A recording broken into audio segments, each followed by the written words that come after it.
And why is there no music?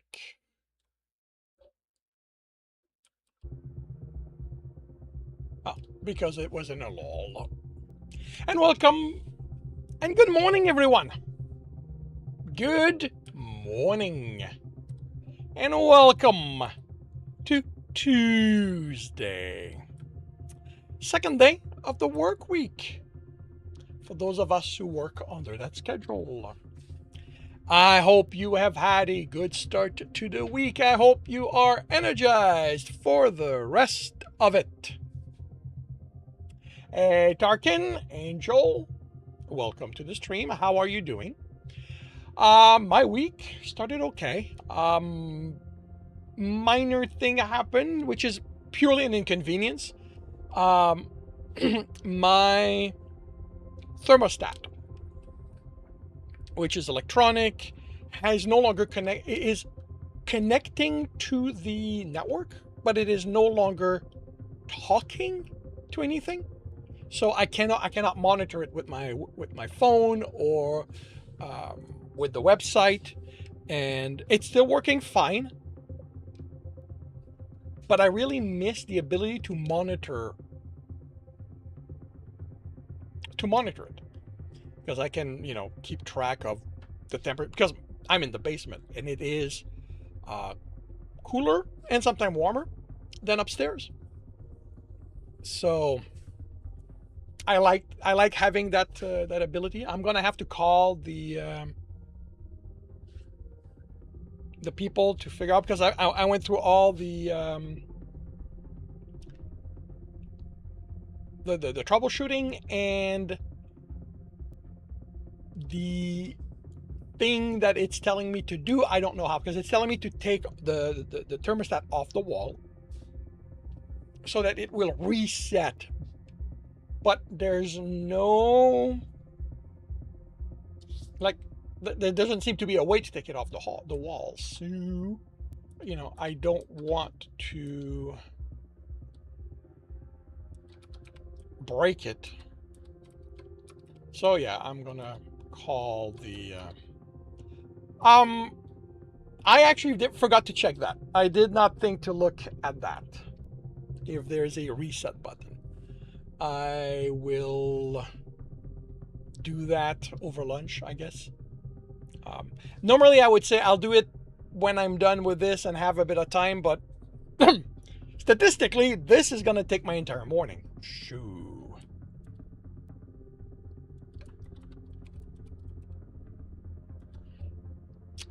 Alrighty. This being Tuesday morning, it is read and correct.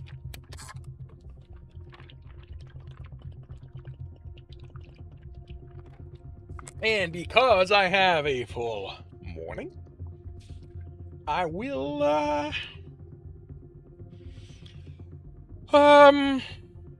start now by confirming the microphone is on, turning off desktop audio. I will confirm I'm on the correct screen. I have the correct image up. I am.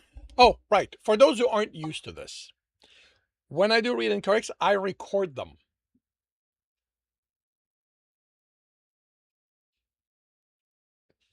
You can hear me roar? Or is that a question? For those who are new to this, when I do my reading corrects, I record it.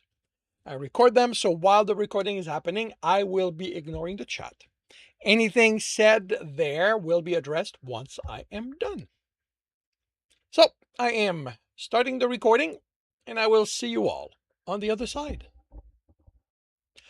Welcome back to another Reading and Correcting with me, Kindar, the Tiger Writes, and Ty, the Tiger Supervisor. These are where I read a chapter from one of my stories and correct it as I go. If you want to listen to these live, it's every Tuesday morning, 8 a.m. Eastern Time on Twitch and YouTube. And if you are looking to support me, that is on my Patreon. Today we are doing chapter 26 of Mind Your Step. Deb studied the beams leaning against each other while Rupert moved along them. Squirreled? The squirrel murmured comments to himself, which Tibbs heard, as did Carliac, as he complained about the noise. And Tibbs asked when Rupert grew silent. It's like I thought. They're leaning against each other the same way as yesterday. We didn't move them, others said, so it makes sense. I changed them, he replied. You try anything, Carliac said, and I'm throwing you out.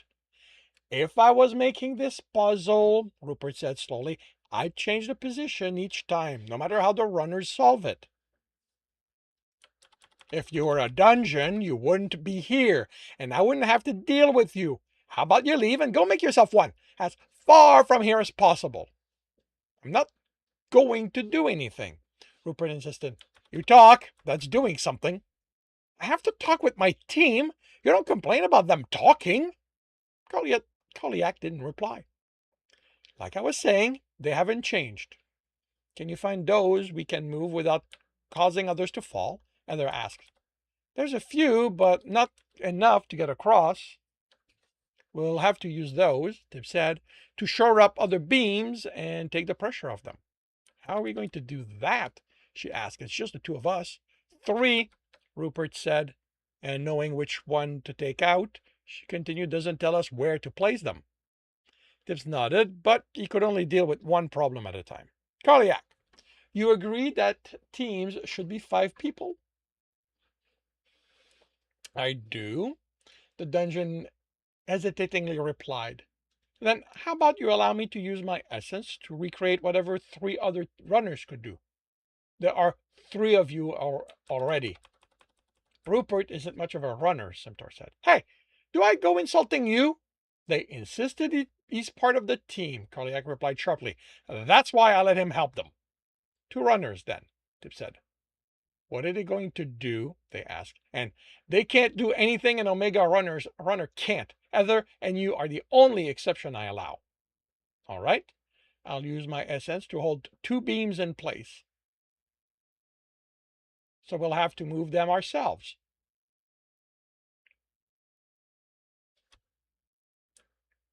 You can't keep beams in place if shifting would bring them down. A runner could. No, they can't. They tried it. Those who did failed the test. You killed them, Rupert said. Call it what it is. They failed the test. You killed them. What the fuck is your problem? Carliac yelled. Rupert made a beeline into Tibbs's vest, curling up and trembling. I don't need the up. Curling and trembling. Rupert broke rules, Tibbs said once it was clear the dungeon was done. He treated people like nothing more than food. I impressed on him that was wrong. Well, I'm not Rupert, Carliac snapped. I don't mistreat my runners. I am a good dungeon. Carliac, Tip said. So he doesn't get to come here and tell me how I need to do things. Carliac, he tried again. I don't need any of you coming here and trying to get me to change how I do things. He waited for the silence to stretch. Carliac, please calm down. Why? So you can tell me another way I should do things against the rules? I'm not. Teams are 5 runners. You show up with only 1 and... you know what? He's angry. And then you tell me you want to do things no other teams can. He's just... Don't take his side, Simtor. He's not a dungeon. He's not a helper. He's not one of those who should have trained you. He's a rogue, and rogues break rules. That's not capitalized. Fuck this. In the silence, Tibbs tried to process the dungeon's anger. Things aren't going well, I take it? Heather asked. I'm sorry for Carliac's behavior, Simtor said before Tibbs answered Heather. The dungeon's lack of comment had to mean he'd moved away. He's right. I'm not someone you have to agree with. But you make sense. You know more than we do. I don't know everything. You're here to help him, not me. I'll go talk with Carliac, explain things. Give them time. If they're like us, we're not good at listening when we're angry. He looked the beams over, considering their options. What do we do? Heather asked. None of that sounded like the conversation was going well. It didn't. Carliac stormed off. As for what we do, we tried to solve this puzzle, just the 3 of us. No essence use on my part. He agreed you can use your element. He opened his vest. It's okay to come out, Rupert. I'm sorry, the dungeon whimpered, still a trembling ball. I'm sorry for having been a bad dungeon. Cardiac isn't angry at you. You just got caught in their anger at me. And you're learning that's what's important. The squirrel slowly uncurled. I want to be a good dungeon. I know, and you will be. Do you want to be a runner for now? We can use a view within the beams. Rupert ran and vanished among the beams. How are we doing this? Other asked. He can tell us what beams we can remove, but not where to place them. She raised her voice. Oh, unless you can know that too? No, I don't know where to put them. We have your element, Tip said. So we use that and see what it gets us. The beams are pressing against each other. If we remove one, the others will fall. That should mean they already want to move, but are stopped from doing so. I know they don't want anything, he added. It's just an expression. She chuckled. I know what you mean. Sorry. How do we use my element knowing that? I don't know. It's just that, he made a fist. You sense force when I punch, when I move. Yes, but not when you aren't. But what if I want to? Then you move. What if I can't? You went to the wall. That should be capitalized. What if I'm like those beams and something prevents me from moving? He placed his hand against the wall. Tell me what you sense. She chuckled. You aren't moving, so I'm not sensing anything. How do you know? The wall is stopping you, so you aren't sensing. Tyrone, Heather, this is how you work out what you're able to do with your element. You try things. When no one's trying to kill you is the best time. So sense for your element on my hand. With a sigh, she closed her eyes. I don't sense anything. He pushed against the wall. Now? I still don't. Was he wrong? Could force happen only after something moved? Except that it didn't feel right. How did it start moving if force wasn't there? For a person, there was their body, but objects didn't have that. And force didn't know what was a body and what was an object. So it should, I think I sense something. I can sort of make out the shape of your hand where it touches the wall. He grinned. I want to move, so force accumulates, but the wall is preventing me. And you think we can use that for the beams? He stood before them, smiling. Only one way to find out. But the beams aren't straight like the wall. If force was already accumulated, wouldn't they move against those angles already? She had a valid point. It's binding, Rupert said. What is? Holding them. They all have binding. You can sense that element? Of course. Yes, of course, Rupert had shown he could sense the essence when he touched something. How did he use that? Which beams have the least binding? They all have the same. Right. Heather looked at him. Binding isn't something they accumulate or changes with how something is, unless you break an object. Its binding essence remains the same. She chuckled. Books again? He nodded. If those were ordinary beam, the essence would vary from one to the other, but Carliac made them all the same. He frowned.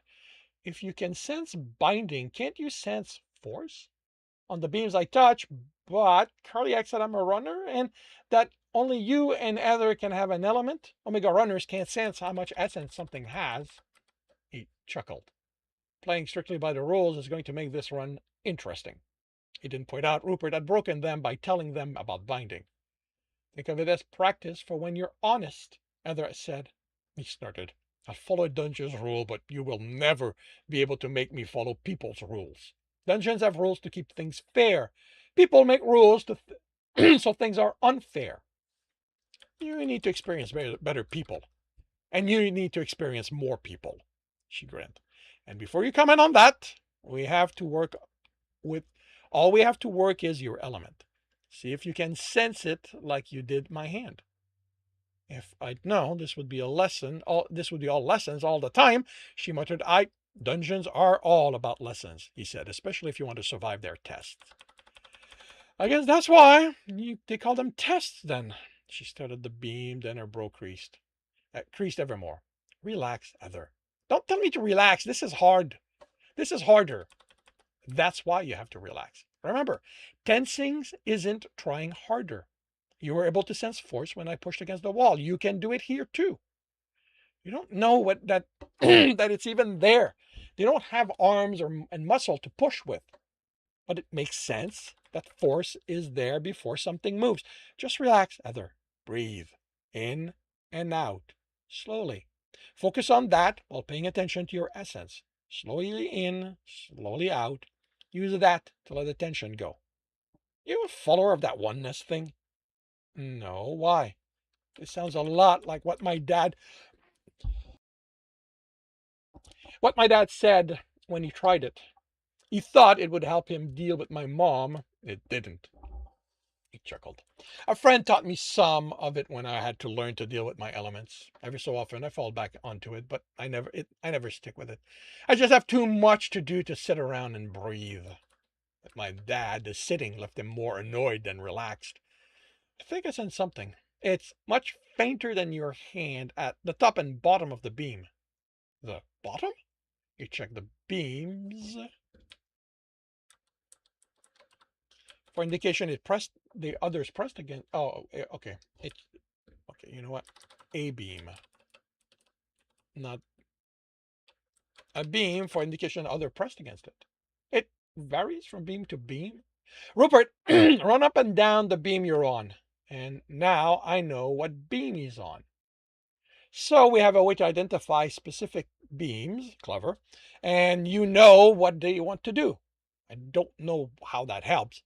I don't know what all that the essence accumulating where the other beams touch it means.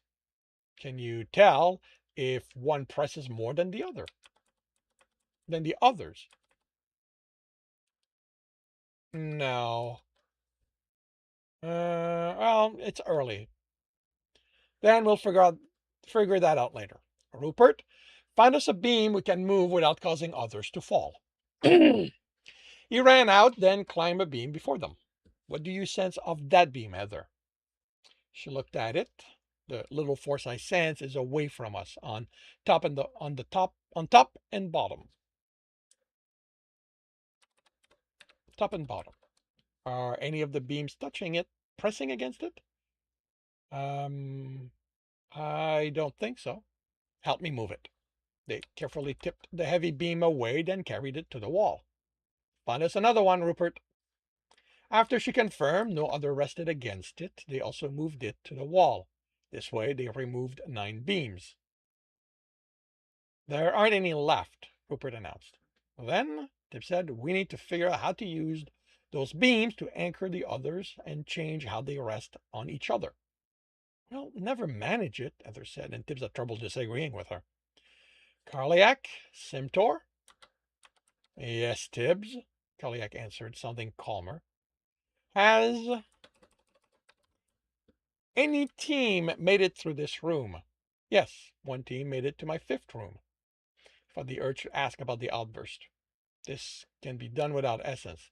The town is expanding. That means carpenters. We can ask one of them about how beams behave. I forgot to deal with that.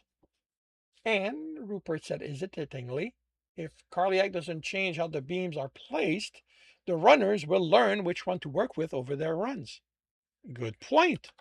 He waited, having the sense Rupert wanted to add more, but spoke when he didn't. We don't need to get through it on this run. So long as we survive, we can come back tomorrow and advance. How do we do this then? He chuckled. We put a beam back and see what happens to force as we move it. At some point, it should shift in such a way that it lets us remove a new beam. How good are you at sensing your element while doing heavy work?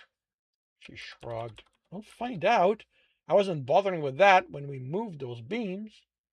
They returned a beam against the others, carefully letting it go, while others sensed how force adjusted. Then they moved it, and she sensed how it reacted again. On the third try, stop! She looked at the bottom of the beam while Tibbs adjusted its position to support most of its weight. What is it? There's a lot of force at the bottom. The point where it touches the floor more than the others.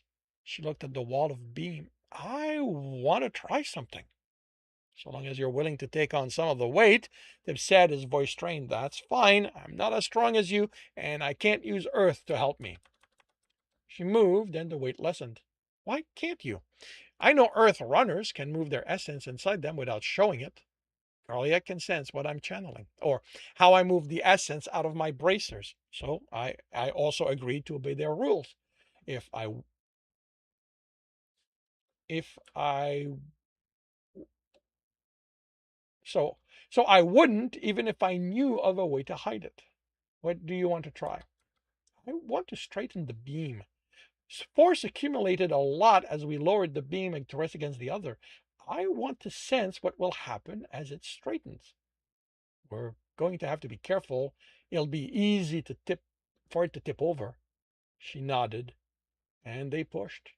That's enough, she said before it was straight. Like your hand, everywhere it touches, force is there. But it lowers as it touches more of the floor. There's less of it? That made no sense. No, I don't think so. It's like it's spreading. I think that it's the same amount, but over a wider surface. Like water in a glass instead of a bucket, Tip said, understanding. Yeah, like that. Does that help us? I don't know. But you said that binding doesn't change and that it's what keeps up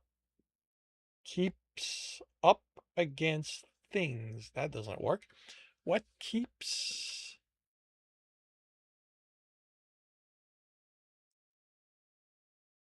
what keeps up? What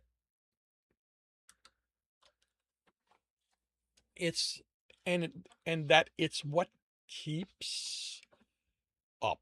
Okay, what the hell did I mean here? Um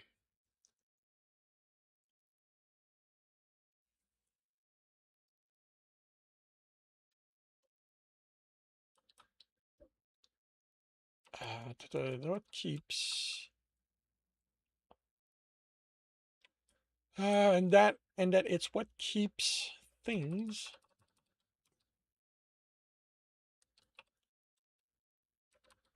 held there. Like the top of the beam touching each other. Slide your foot against the floor. He raised it slightly and moved it. No, don't raise it. Press down, then slide it. He did, and there was resistance before his foot moved. She shook her head. I can't tell if it's the same. But force accumulated until you finally moved. What happens as we lower the beam back into place if there's more force where it touches the floor than its binding can hold? The beam slides. He looked at the beam and how it would rest against the others. Do you think the beam's binding will keep it in place? She smirked at him. Do I look like someone who reads a lot? I am going to have to look for books on how force and binding interact. They have those? I thought there wasn't all that much about force. There won't be much that's accurate, but scholars will test everything and anything. One of them will have written about testing those two elements. It'll give us something to work with. When I find a library, he amended, let's lower it against the other while you pay attention to the force and tell me if you think the beam will slide. How about we stop instead? All this focusing is tiring. I don't want to bring all this down because I made a stupid mistake. All right, let's bring it back to the wall. Rupert, we're done. I expected you to argue, she said as they lowered the beam until they raised it. As they lowered the beam they carried it until they carried it between them, getting me to push harder or something. That's fighter's mindset. That's a fighter's mindset. If the puzzle wasn't deadly, I might have insisted we put this one in place, but a mistake comes with too serious a risk here. High potential for death since you don't have enough essence or knowledge to protect yourself if all that falls on you. You could, but I won't. Carliac made it clear I'm not getting away with bending the rules anymore. Can it stop you from saving you in the moment? No, but there would be consequences, and those would lead to you not being able to train here anymore. When they reached the dungeon's entrance, Tibbs was surprised to find the tubers still there along with the bag. Thank you. He put them in. You did the run by the rules, Koliak said. It felt fair to reward you in a small way. Is the exchange we talked about something you're comfortable with, or should I forget about bringing you? Okay, I did this. I need to fix. Back to a bear. About bringing you a bear? Heather stared at him. Do you have any idea how badly I want one? But is that breaking the rules? The sigh surprised Tibbs. Dungeons didn't breathe. I don't know. You're the one who told me what the rules are. I told you the rules I know about. After that, you have to be the one who sets your own, like you setting down rules about what I can't do. Then I'm saying that an exchange is within the rules since, in the end, nothing effectively changed. Tibbs smiled. We have a deal. You're smiling, Tibbs, Carliac warned. He smiled more. You're going to call me an asshole tomorrow. He filled the bag with tubers on the walk back, grinning when Heather asked about the bear, but not saying anything. The sun was high when they reached the runner's tavern, as he called it, as he'd come to call it.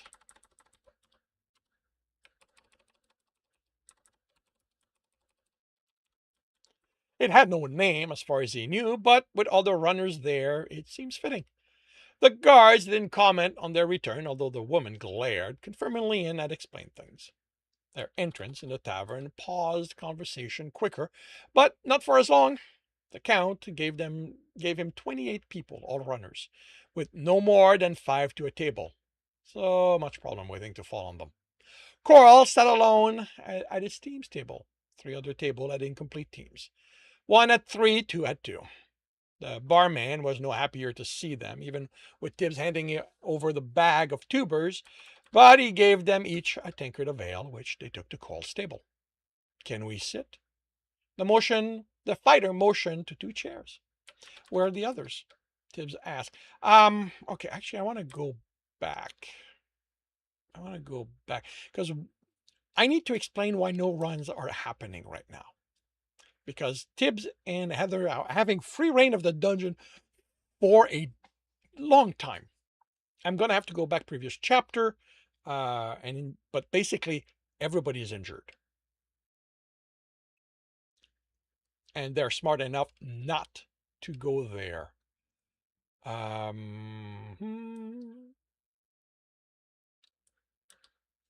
While injured. All runners and with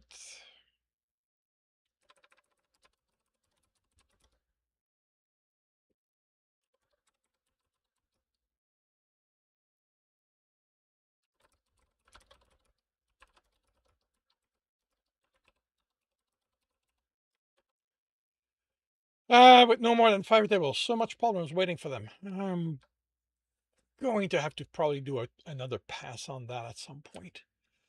Cole was also on. Okay, barman was no happier. Can we sit? Rach is out hunting. Darna's in our office. Leon's. He shrugged. The reaction Tibbs reminded Tibbs that Carl had feelings for the other man. What do you do in town? Heather asked. He chuckled. Mostly guard stuff that needs guarding. Stand at the gate sometimes. Help with carrying stones to the wall, too. A lot of things need guarding. More, now the city knows about us. We get people sneaking in and stuff keeps vanishing. How sure are you they're from the city?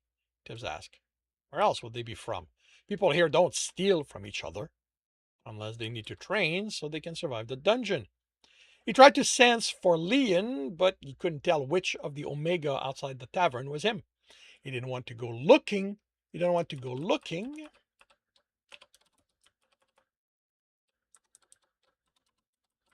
Because he might find him with someone having sex. He stood. I'm going to walk around town, familiarize myself with it. While he couldn't look for the rogue in buildings, Leon would eventually be outside. Tips could also ask around. The town wasn't so large yet that there wouldn't be someone who had an idea where he'd be. He found Leon quicker than expected, walking on his hands among children, much to their laughter. He tumbled and rolled to his feet to their applause. "Hi!" Leon exclaimed. "Come to entertain the kids?" He shook his head. "Can we talk?" You sound serious." "I don't do serious talk. This is important." Leon frowned. "I'll be back. Don't go anywhere," he told the children. "What's this about?" he asked as they walked away. Just waited until they were along alone, not along, alone. One of these days, I'm going to stop making that mistake. Alone on this part of the street. "Have you been stealing?" "Ty, come on. Why would I?" "I'm a thief, Leon. I recognize another thief when I see him. Coral said things are going missing. He think thieves. He thinks thieves are coming from the city." Leon sighed. I need to keep my fingers working, and I have to practice my locks. I know you probably think it's stupid for me feeling like I have to steal, but I don't question why a thief does what he does, Leon. But is it just training, or do you need the things you take? The man shrugged. "Tell your team." "My team?" Leon asked with a chuckle. "Your friends," he corrected, silently cursing himself for the slip. One day here, and he was already thinking in terms of teams and runners. "Tell them, this is where you live, Leon. You can't go around taking from people here. What are you going to do after a hard day when no one trusts you anymore? If you have to take something for your training to feel like it matters, take something small, something insignificant to the people living here. You could start by returning what you took." "What do you take?" the man challenged. "A copper. But I practice in cities. I break into nobles' homes. The common folks have enough to worry about already." "Coral isn't going to be happy with me." Tips chuckled. "Considering how he feels about you, once you explain your reasons, he'll understand." Leon gave him a sideway glance and he chuckled again. "My brother and his man got together with me watching. I know what love looks like. Don't abuse that. Rachel is going to be pissed. I'm sure she'll understand your need to practice. Just make sure no one has a reason to complain about it. And if you happen to know others who are also training like you, teach them to respect your town. You'll all need it when you come home." And that concludes chapter 26 of Mind Your Step. If you are enjoying this, please leave a like. If you want to know when the next chapter will be up, subscribe and hit the bell. If you want to read this story, it is up on Royal Road and with about a month ahead on my Patreon. And if you are looking to listen to these live, it's every Tuesday morning, 8 a.m. Eastern Time on Twitch and YouTube. Links are in the notes, and with that, I shall wish you a good day. I am a tiger after all, Tarkin? Yes, I am. So, roar. Hey, Cypher! As good to hear you. So I guess the lady is finally taking a nap, or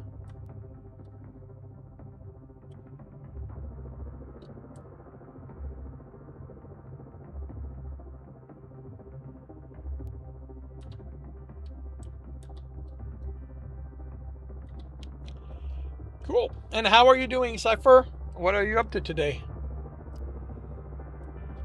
Okay, I need to check the previous chapter because did I fix the previous chapter?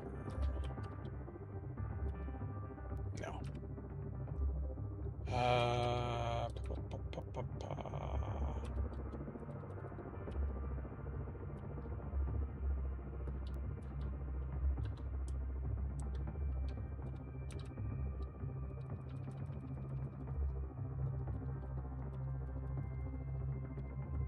Doing me, bad night's sleep, time to work. Well, I hope works goes well regardless. Finalizing agent query list for round 2. Good luck.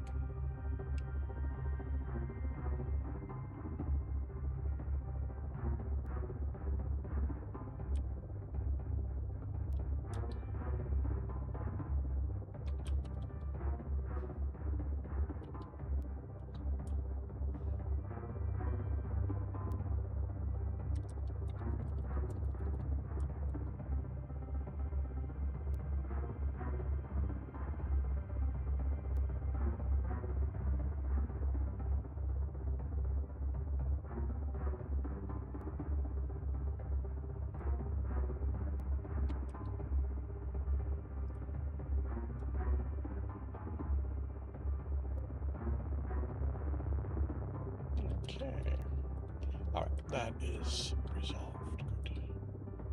Okay, now. Nope, wrong format.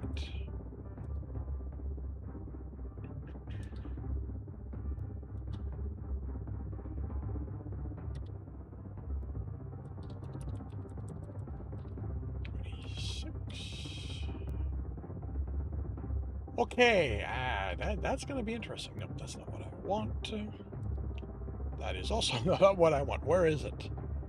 Into the taskbar. Actually, let's bring that here. Let's unpin that. That's what I want. Let's.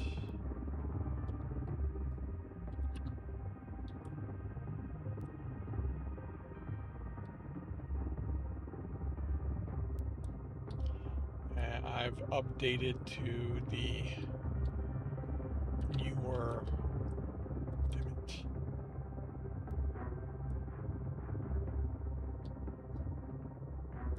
The newest version of this app. So there's going to be a little bit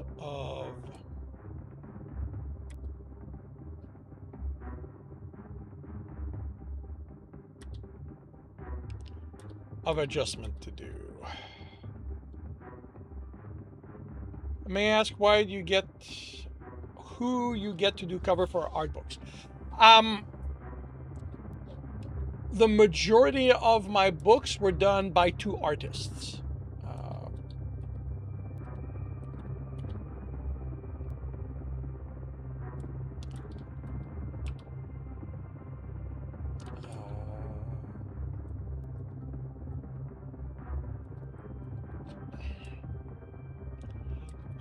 This is one.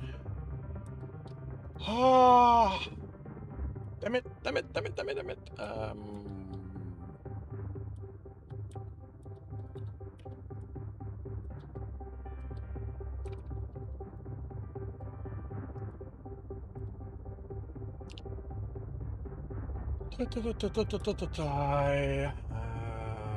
People I'm watching. Come on, where's my watch list?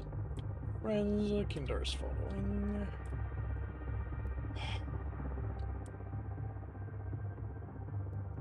That's Roy's. What? Oh, no, Max.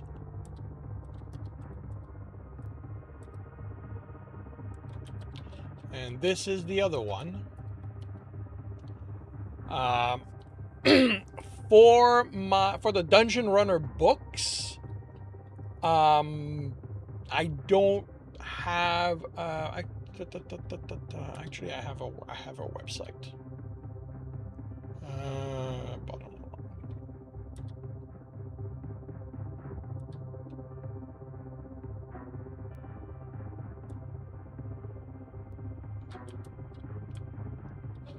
Let's confirm that this actually still works. Yep, it still works. And that is the artist for the Dungeon Runner books. I wish I could have stayed with the previous 2, but they are now well outside what I can afford.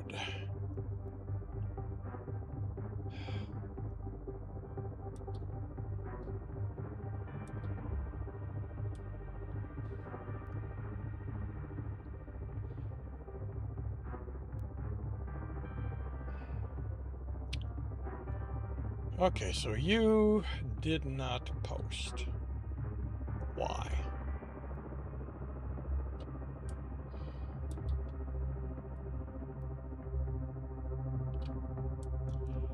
Okay, I don't have time to deal with this. I so do not have time to deal with this. Okay.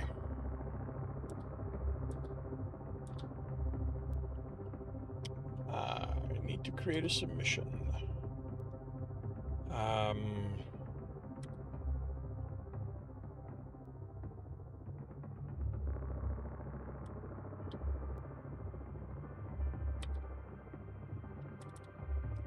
Yeah, this pretty much ensures that things are going to be really slow this morning.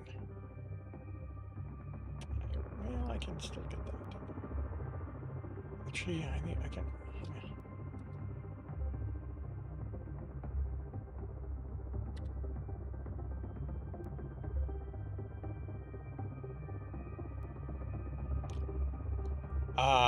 Where did you go? Down here.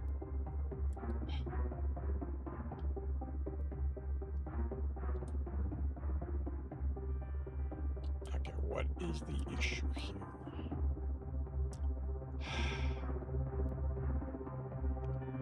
Use custom. I don't want to use custom description. I want to use the default description.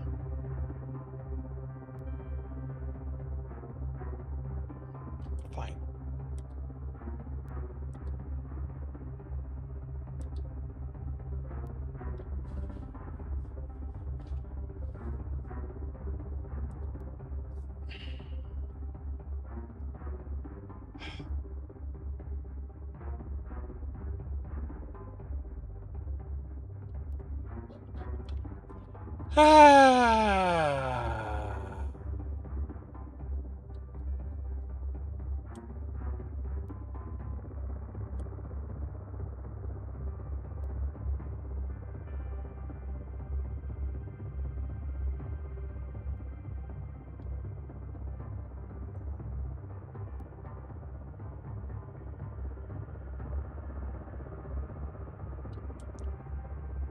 All right, so that's going to be 7.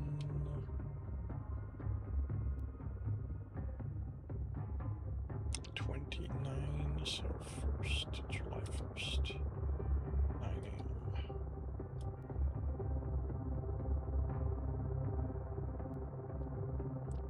Okay, let's see what happens. I'll hold it to post.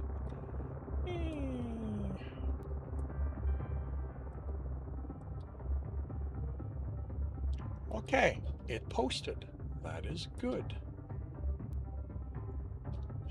Kind of wish it would go on top instead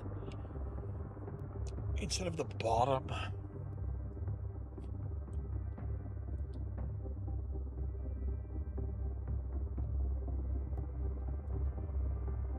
Oh, it archives? That's interesting. All right.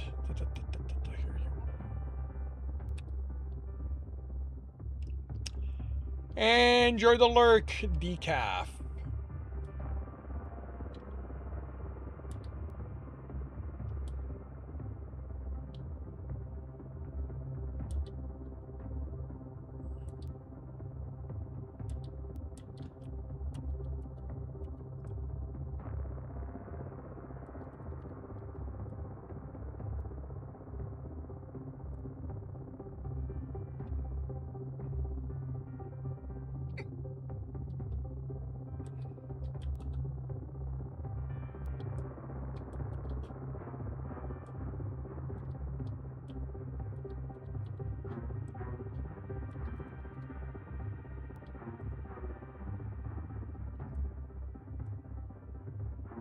Oh, right.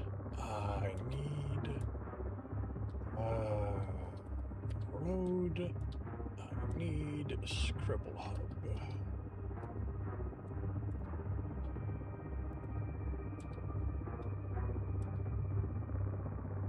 Oh, you are on Denver Runner. That's neat.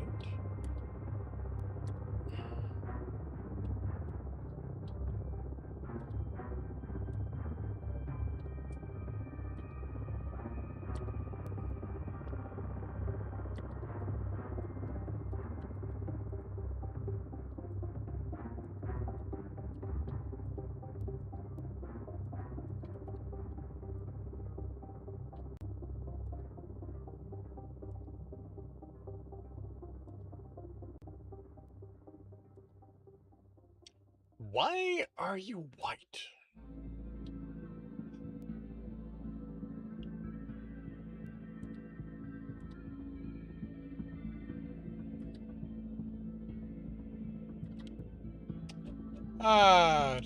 Your book narrative style does not fit here, unfortunately. What do you mean?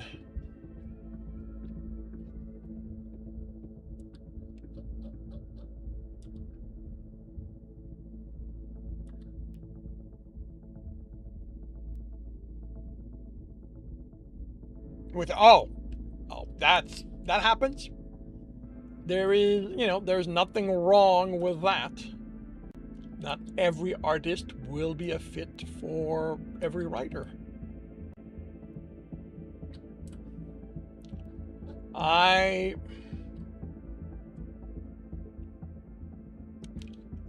If I ever get the money, I will probably, if I ever get the money, I will get all the books redone, because ultimately I'm not going to be able to get all the books done by her. So the style is not going to be uniform, because I can't afford, I don't have any money.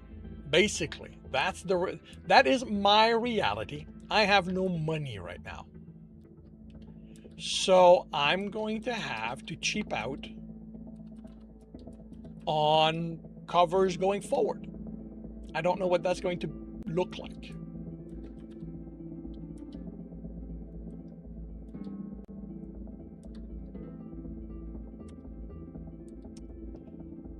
But I expect that it won't be, quote unquote, pretty.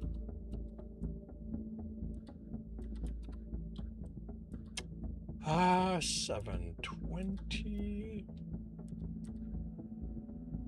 comes 22nd. And hopefully one day I will have the money to pay an artist and get uniform covers.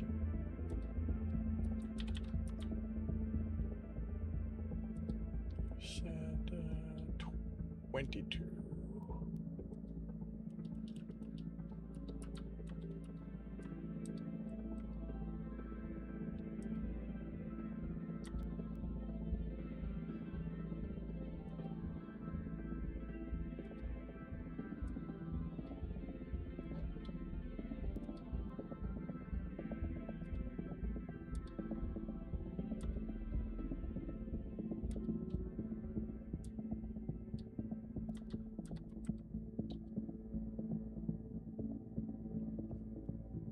Your narrative is more grounded in reality? Well, here's the thing to keep in mind when it comes to cover artist. Unless you have the money, you will have to make sacrifices.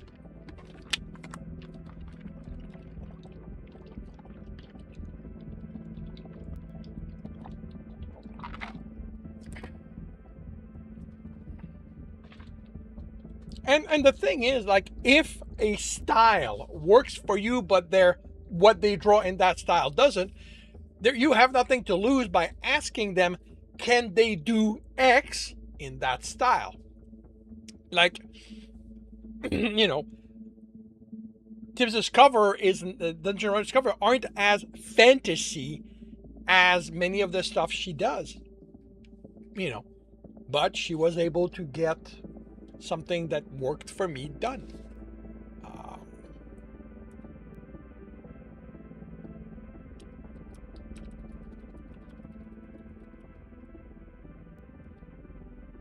But yeah, look around. These days it's harder than in my time because AI is all over the place. But look around, look at art sites. If you can find those that are anti-AI, way better. But look at them, see if somebody there has a style that you like. If they do, message them, ask them if they take commissions, how much they charge, and if everything lines up, you'll have a cover. All right. Huh. All right. That's why, because you're...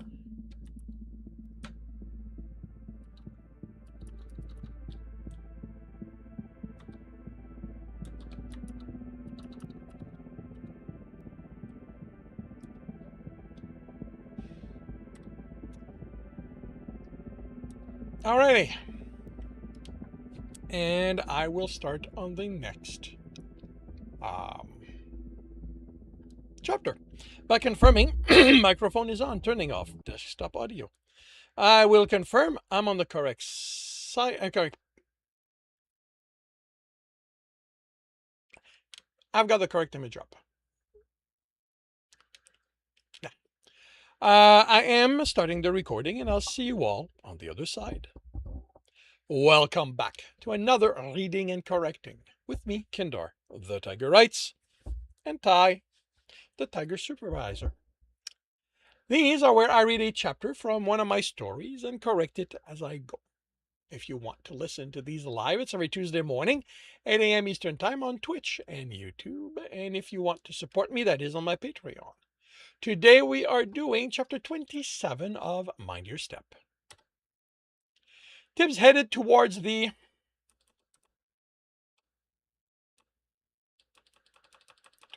bear once he sensed Carliac. Isn't the dungeon in that direction?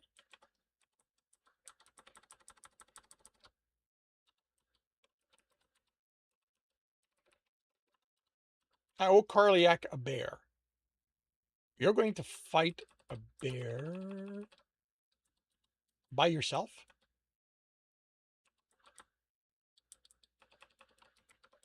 I'm just capturing it.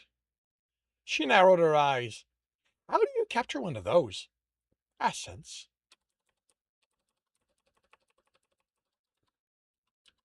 The bear was curled up at the back of a deep hollow, seemingly asleep as far as Tibbs could make out, but he stayed outside.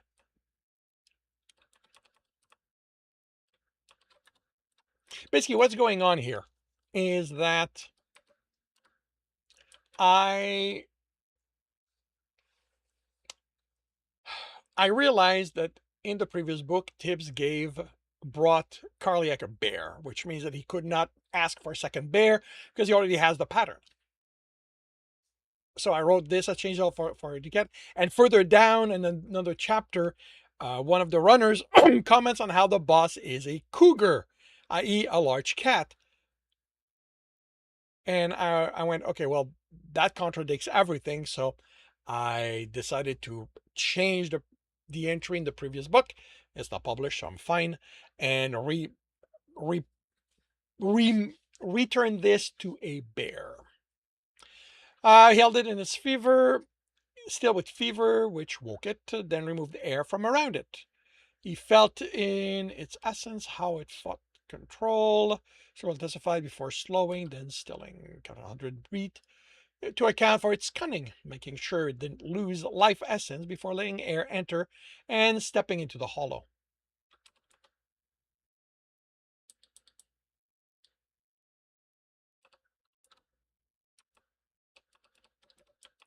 I no longer need to do that because that was too that was to specify what. The fur moved up and down. Do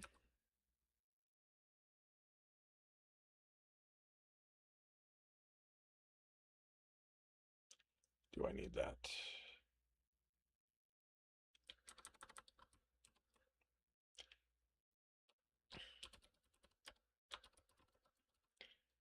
If I don't need to specify the type of animal it is,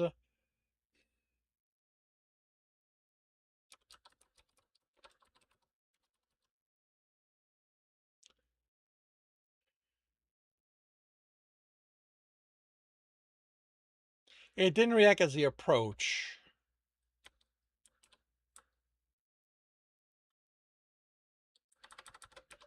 Its fever didn't shift.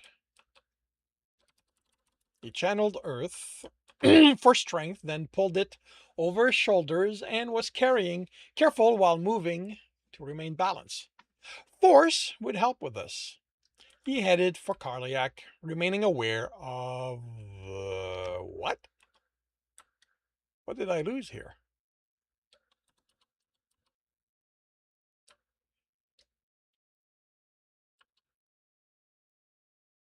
You know what? He headed for Carliac. He reached the entrance before Carliac spoke. You are an asshole. Tibbs grinned. I told you. That's more essence than I was expecting. I thought you were going to bring me a dead one and let that essence go back to its element. Oh no, I need the food we agreed on too much. He placed the bear down, remaining aware of its fever. Oh, that's probably what it was. I can't absorb it until it's dead. And doing that here means you get to absorb all that life essence. I don't have to absorb it, Cardiac said flatly. Are you trying to find a way to He stopped. He was the thief. He was the one who cheated. Dungeon did too, but Cardiac hadn't. It would be unfair to claim otherwise. Are you trying to get out of our deal? No, I just don't like how you tricked me. I should have expected it, they sighed. You can kill it. He made a knife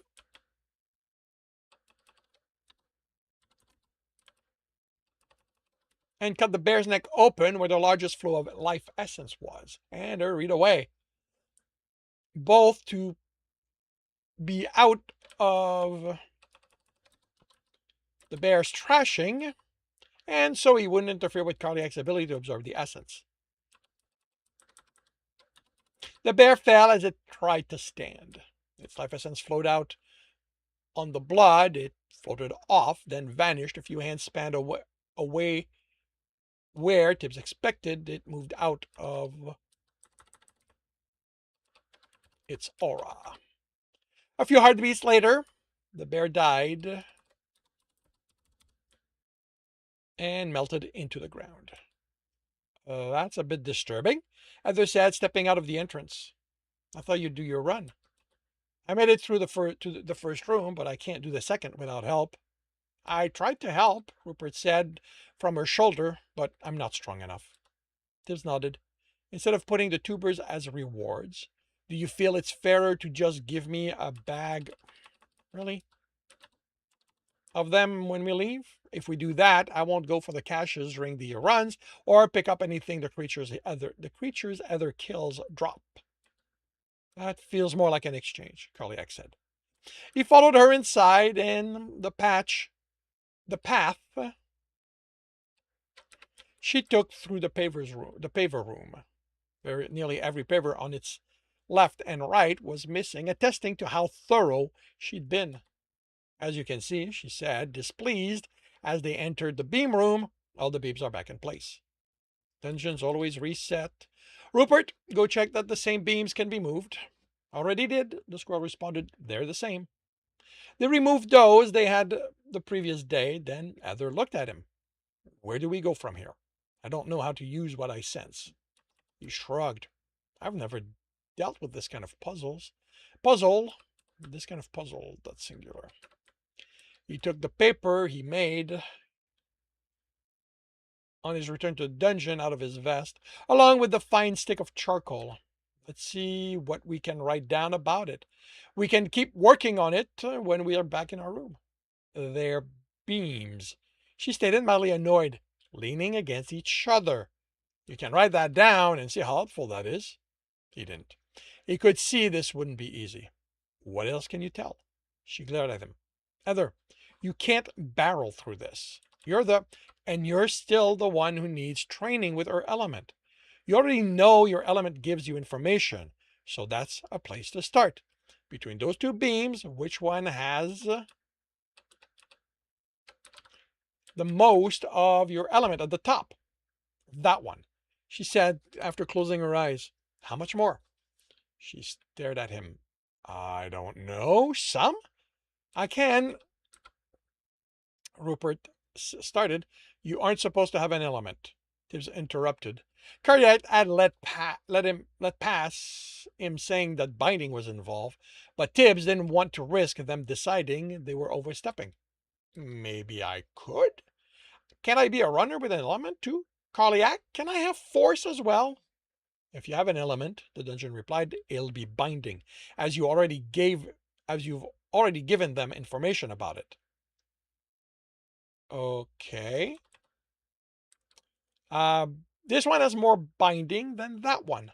This one less. And Rupert, I don't know where you are. The squirrel appeared between two beams. This one has more than that one. He tapped the one on his left and the right, then right. If we say how much is in that one is one, what that there is 1 unit of binding in it. How much is that one? How is that going to help? Heather asked. I don't know. He replied while Rupert scrunched his face, but that's how schoolers do things. They take the information they have and test what they can with it. We know that for the beam to fall, force has to be stronger than binding. So this tells us how high it can be. Maybe with enough reference point, we can come up with a way for you to tell the difference between each quantity of force. 1, then you divide it into 3 and take 1, Rupert said. 1 and 1/3. Would 1 and 1/3 be precise enough? What about its direction? Down. Down along the beam? No, down. Binding wants to go down. I thought everything has binding, Heather said. But whichever has the most win, and the ground always has more than anything else. They don't know why, you said. He rubbed his temple, then put the paper in his vest. All right, then we need to do this the manual way. Heather rubbed her hands. What do I do? Always remaining aware of your element in the beams, you pull one out and sense what happens. Hopefully, you'll learn to tell what the changes are in your element. Hopefully, you'll learn to tell what the changes in your element mean, and we can use that to figure out how to use it. Isn't pulling one going to bring everything down? Probably. Isn't there a danger it's going to fall on us when we pull it out? This is a dungeon, Heather. Danger is at every turn. It means we need to be ready to run. Rupert, on my shoulder. You two can be hurt in there. With him out of the beams, 'tis a motion for Heather to pick one. She did, and as cautiously as they could, pulled it out, and were immediately running for the exit as everything came crashing down. The bag waited for him by the exit. Well, try again tomorrow, he said, stepping up. Heather grabbed his arms. Do we need to wait until then? What do you mean? Don't dungeons reset as soon as a team leaves? They have to, don't they? So the next one can go in as soon as they're out. Why can't we just go back in? He opened his mouth and closed it. It wasn't like she'd exhausted herself this time, and they hadn't spent most of the day puzzling out the rooms. Carliac, what's your opinion on us going back in? I'll leave the bag by the entrance so you don't have to make another one. My rooms are ready. You can try them for as long as there isn't another team waiting. When will that be? I don't know. We can go back in, he told her. Heather had to test the pavers again and found the path was the same as previous. They removed the safe beams, then she looked over the rest before picking a new one. Rupert beat them out of the room as they came crashing down. And down. And down. And down. Heather panted. Okay, that's enough for today. Did you get a sense of what it means when your essence shifts? She glared at him. If I had, we'd be doing this again. The trek to the town was uneventful. He handed the bag to the barkeep and they ate. She spoke with others there and eventually left with a man, while Tibbs explored the town until the sun had set. The next day went much the same, as did the one after it. As did the one after, and the one after. Although Heather persevered longer each day, until the sun was 2 handspan from the treetop when they left. Heather had also fallen into the habit of taking for granted the path to the paver room hadn't changed, so he stayed close to her, ready for when Carliac change things.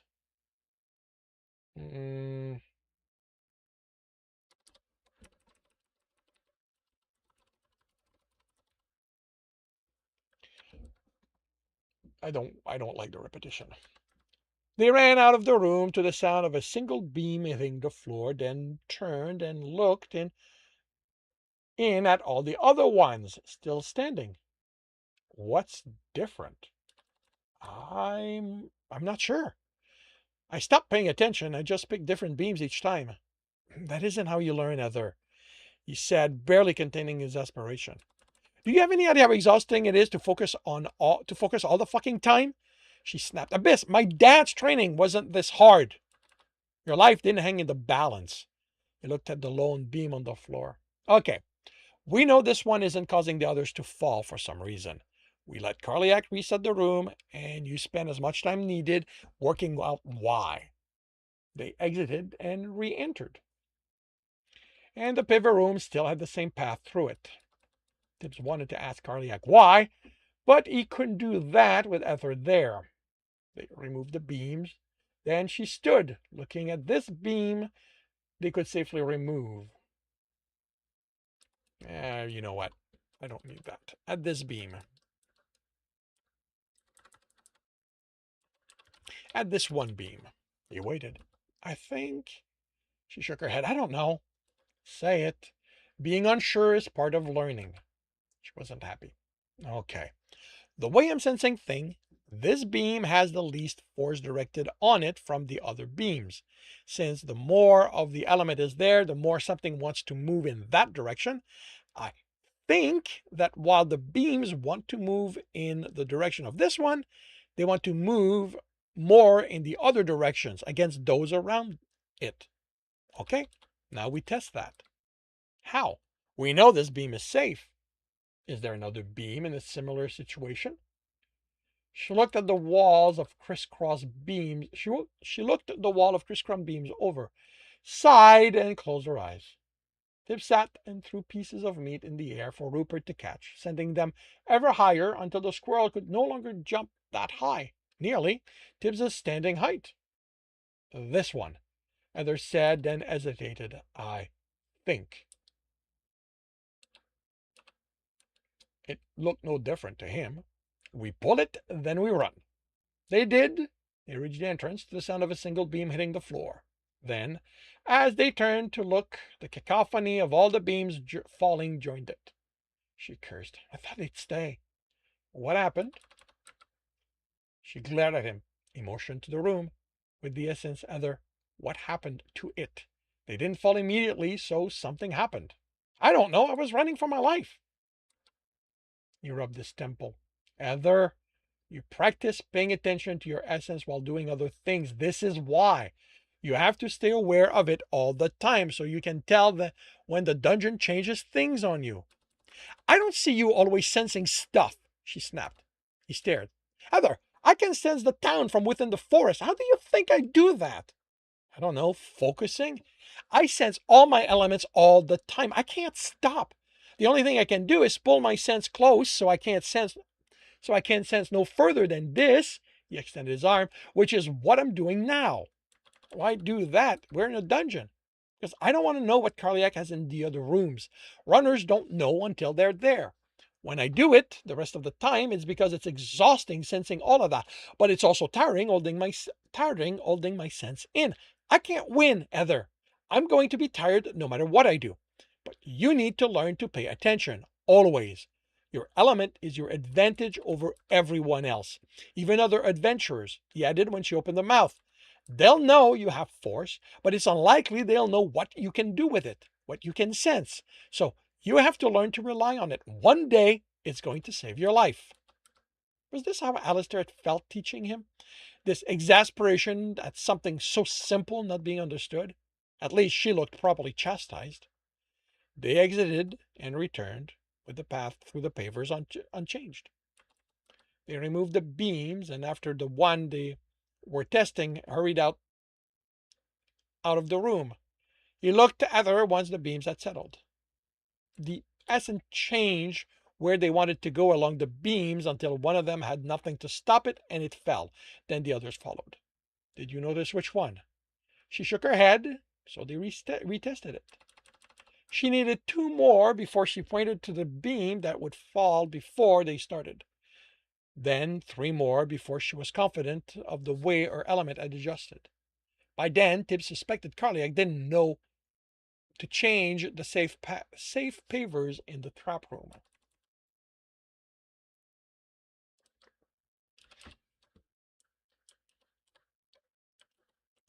Cursor, there you are, in that room.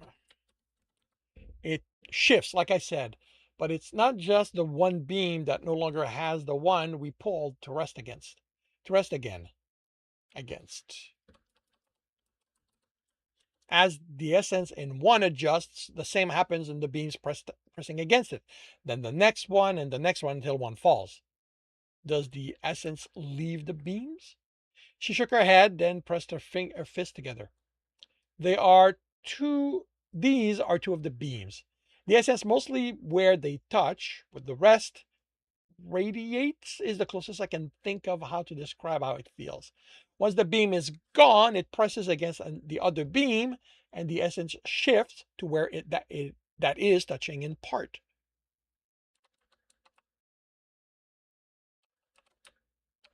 To where that is touching. Same goes to all the beams it touches, but there's one that takes most of it, that touches it harder, but if not, but it's not hard enough to hold it. But if it's not hard enough to hold it, it falls. Then the essence on the beam that had touched it change in the same way, adjusting to the ones they are now touching, because none of them can take most of the essence. That beam falls, and it happens again over and over, and it all comes crashing down. So there needs to be something there to keep the essence from pulling the beam. Heather looked at the room. I don't think there's any way that's going to happen unless we make it happen. Now that we know how a beam will want to fall, we can give it the support it needs. We just have to figure out how to do that without blocking our way through. And how do we do that? She asked tiredly. By trial and error, but tomorrow. It's enough for today. Thank the abyss. Heather headed for their room as soon as they were done. Did it again. Done eating, while Tibbs returned to exploring the town, walking the roof as the sun set. It reminded him of Craggle Rock's early days as a town. Enough roof to run unhindered and few runners taking to them. He didn't know if Rocania would have to worry about that, since they didn't officially have a dungeon to draw people, but as it grew, it would gain more thieves, and they would take to the roofs to move about easier.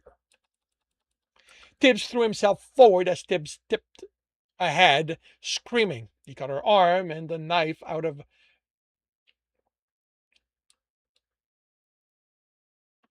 He cut her arm and had the knife out and planted on the paver, which it scraped until it caught in the gap between two of them, jarring them to a stop, him halfway over the fallen paver. Rupert ran up his arm, eyes wide in terror, then along his back and across the pavers. I've got you, he said, straining. Heather, you need to climb up my arm. He wanted to use earth, but Heather was the only one Kaliak allowed to have an element. Heather! If she snapped out of it, he wouldn't have to worry about deciding if he'd cheat or let her fall. She looked at him, eyes wide and face pale. Beyond her, metal spikes lined the ground. You need to climb my arm. I don't have the leverage to pull you up. She stared. Heather, snap out of it. I can't hold on forever. Her eyes focused. Then she pulled herself along his arm, his back, and was fully out of the hole. He pulled himself fully out, then rolled onto his back and breathed.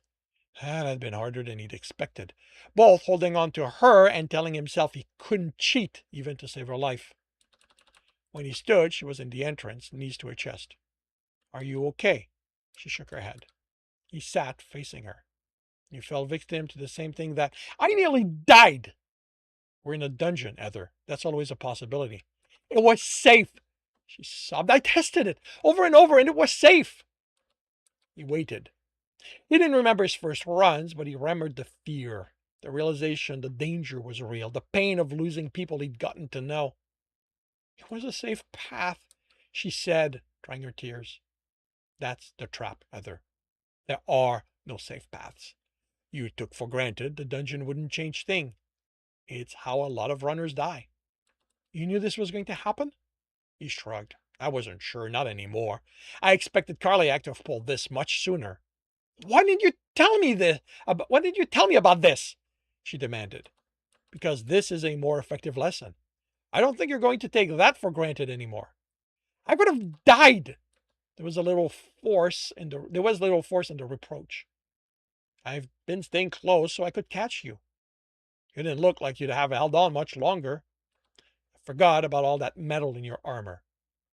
Why didn't you use your element? Earth makes you stronger.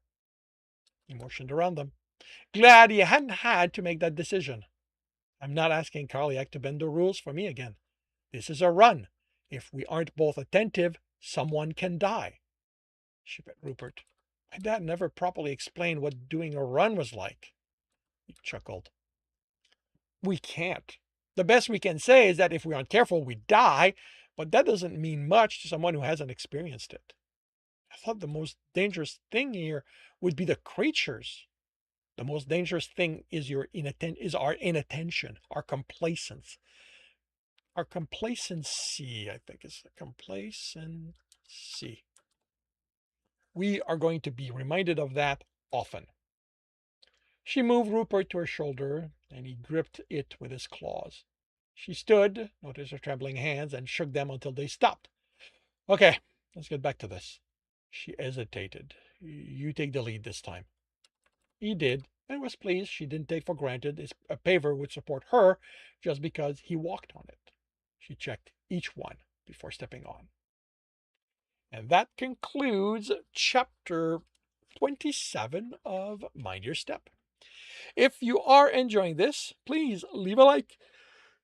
If you want to know when the next chapter will be up, subscribe and hit the bell. If you want to read this, it is available for free on Royal Road and a month ahead of that on my Patreon. And if you are looking to listen to these live, it's every Tuesday morning, 8 a.m. Eastern Time on Twitch and YouTube. Links are in the notes, and with that, I shall wish you a good day. Enjoy your lurk, Cypher.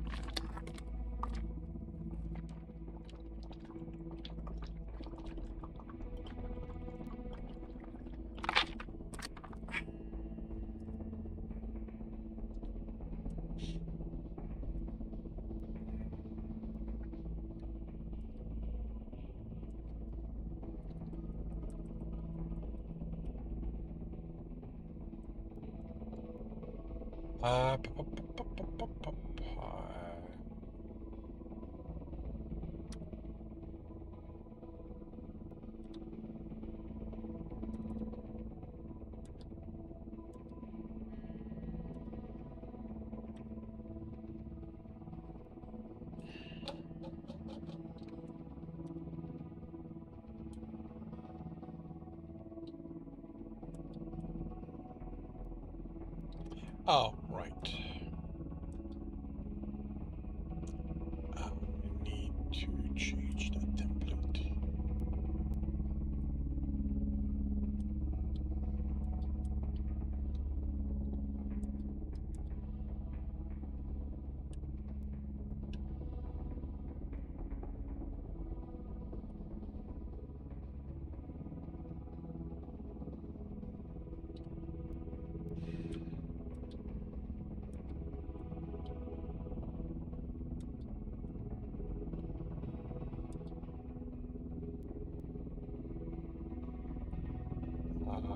Oh, title at the start.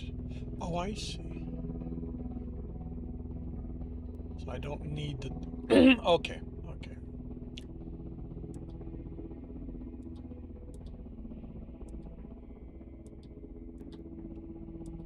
I do like that it auto saves. I no longer have to do that.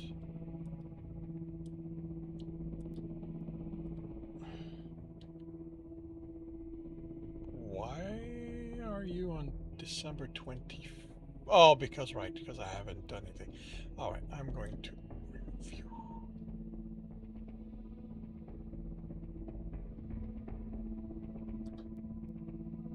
All right, let's try that.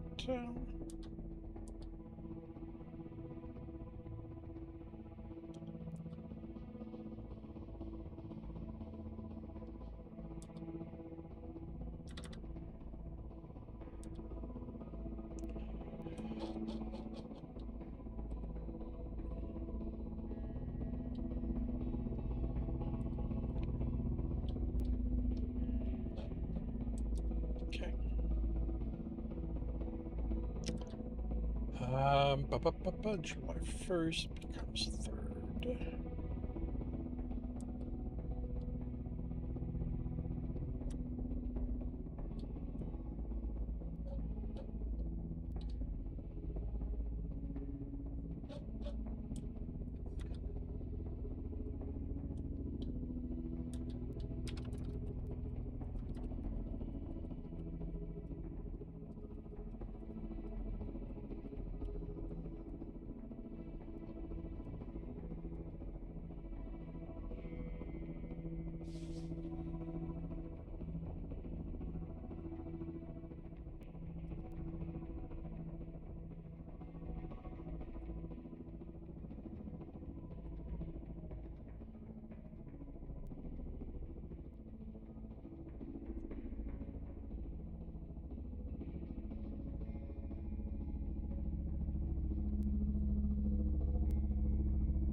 Okay, if you've got that, why do you need the rest?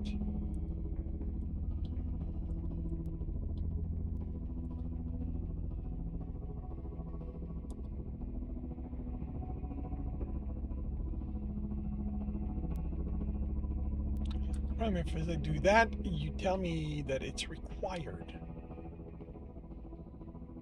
Oh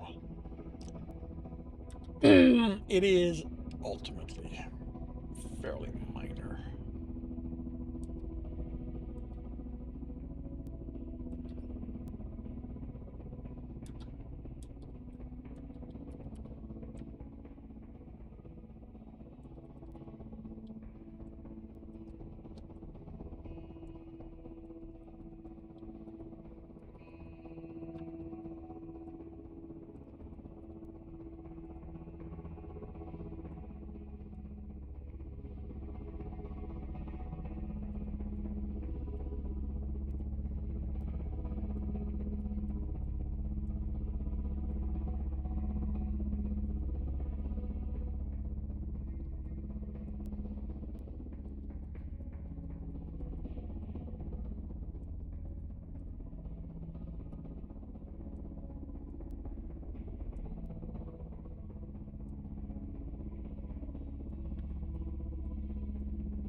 And with that, I'm realizing I forgot Reem.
Alrighty. You know what? Put you back to this.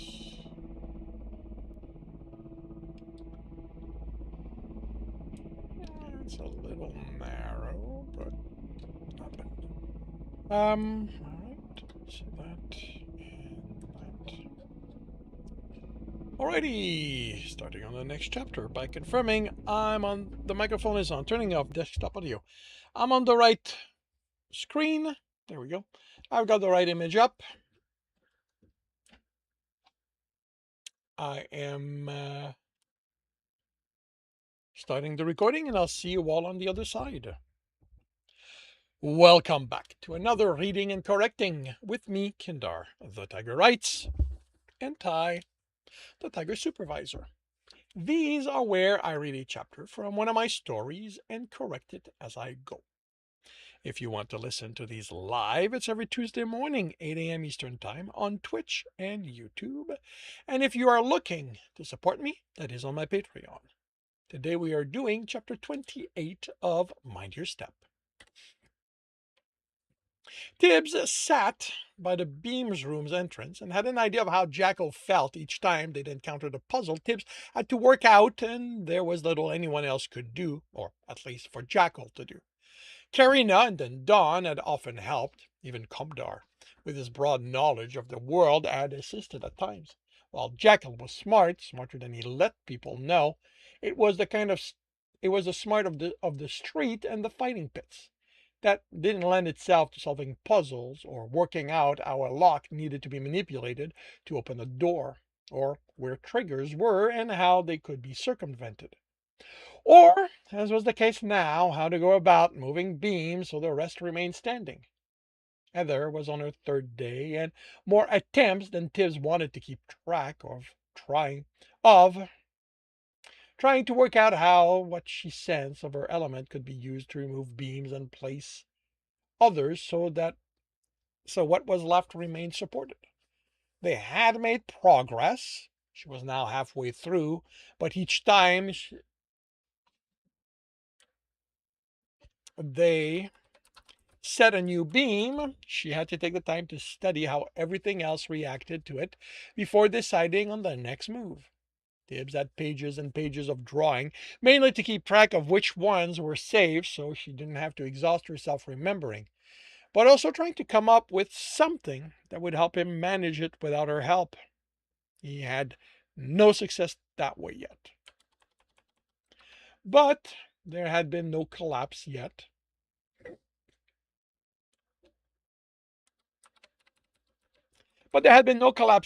And she'd advanced 4 steps through,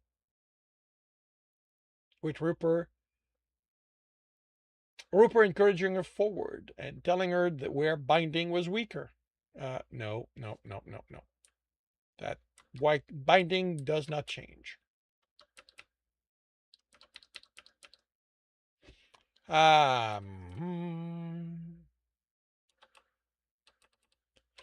Binding does not change. We've established that. So, Tibbs's problem was that he now felt she was being too careful and had to fight the urge to have her hurry. She walked out of the beams. I know where the next one goes. The next one needs to go. They carried it in, careful not to knock those already in place. They placed it where he wanted it, then keeping a foot against the bottom of the beam. She lightly tapped her fist against the top. The first time, Tibbs had run out of the wall, expecting the beams to come crashing down. She'd explained, when he carefully returned, that those taps caused force to shift away from the beam she needed to remove. This one, Tibbs supported it while she used a foot to tap the bottom away, glancing at the top each time. The first time she'd done that, they'd barely made it out unscathed as the wall fell.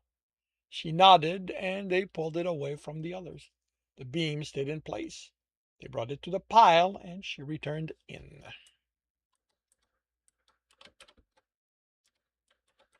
He sat, and this time Rupert joined him, curling on his lap. Rupert, Carliac spoke not long after, and the squirrel opened an eye. You are a dungeon, correct? Yes. The one word carried a surprising amount of annoyance. Where's your helper? Rupert groomed silently. Rupert? The dungeon asked. Tibbs watched, understanding his reluctance, but not why he was grooming. Tibbs, what is Rupert doing?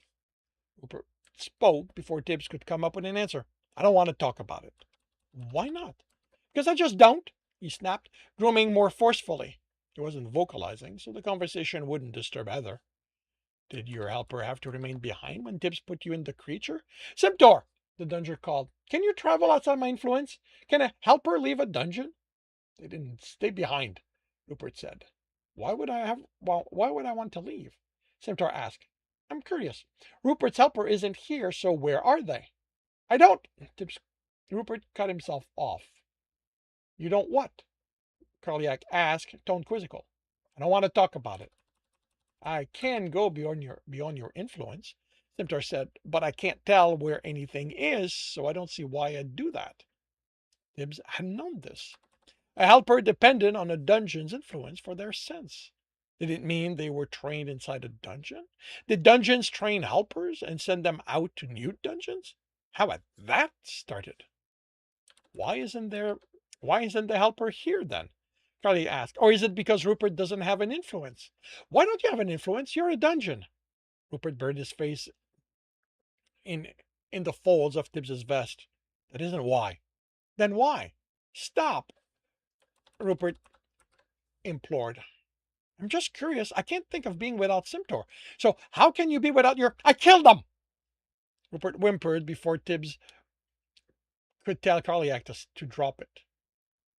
Why would you do that? Simtor asked, sounding worried. I Rupert stopped, and Tibbs had the sense that what he'd intended to say would have been less than truthful. Not being able to tell when dungeons lied was inconvenient. I was hungry, he admitted, tone filled with shame. I didn't know what they were. Didn't your helper tell you? I was scared when Simptor appeared, but once I knew, I felt better, and things are much improved now. Rupert took so long to answer, Tibbs thought he'd have to stop Carliac from prodding. I didn't listen. I didn't care. All I wanted was to eat. They weren't someone. They were just food. The silence stretched long enough. Heather exited the wall, but Tibbs shook her head when she opened the mouth. Rupert needed to see this through, whatever the conclusion was. If you try to eat Simtor, Carlac said, voice growing hard, I will end you. I won't, Rupert whimpered. I'm sorry. I'm sorry I did it. I wish I hadn't. I wish I'd been a good dungeon. I want to be a good dungeon. I'm sorry. He curled into a ball inside his vest. Doesn't eating your helper break rules? Carliac asked. I don't know, Simtor answered quietly. No one has talked about that happening. Tibbs? I know less about that than Simtor. I think it's wrong, especially because of why Rupert did it, and I've explained to him how I felt about that and the other things he did. It's why he's traveling with me as a squirrel. But no one had come to punish him by the time I found him, so I don't know. He took off his vest and placed it on the ground outside the room, then deposited a still whimpering Rupert on it. He wasn't risking one of the beams falling this far into the wall if the wall came crashing down. What's going on? When Heather asked when Tibbs joined her. Carliac asked about Rupert's lack of a helper, and that put him in a bad mental place. He can tell you if he feels like it, he added when she opened her mouth. She looked at the vest, then headed for the pile of beams. They carried one in, and she indicated where to put it. She secured it, then removed one. He sat after they added it to the pile and barely made out Carliac, Simtor, and Rupert's conversation. He figured that he could make out their whispers if he wanted, but they deserved their privacy. 3 beams later, Rupert dragged his vest to him and curled onto his lap. Tibbs petted him while waiting for Heather to be done. Will I get another helper when I return to my dungeon? I don't know. That's a part of dungeons no one told me about. I hope I'll be a good enough dungeon I'll get one. I hope so too. Heather exited the wall and he placed Rupert in a pocket before putting his vest on. Then they carried another beam inside it. Tibbs looked back at the tunnel through the beams, marking them on his paper. It was almost a maze with how they had to place the supports, plural, and needed to maneuver around them. Ah, I can't do this, others said, looking at the animals in the next room and sounding defeated. The runs or this fight? I can't do puzzles like that again. You won't. I'll handle the next one. How would you have done it? As an omega? Basically how you did it, but I'd have to try each beam until I worked out a way to support them, and then try and try again to find out which ones did anything useful once supported. He looked at the stack of papers, and I'd have run out of papers. With an element, I'd have done what I did the first time, iced everything and just removed beams. Isn't the dungeon okay with you using that element? While you while have me why have me go through all this torture then? Carliac was okay with it at that first time, and you needed the training. This was so hard. But now you know how to use what you sense of your element on an object. She tried glaring, but was clearly too tired. You have me do that again, and you're going to feel that element directly on your head. He grinned. How about we go back to town so you can rest? We'll continue tomorrow. So, Carliac, Tibbs asked as they stood before the wall of beams, are you okay with me using water in this room? Yes, but no using that trick to ice everything. I doubt an Upsilon runner would know it. No icing all the beams. I think I can work with that. Heather, tell me which beams to ice so we can make a path. She pointed, he iced, and they removed beams. In no time, they were through. The combat room hadn't changed. The deer in the center, 3 raccoons, 4 foxes, and 6 rabbits around it. How do you feel about taking them on? She drew her sword. Oh, I feel good. Just remember, I can't heal you unless you make it out of the room. Don't be overconfident. If you don't win, you can try again. My dad didn't train me to take stupid risks. He should have thought about he should have trained you not to take risks at all.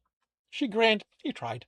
Hoped I'd be a happy city girl, maybe help him manage the compound. But I have too much of my mother in me, and just enough of him that he knew he couldn't force what he wanted on me. Just be careful. She stepped into the room, and the animals moved.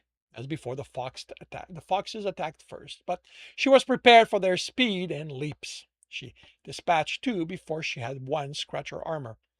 The leaping raccoon suddenly headed. Okay, I know what I suddenly change.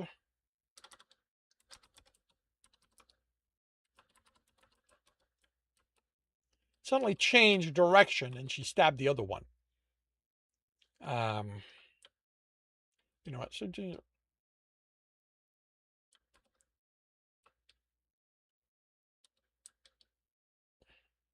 I mean, I say leaping, so you know what?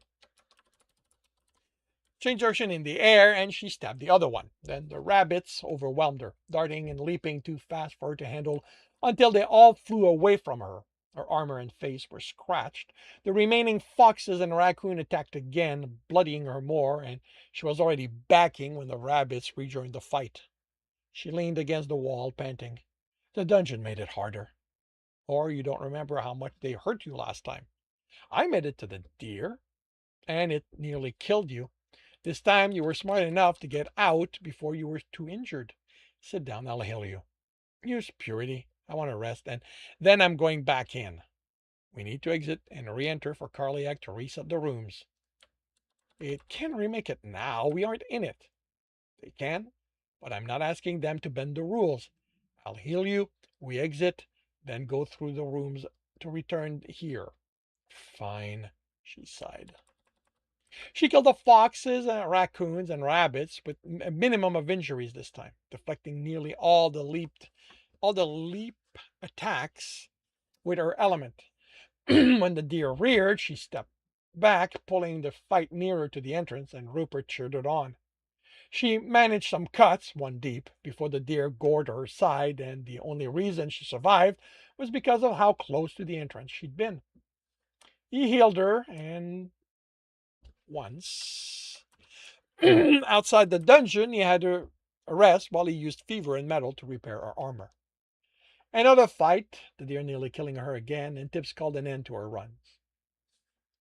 2 foxes were dead and 1 rabbit, but the rest were overwhelming her now that she hardly had any essence left. She barely made it out of the room. I can't refill my essence, my reserve fast enough, she cried out in exasperation.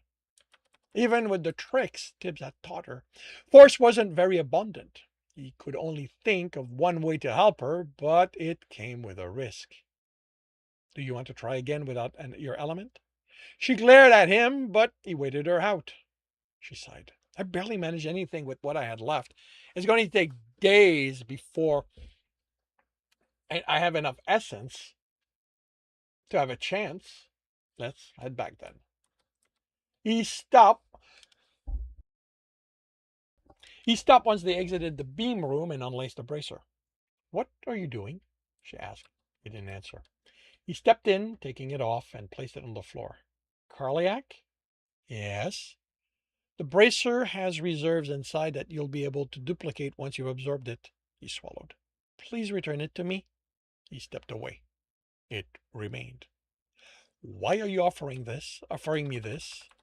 The dungeon asked.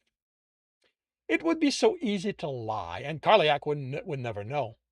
More than one reason. One is that Heather could use an amulet for our element. It's a reserve made of a crystal like those in my bracers.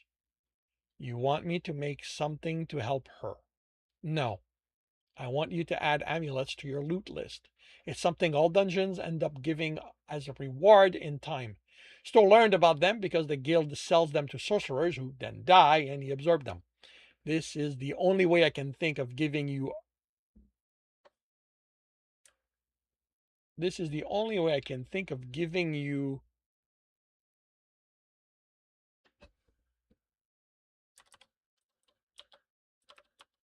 Only way I can think. This is the only way I can think you'll be able to include them. So you don't expect me to make one specifically for her. Only if you think it's a fair exchange. The bracers the bracer melted into the floor, and Tibbs was intensely aware of his bare arm. He waited. Carliac didn't have to remake it. They could decide this was fair punishment for how Tibbs had it reformed, and he hurried to take it, relief making him weak. This is complex, Carliac said, awed. It was a gift, he replied, clutching it to his chest. The reserves are deep. You should be able to change them, make them smaller, something more suited for Epsilon runners. His hand shook as he enough that he had trouble lacing the bracer. He ignored Heather's quizzical expression, and they continued to the exit. Tibbs, Carliac said once they were far enough, he thought he'd been outside the dungeon's influence. Come back with Heather tomorrow. She isn't going to have enough essence for a fight. That's okay. I have another reason. Carliac wants you to come back tomorrow. He has something in mind. She looked at the distant entrance and shrugged. Sure. Carliac remained silent until they reached the beam room, which had been altered. The red path, the dungeon said, leads to the cache containing Heather's amulet. Isn't that breaking the rules? Tibbs asked. This is a special reward for a special test. The catch is that she can't have help. The test is for her and her alone.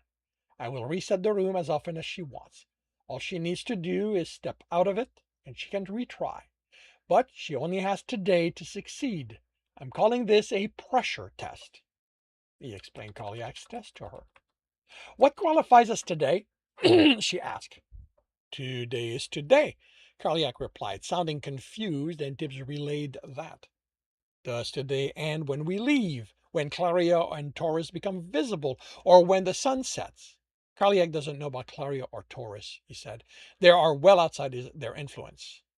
One day, the dungeon said, is from when the sun's light when I feel the sun's light essence on me, through it intensifying, going away, and returning. That is how you explained it to me, Tibbs. It's a full day and night cycle, he translated. She nodded. So I can keep trying all night if I have to. We have to leave when Carliac closes their door. What door?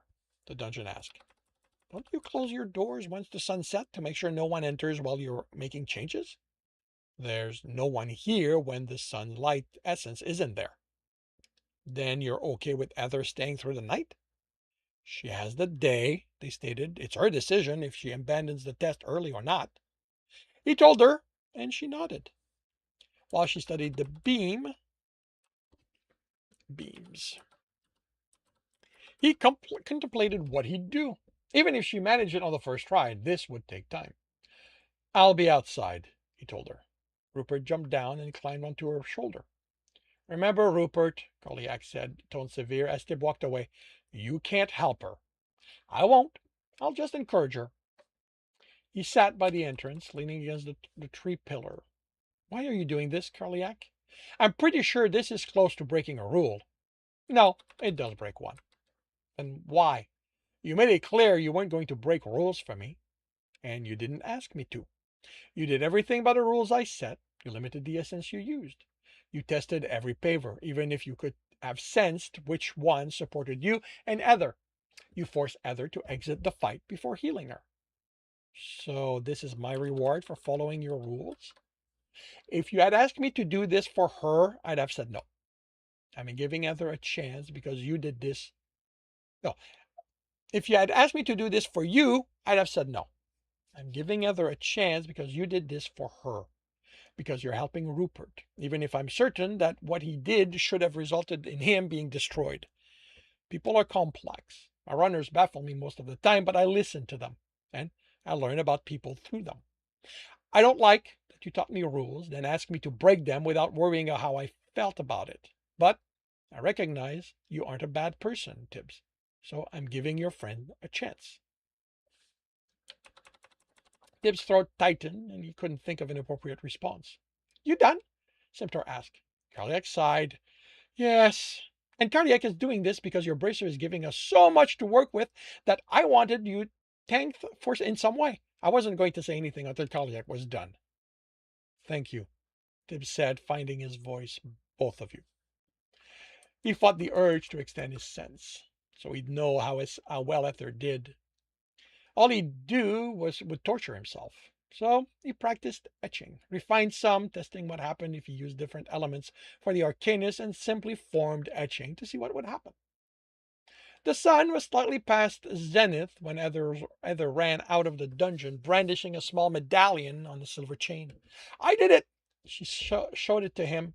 The metalwork was simple and worn, something Tibbs would expect to have been passed down through a family line for many generations. And the crystal at the center was tiny, which surprised him, but the reserve it contained was larger than what he remembered of those the guild had sold, which made sense. It was based on the reserve, wow, twice in a row, in his bracers. Congratulations. Does it have any essence in it? No. Put some in. That way it'll be prime and it'll absorb essence by itself. And if you focus, you can help it. She stared at the group. That's he. He stared at the group stepping into the clearing. What are you two doing here? Rachel demanded. And that concludes chapter 28 of Mind Your Step. If you are enjoying this, please leave a like. If you want to know when the next chapter will be up, subscribe and hit the bell. If you want to read this story, it's available for free on Royal Road, with it being a month ahead on my Patreon. And if you are looking to listen to these live, it's every Tuesday morning, 8 a.m. Eastern Time on Twitch and YouTube. Links are in the notes. And with that, I shall wish you a good day.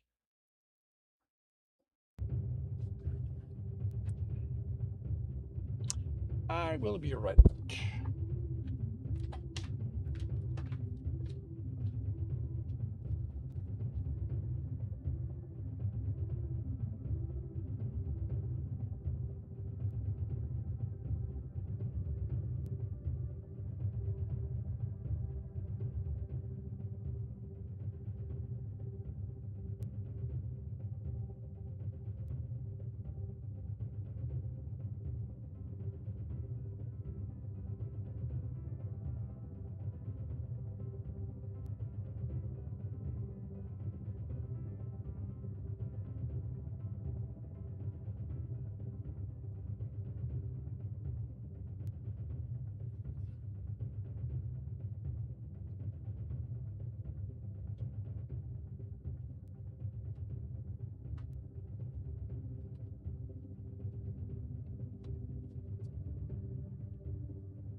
It has to be here.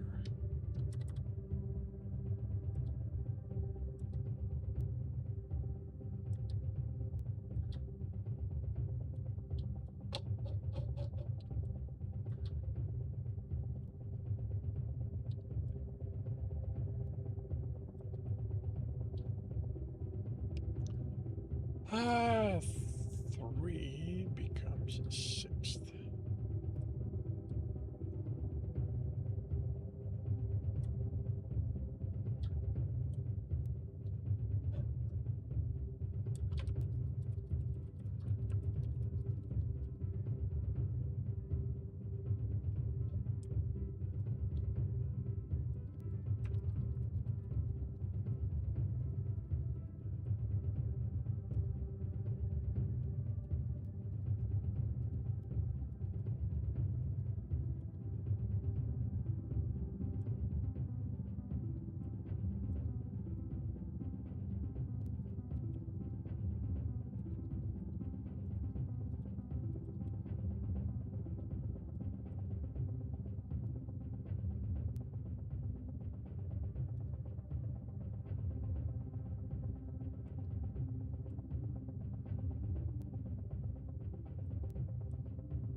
Okay, so that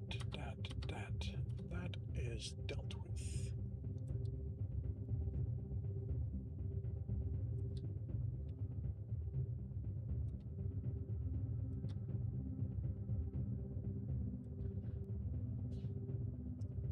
Okay, so that hopefully deals with Mind Your Step.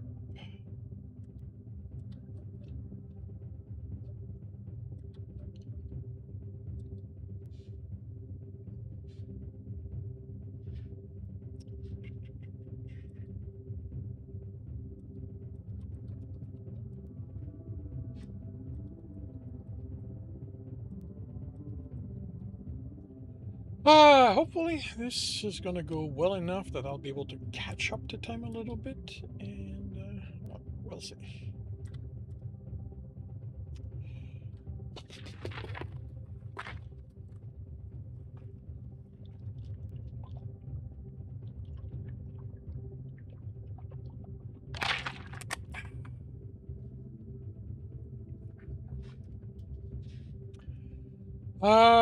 Alrighty.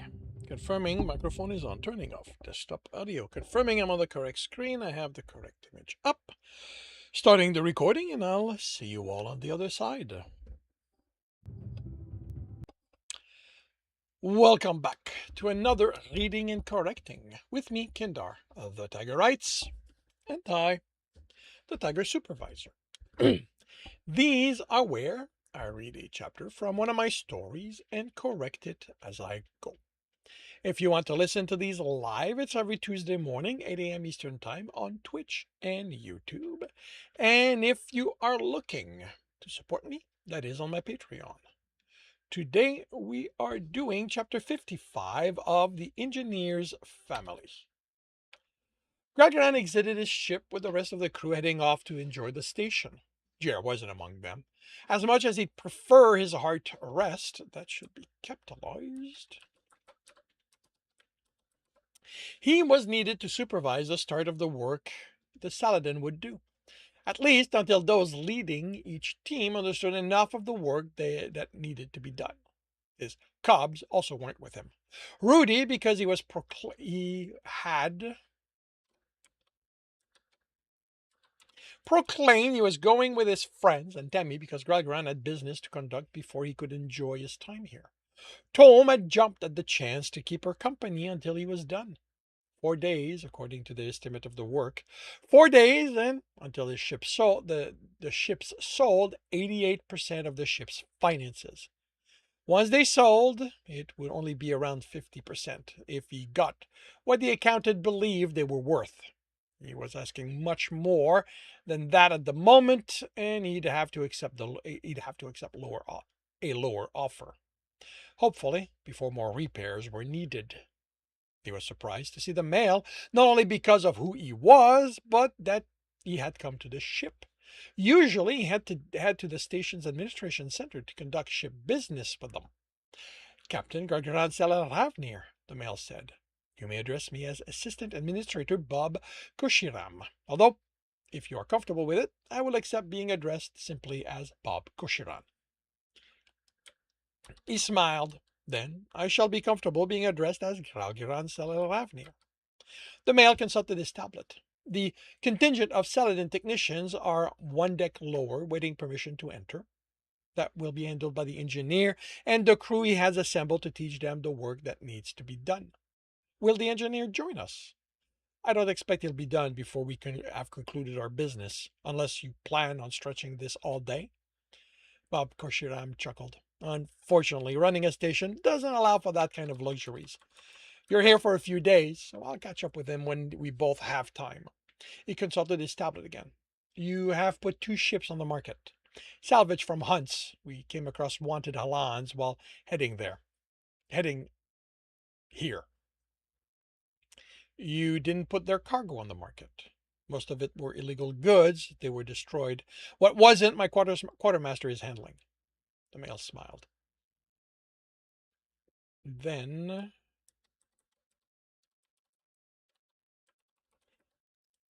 I'll have to schedule an appointment with him regarding the ships You are asking significantly above their expected value. They are undamaged. Their generators are in good working order, and they have their antimatter stockpiles. The male nodded, making notes. You're still asking above what I expect that to be worth.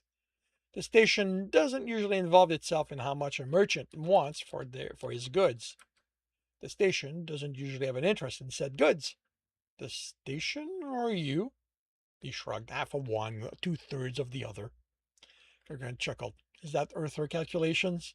It's a Bob special, but yes, I have a side project and I could use some ships for it, if we can agree on the price. Normally, I'd be willing to negotiate a discount on account of our shortened names, but I'm afraid this time this upgrade is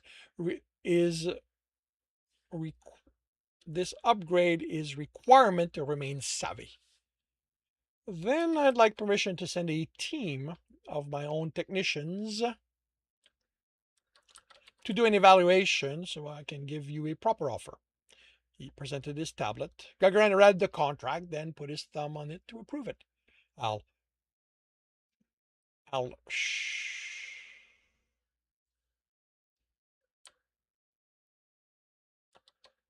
I'll have a shuttle sent to them as quickly as I can. He swiped and read, Your mercantile permits are coming due. Will you be taking care of them now or on their date? Now. I plan on bringing everything up to date while I know what my finances are. That's wise. I believe a hunter's life is one of unpredictability. Indeed. They went through the list of permits he needed to operate as a merchant within Federation space. As a hunter, those were covered by his contracts with the FSB, but a hunter couldn't engage in the kind of trade Gagarin needed to pass himself off as a merchant. That resolved, the station representative laughed, and Gagarin headed to meet up with his friend and daughter. He sat next to Tom, and where has she run to? Tom chuckled, leaning against him. Oh, in the trees somewhere. She was chasing a male for a while. Already? Rudy might not like the competition. His friend laughed. I doubt that's why. I think they have a hunt going. He rested his head on Gagarin's shoulder and placed his arm around Tom. His friend looked at the playful cubs and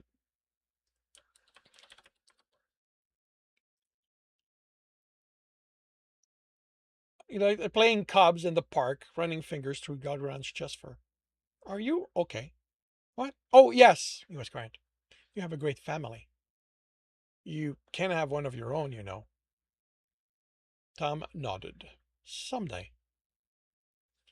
Someone's popular, Jer said, nodding to Rudy and his entourage on the dance floor, rubbing his cheek against Tom. Okay, actually, you know what?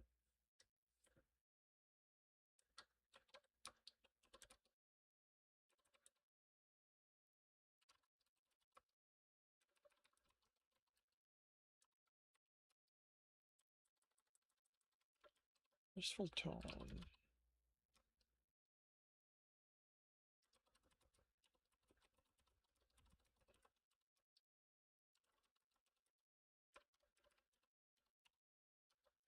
The wistful tone made Gagarin realize something. Someone's popular, Jer said, nodding to Rudy and his entourage on the dance floor, rubbing his cheek against Tom's muzzle. Gagarin had tracked down their son to a club for youth and let his heart know where they'd be. He rubbed his muzzle against Jer's cheek. He takes after you, I guess. They were seated in an upper balcony booth. They let parents keep an eye on their cubs while not making that obvious. Oh, sure, because I'm the only one with a fan club on the ship, Mister. I can't go to the club without getting hundreds of invitations to a leisure alley. And let's not leave Tom out of this. He took his he took his he what? He took his quite the popular.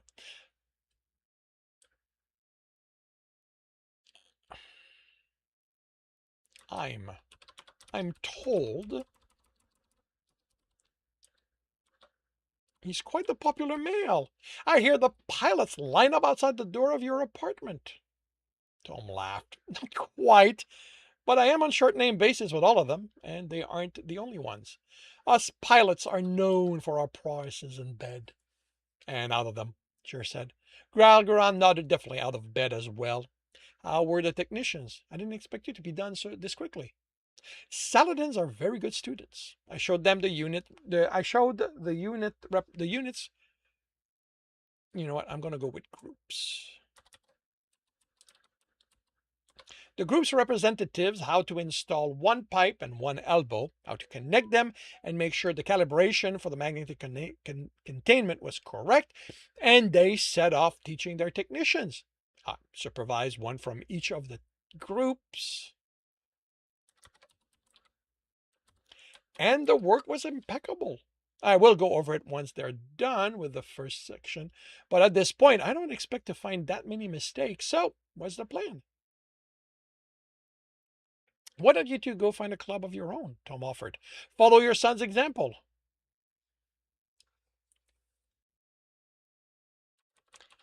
Gralgaran took out his tablet. I can tell you where the clubs are, Gral, Tom said, amused, if you somehow forgot. I'm looking for something else. He smiled, finding it. Tammy, how would you like to spend time with Heracule? Her eyes widened. Heracule is here? She looked around, sniffing the air. Not in this cub, he said. Not in this club, he said, laughing. But Heracule has his own place on deck 9, and he's always happy to see cubs. Yes, I want to see Heracule.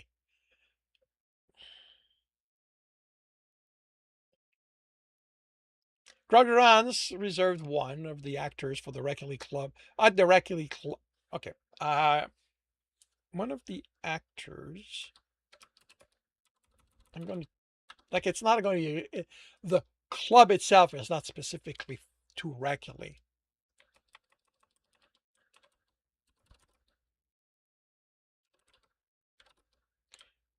And the young cubs.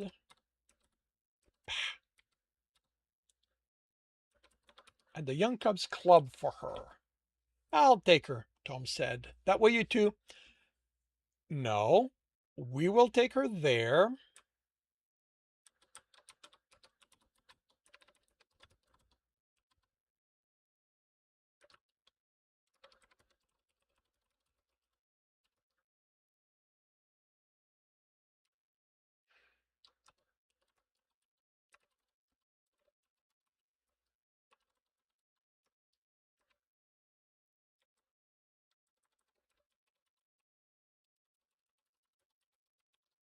We will take her there, he said, unwilling to let his friend leave them, the three of us.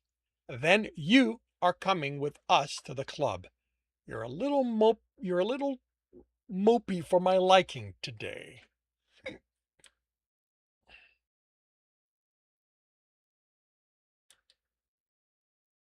Why are you sad?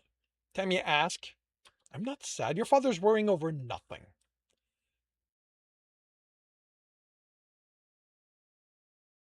You go play with them.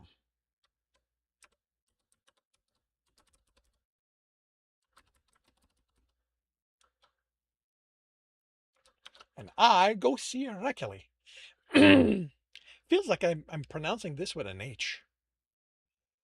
All right, since you aren't giving me a choice, little bossy female.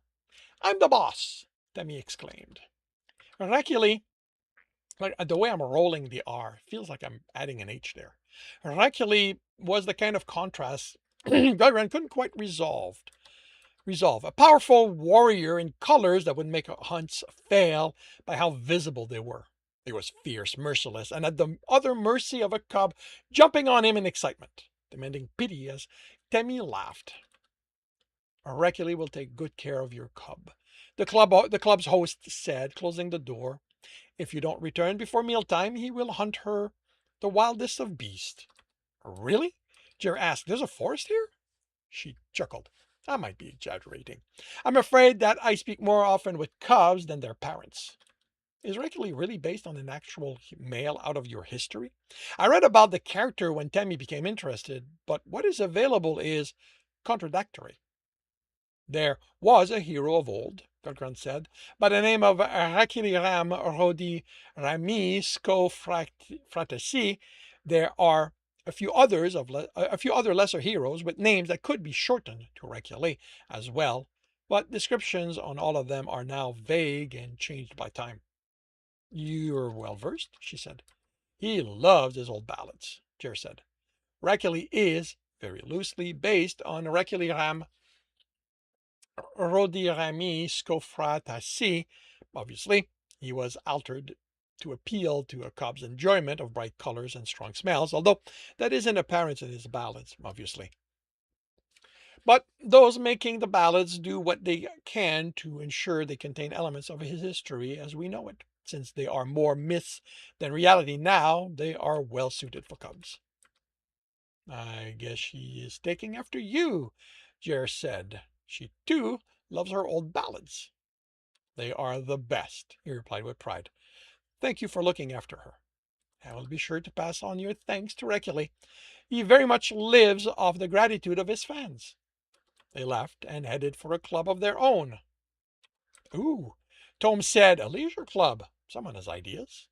Someone has ideas that he doesn't want us to have to restrain ourselves, Gregory replied, swiping his bracelet. We haven't had this kind of fun, the three of us, in too long. That's what I get for being friends with people of such high rank, Tom said, swiping his. Robert, Jer swiped.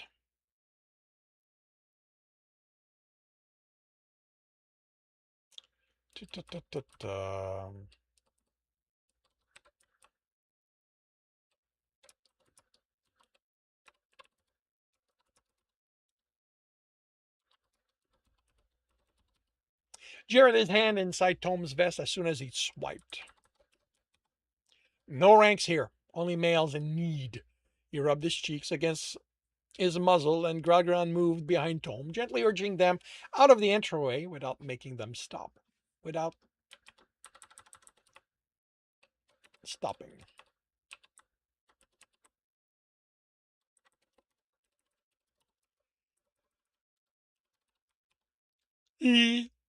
Then he had Tom's vest off and was nuzzling the back of his neck. He moved along to the music that reached even this far from the dance floor and lowered his friend's pants, then his, and the three of them danced together.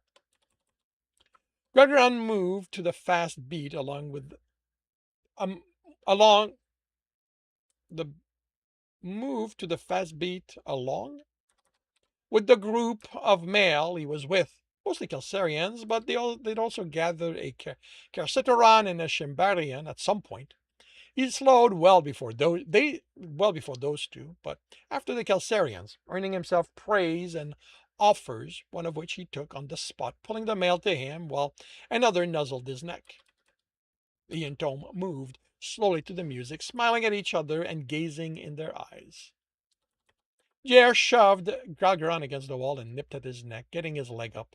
You are so fucking mine right now, he growled. Now and always, Grogran replied. The three of them danced and laughed together, nipping at each other's neck, licking muzzles and cheeks, rubbing them. Grogran was shoved into a Kelsarian male by the trio of Shimbarian in the throes of passion, and they both fell onto the couch. They looked down at their cocks pressed together and burst out laughing. Well, the other male said, seeing as we have been introduced, can I interest you in sex? Yes, you can. Tom sighed against him as the water fell over them and Jer soaped his chest.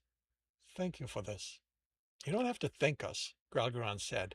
You know you're welcome to spend time with us whenever you want. I know, it's just that. That what? Jer asked. It doesn't matter.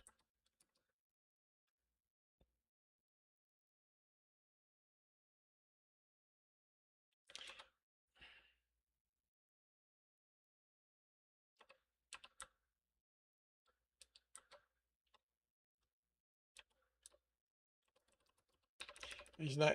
He doesn't suspect. Like he's not that dense.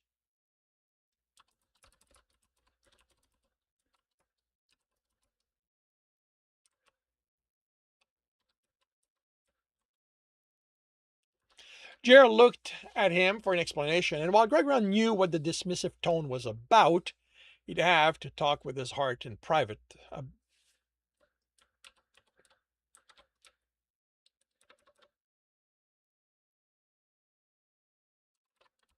He'd have to talk with his heart in private first. Roar! Tammy yelled as the door opened and she jumped on Jer. I'm a mighty hunter! Gregor did his best not to snicker the colorful bows in her fur as well as the ribbons around her ears. Right, Rudy said, unimpressed. Be nice, Rudium Tamer. Tom chastised gently. The sister can have as much fun as you did. I had more fun. Did not, Tammy said. I hunted with Reckly. Roar! Well, I had sex. Tammy hissed at him. And Jer laughed. Okay, this can be the same line. And Jer laughed. What? Rudy asked. Now you know how you looked when you hissed at us, Gilgren said. I did not do that, his son replied, offended. Cubs have short memories. Tom said. Rackley stepped through the door and Ruby stared. Gilgren couldn't tell if it was awe or disbelief.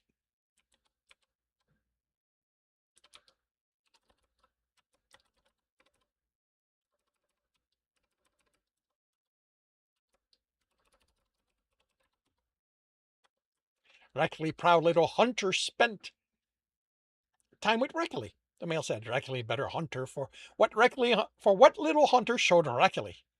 Roar! Tammy replied. Roar! Rackley replied at full volume. Jer shook his head and used a finger to clear his ears. That's one set of longs you have. The male straightened. Rackley, great hunter. Rudy pulled on Galgran's hand and motioned to the exit. Thank you for looking after our daughter, Rackley. Rackley honored. Rackley hope little hunter will come teach Rackley again. Yes, Tammy said, again. We'll see what we can arrange, Jer said, and they headed home. And that concludes chapter 55 of The Engineer's Family. If you are enjoying this, please leave a like. If you want to know when the next chapter will be up, subscribe and hit the bell. If you want to read this story, it's available on my Patreon as well as Ream's Story. And if you are looking to listen to these live, it's every Tuesday morning, 8 a.m. Eastern Time on Twitch and YouTube. Links are in the notes, and with that, I shall wish you a good day.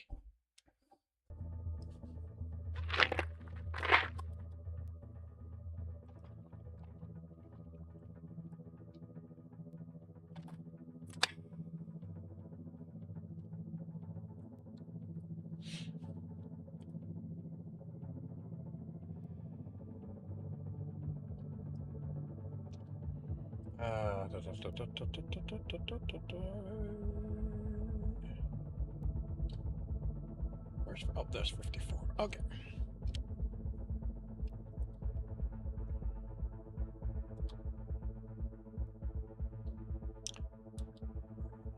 Format.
Ba, ba, ba, ba, ba, ba, 54th, 27th.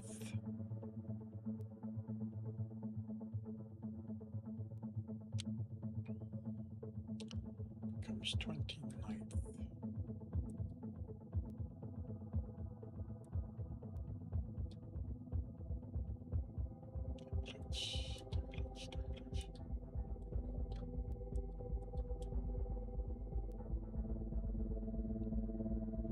All files are marked ignored.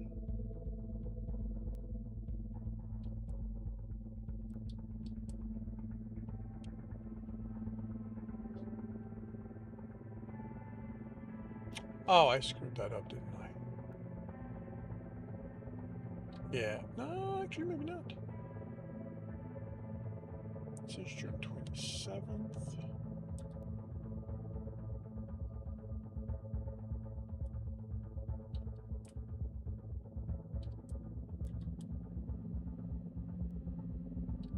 Yep, I screwed it up.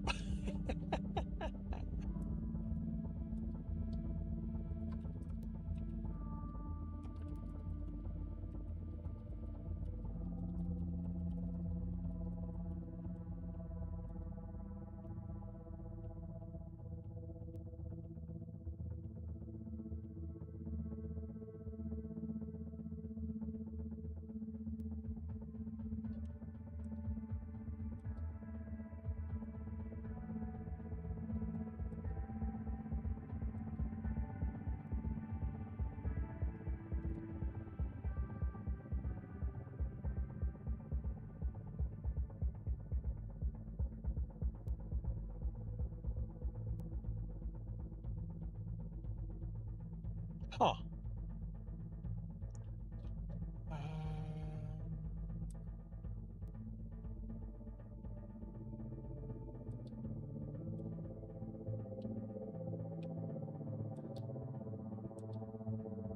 That's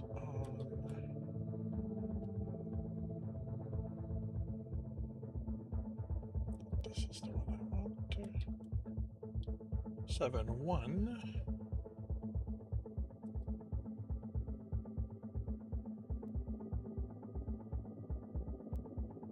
Oh, right. Okay, so 6:30 is the one you want.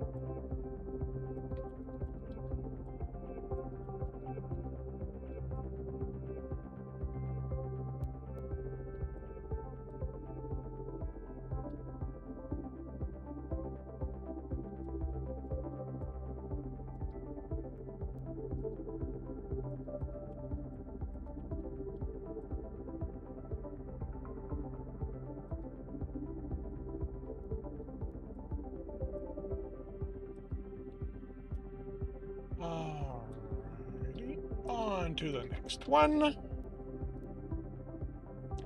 Hey, Monster Bait! Welcome to the stream. How are you doing today? What are you up to?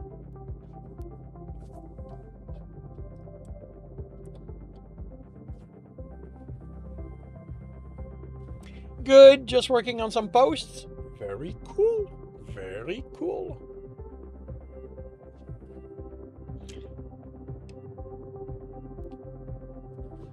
I am doing read and correct this morning, so I have to go back to that.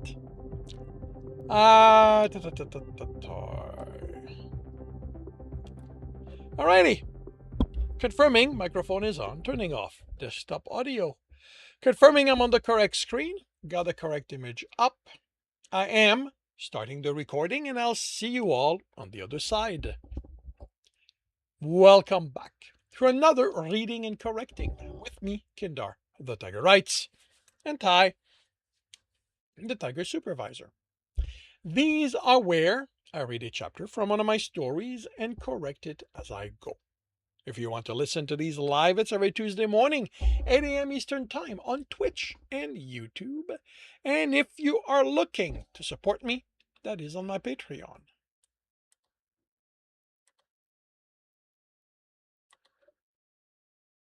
Yes, yes, I should not have done that there. Um, Today we are doing chapter 56 of The Engineer's Family.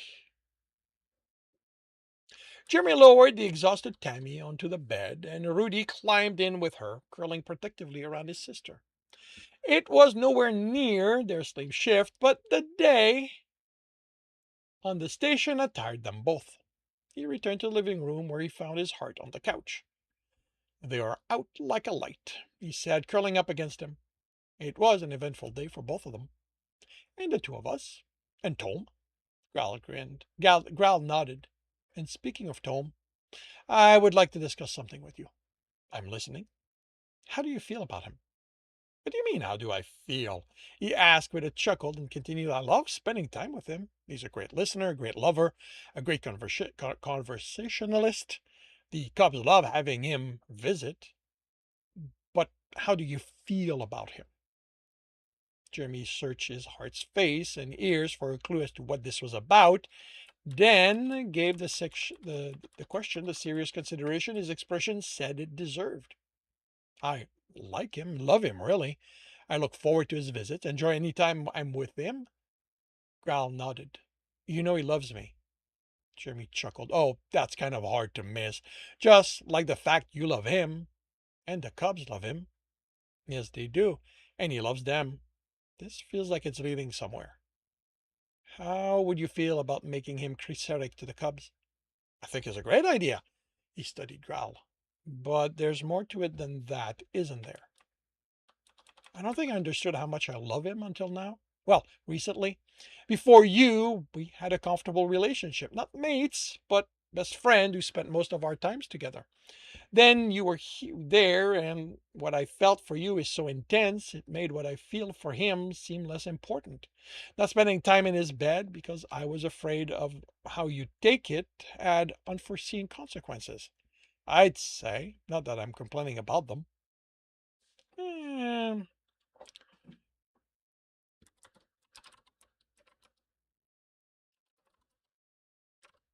not that I'm complaining about where it led. Grouse smiled. "Me neither. But our friendship with him and my love for you blinded me to something about him. He isn't happy." "What? Since when? And what did I do to make him unhappy?" "No, it's nothing you did. It's me, if anyone's to blame. I've been focusing on us so much that I forgot he had dreams we'd be a family." "Okay. So making him Chrysarik is is for more than the Cubs. I'd like to bring him into our family, if you're okay with it." "I need to know some things first." We will be share he will be sharing our bed, yes." Jeremy snorted. "Yeah, that's a given.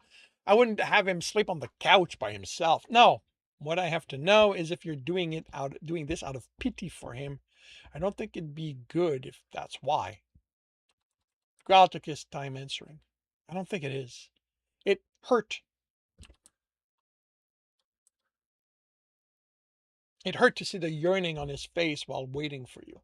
I don't know if he's denying himself the joy of a family of his own or if it's something else, but when I mentioned that he too could have a family and he simply said maybe one day, I felt it here." He tapped his chest. Maybe I need to go rewrite stuff. "I wanted him to have one right then. I wanted him to have me, have us in his family." "Okay, I'm in. But before we tell him, I think we need to check with the Cubs. If Tom is going to move in with us, it's not the same as him just being Chrysarik to them. They are going to have to share us with him full time. Are they going to be okay with that? And what are we doing for toilet? He can use the guest one until a new one is installed for him. And are you sure you're okay with this? That you aren't doing this just to make me make me happy?" "Of course I'm doing this because it makes you happy. But that doesn't mean it doesn't make me happy as well. It I mean it when I say I love him." Growl kissed him. "We'll ask the Cubs after we've all slept." Jimmy looked up from the meat he was cutting at the motion in his peripheral vision, and a smiling Rudy made his way to the table. Someone woke up in a good mood, he commented, looking at the simmering sauce. I had a good dream, his son said. It's going to be a good day. I know it. You have plans to spend time with someone fun? His son nodded eagerly. Tammy and her father joined them, and Jimmy placed food on the table, slipping a piece of meat on a bone for her, to her, to Growl's amused annoyance. She tore into it with gusto. We have something to run by both of you, he said. Sounds serious, Tammy said, licking her fingers while Rudy nodded eagerly. How would you two feel about Tom being your Chris Eric and moving in with us? Yes! Rudy exclaimed, and Jeremy chuckled. Are you hoping this would happen? His son suddenly turned bashful and simply shrugged. I get a Chris Eric? Tammy asked, eyes wide. Yes, Tom would be yours and Rudy's Chris Eric and our lover. You're going to have sex, Tammy said, losing some of her enthusiasm. We won't have it in front of you, Jeremy promised. Okay, I want my Chris Eric. Growl looked at him. I think that's anonymous. He tapped on his tablet, then showed it to Jeremy. His shift just ended. You need to come home urgently. You sure that's going to bring him here? He has his own home. We'll find out, he sent it. How difficult will it be to change his work shift? If he's going to sleep with us, he can't also be working that shift. He'll have to agree to the change, but I'm sure the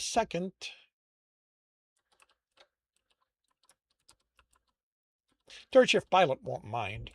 Not first shift? It's better if he and I aren't on the bridge at the same time during regular operation. Worried you won't be able to resist him?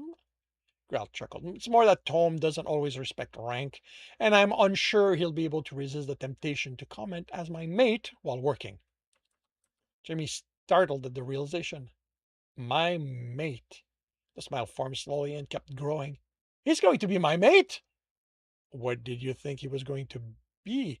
Rudy asked, sounding amused and perplexed. I hadn't thought about it that far. He couldn't stop smiling. The door announce sounded and sounded again and again. Growl stood. Told you.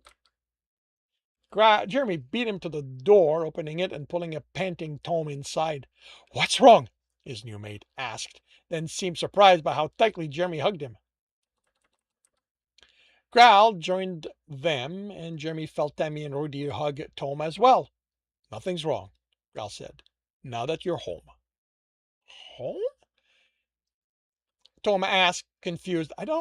You're my Chris Eric. Tammy exclaimed. I'm yours too? He pulled away slightly and looked at Growl. And you'll be, if you'll have us, we'll be your mates. Growl, Tom said, sounding even more confused. You don't have to. He rubbed muzzled with him. I know, but I want to. He looked at Jeremy. Are you sure you're okay with this? Jimmy's face hurt from the grin. Most definitely. He rubbed his cheek against Tom's muzzle. Yes, Tom said again the bat. Father of us all, thank you. Jeremy walked along the station going. He didn't care. He'd barely been able to focus on the time he'd spent in engineering for his shift, since all he could think about was the third shift meal, the first with Tom as part of their family. He'd needed to stretch his leg to see something other than the ship's wall. If there was one thing to be said about Cassitron Run stations, it was that they were great to look at. Someone's in a good mood, the male that fell into step with him said in Cassitron accented English. Just got a mate, he told Bob. A new one, or is this making it official between you and Growl, Grancel, and Avenir? A new one, second one. I'm still with Growl. It's Tom. You probably don't know him. He's Growl's best friend. First male I had sex with outside of Growl. Oh, I saw that one. Jimmy grinned. You and that Earther delegation trying to force me to return to Earth. I hope they never forget what they saw. Do Kelsarians do anything to make it official? Oh no. Families are personal things with us to us. We asked if he wanted to be part of it. He said yes, and we are mated. It kind of feels like we celebrated that yesterday when we went to a club here and the three of us. How do Cicerons do it? Clubbing? Bob asked, grinning. The signing of contract makes it official. After that, it varies by family and what the details of the contract is. If producing cubs is part of it, each member of the family that is of age will have sex with the person joining to ensure they know how to please their mate so that fertility will happen. Jeremy stared. You didn't have to do that, did you? Bob laughed. No, cubs are not in me and my mate's future. Not that it would have been a problem if it had been. I had already had sex with everyone in his family by then. Well, all of those on the ship. Cassitran's family are quite tightly knit. Then isn't it hard on the two of you, just with them still in space? I'm not so Cassitran that I need that closeness. And Corey Sham makes it work by having built a large circle of intimate friends. His friend considered something. How about you come to our apartment? He's in a meeting for the next 2 shifts, and I have beer we can drink to celebrate your new mating. I would love to celebrate with you. As happy as I am for you, Thirst said, if you can't focus on this, maybe we should forego the exercise. Jeremy forcefully pulled himself away from the memory of his time with Growl and Tome. Sex with the two of them was certainly memorable. The exercise in question had come about after he and Bob had enjoyed their beer and each other. His friend had mentioned that another group of Earther refugee had gotten an Earther ship and were docked while they were finalizing their permits. Jurani? I am in their system, Beta. No indication they have noticed my intrusion, sending the layout of their ship to your tablet. He tapped it and connected it to the lens he'd put on, and the information appeared before him. He had it map his way to their engineering and then leave again. The test was imperfect in that they didn't have armor that included face covering, but they also weren't looking to capture him. Or at least they shouldn't be. If they were in league with those who had attempted to kidnap his cubs, this would turn out to be far more interesting. Okay, Zen said, I'm in position. I confirm that what I got you to wear is close enough to what they're wearing. You won't stand out.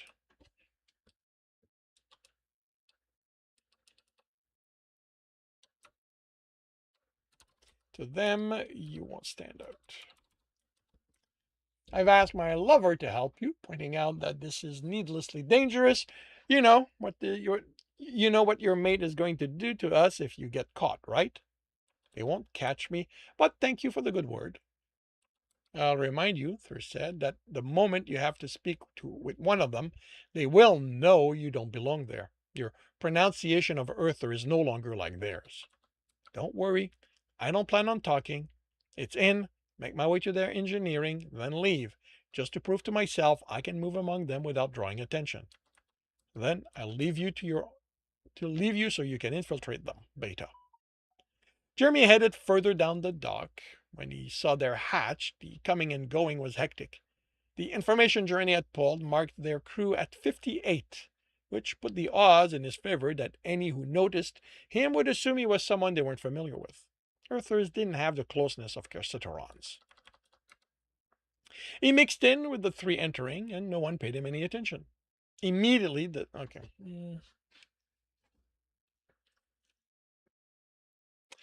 tightness of the corridor. Yeah, you know what? I'm removing that period.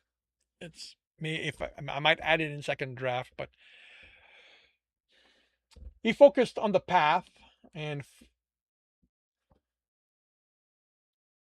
forcing himself not to react to the flashes of silver he caught on some of them. There was something familiar in the shape, but he couldn't draw attention to himself. Up 2 decks in an empty, but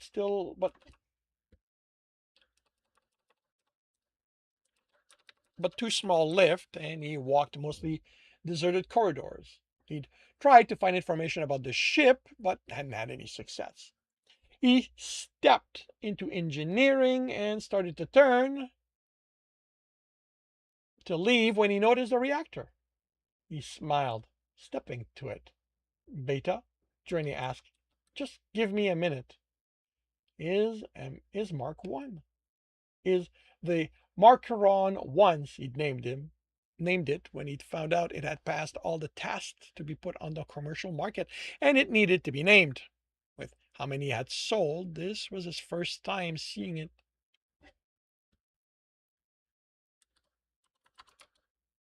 Even with how many had sold, this was his first time seeing it in a ship, in use. It had seen better days, but it seemed functional. He tapped a button and the operating range came up on the screen, well within safety guidelines.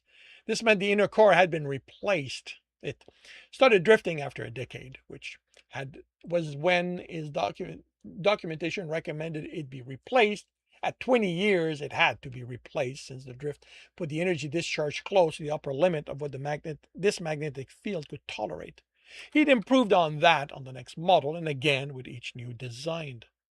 "What are you doing here?" a female asked. Jimmy cursed himself for getting distracted. A hunter always remained aware of his surroundings. He faced her along with the four others. Two men and two women. None of them had tools, so they might not be those who worked here. Or they were returning and the tools were in storage, as they were on his ship. "Look," she said, "this isn't public access. How about you return to the public deck and I don't tell the captain you—" "Wait," one of the other two females said, looking at her tablet, eyes going wide. "It's him!" He should have bought a gun. He had his claws, but a gun would have been faster to prevent them from capturing him. "He's the Calcerian's heart." "That's Jeremy Bradshaw." She pushed through the others, and before Jeremy could react, she hugged him, pushing him back until his leg was against the side of the reactor. "You have no idea what you two mean to me. Without you, I wouldn't have had the courage to leave." "You're welcome." And he'd spoken. He'd given away that he wasn't. "It is him," a male said. "I heard on Spreading Branch how he had his voice box changed so he could be more like his heart." "That isn't why I did it," he said. "Well, not entirely," he added, deciding it was best if he didn't invite questions. "That's nice and all," the woman initially spoken said, "but it doesn't explain why you're here." The answer was next to him. "That's my reactor." He built the story on the spot and convinced himself it was true, which, considering only a bit of it was fabrication, was simple. "Excuse me, I'm in charge of engineering." No, I designed it. I created the original design, the original reactor. I read somewhere that this model of ship had one, and believe it or not, I've never actually got to see one outside my lab. Once it was judged safe for production and sales, everything was handled by the manufacturers. I just wanted to see how it was. How does it work? How much repair it has needed since it was installed? How it was. How does it work? How much repair is it needed since it was installed? I don't know. We just acquired the ship. I don't have all its history. But it doesn't matter. You can't be here. I'm sorry, but designer or not, you need to go. But the woman still hugging him said, "You want to tell him your life story? You can do that on the public deck. But since he is that Jeremy Bradshaw, maybe he has a ship he needs to return to. A special man who might wonder where he is." Well, wouldn't, even if this wasn't a covert test, but she'd given him the perfect way to leave. "She's right, and I'm sorry. I shouldn't have done this without contacting your ship and asking permission first. It won't happen again." The woman released him, and he left. A few tried to follow, but the woman in charge reminded them they had work to do. "Oh, that was close," he whispered. "I tried to warn you," Trini said, but it was like your earpiece was turned off. "Just lost in my head," which was a bad thing to happen to a hunter. "Then tell me when, but I have to thank that lover of yours personally. I think he just pulled my ass out of the fire." "Are you starting to believe?" Jimmy chuckled. "Just take the offer for sex and don't make anything more out of it. I think people are approaching. I'm going silent. I'll be out in a minute or two." And that concludes chapter 56 of The Engineer's Family. If you are enjoying this, please leave a like. If you want to know when the next chapter will be up, subscribe and hit the bell. If you want to read this story, it is available on Patreon, on my Patreon, as well as Ream's story. And if you are looking to Listen to these lives every Tuesday morning, 8 a.m. Eastern Time on Twitch and YouTube. Links are in the notes, and with that, I shall wish you a good day.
Uh, 30th becomes the 2nd.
Ah, there you are.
And I will start another chapter by confirming microphone is on, turning off desktop audio.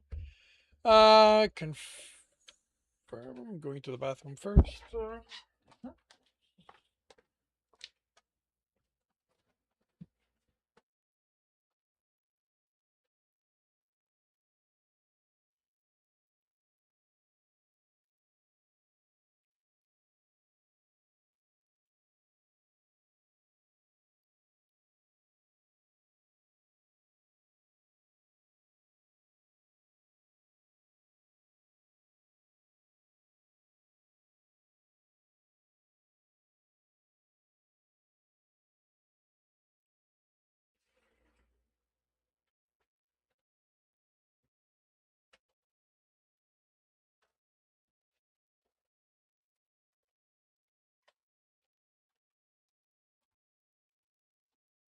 All right. Confirming I'm on the right screen. Got the right image up.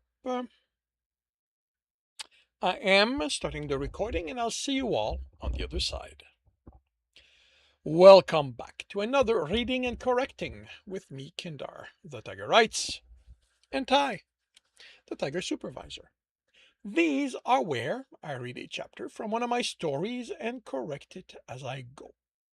If you want to listen to these live, it's every Tuesday morning, 8 a.m. Eastern Time on Twitch and YouTube. And if you are looking to support me, that is on my Patreon. Today we are doing chapter 57 of The Engineer's Family. Tom becoming part of their family was both less disruptive than Gradgrind expected and more so. Him moving in had happened without trouble. He simply slipped into their lives as if he'd always been there. Even adjusting to third shift had come easily. He was there at the end of the start.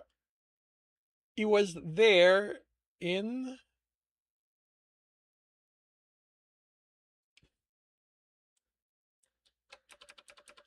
He was there at the start of first shift to help prepare food, so Jared didn't have to stress about feeding them and getting to engineering in time. And he took charge of either making sure he was there when the Cubs returned from the learning center or arranged for one of their friends to be there. The disruption happened in Where the disruption happened was in restructuring their home.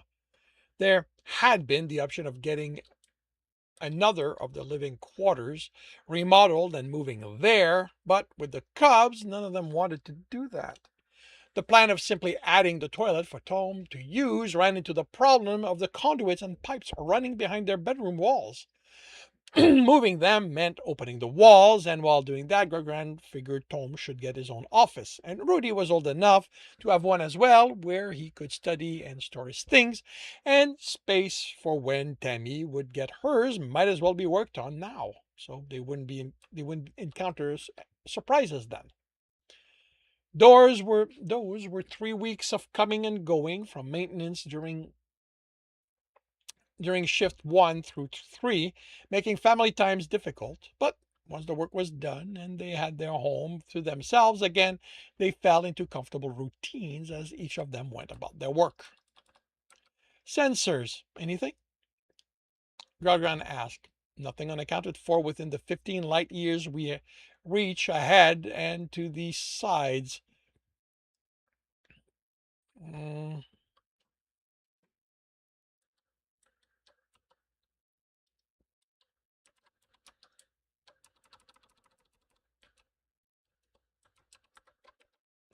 Nothing unaccounted for within the 15 light year arc ahead. All ships pinged, have their tags in order, and where they are predicted to be.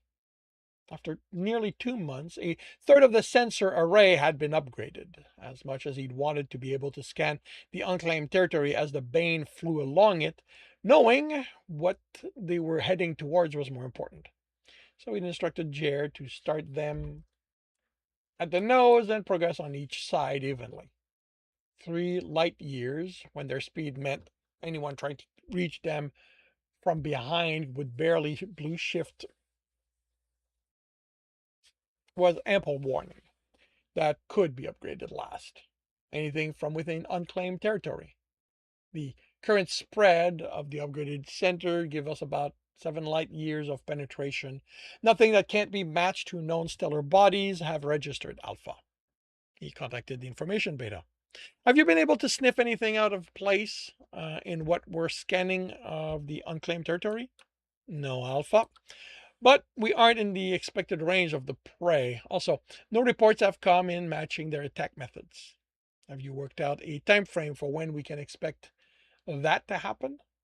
Nothing I'd be willing to stalk. The highest probability returns within the next 13 months, but there's no way to know when the attack ship will realize it happened. He brought up their range. They calculated based on the previous attacks. The easiest way to shorten that delay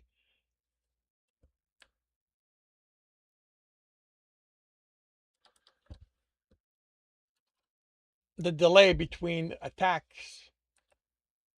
the attack and the discovery was to warn every ship that was expected to travel within it.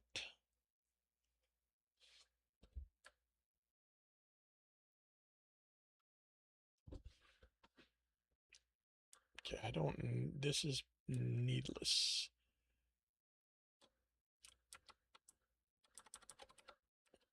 The easiest way to shorten the delay between the attack and the discovery was to warn every ship to regularly check their cargo. But civilians weren't hunters. They would most likely take that warning and go on high alert, which would exhaust them by the time anything happened.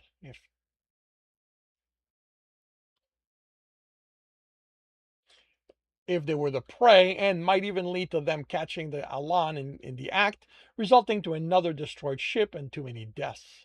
He preferred the Alan got away to getting data at the cost of lives, since he didn't expect it to make enough of a difference here.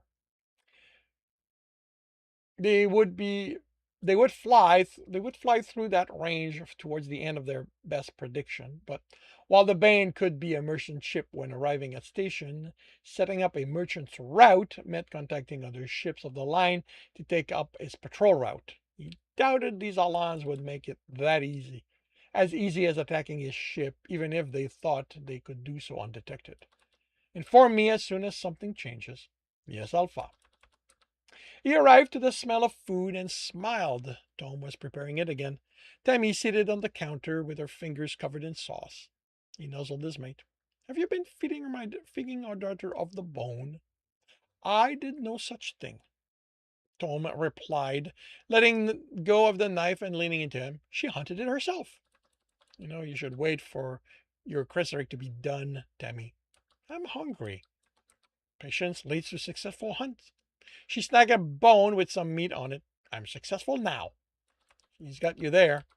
You shouldn't let her get away with it. She's going to learn improper manners. She's young. She has time to learn all the manners. Yes, Jer said, entering. There is food ready. I am famished. He joined them, rubbed his cheek against Tom's muzzle. Have I told you how much I love you? Yes, but I'm not bored of hearing it. I love you, Tom. He rubbed his cheek against Gargan's muzzle. I love you too, Growl. He moved to their daughter and did the same. I love you, Tammy. And don't listen to these two. There's nothing wrong with enjoying meat of the bone. I was defending her, Tom said. You can listen to him then. He's already joining us ever since we've moved in. You've moved in. I'm no longer the one he contacts when he's going to spend time with his friends. He and some friends from the center are going to a leisure alley to eat. So he's going to be even hungrier when he does get here. I'll go change and I'll be back. You want to join him? Tom asked, grinning. That depends. Will you join us? Are you sure you want to leave the little lady unsupervised? Put the knife away, and I'm sure she'll leave some meat for us once we're back. Tom placed the knife in the cleaner, then leaned to rub muzzle with her. Start by cleaning the bones. He won't be able to complain that there's nothing left for us that way. Stop giving her his bad manners. Garion half playfully chastised before he and Tom found Jer undressed and kept him from putting anything back on. How are the accounts? He asked the accountant seated before him. Too low. Didn't the sale of the salvage help? It did, especially as the buyer. Okay. As much as they could have. I the He's overselling, so Bob would still negotiate things down somewhat. He flicked his gaze up to Growl and returned it to his tablet, his ears folding in discomfort. The advantage of the buyer having access to a station's account. He understood the situation we are in, and after his technicians confirmed the two ships were in near perfect shape, I said they were.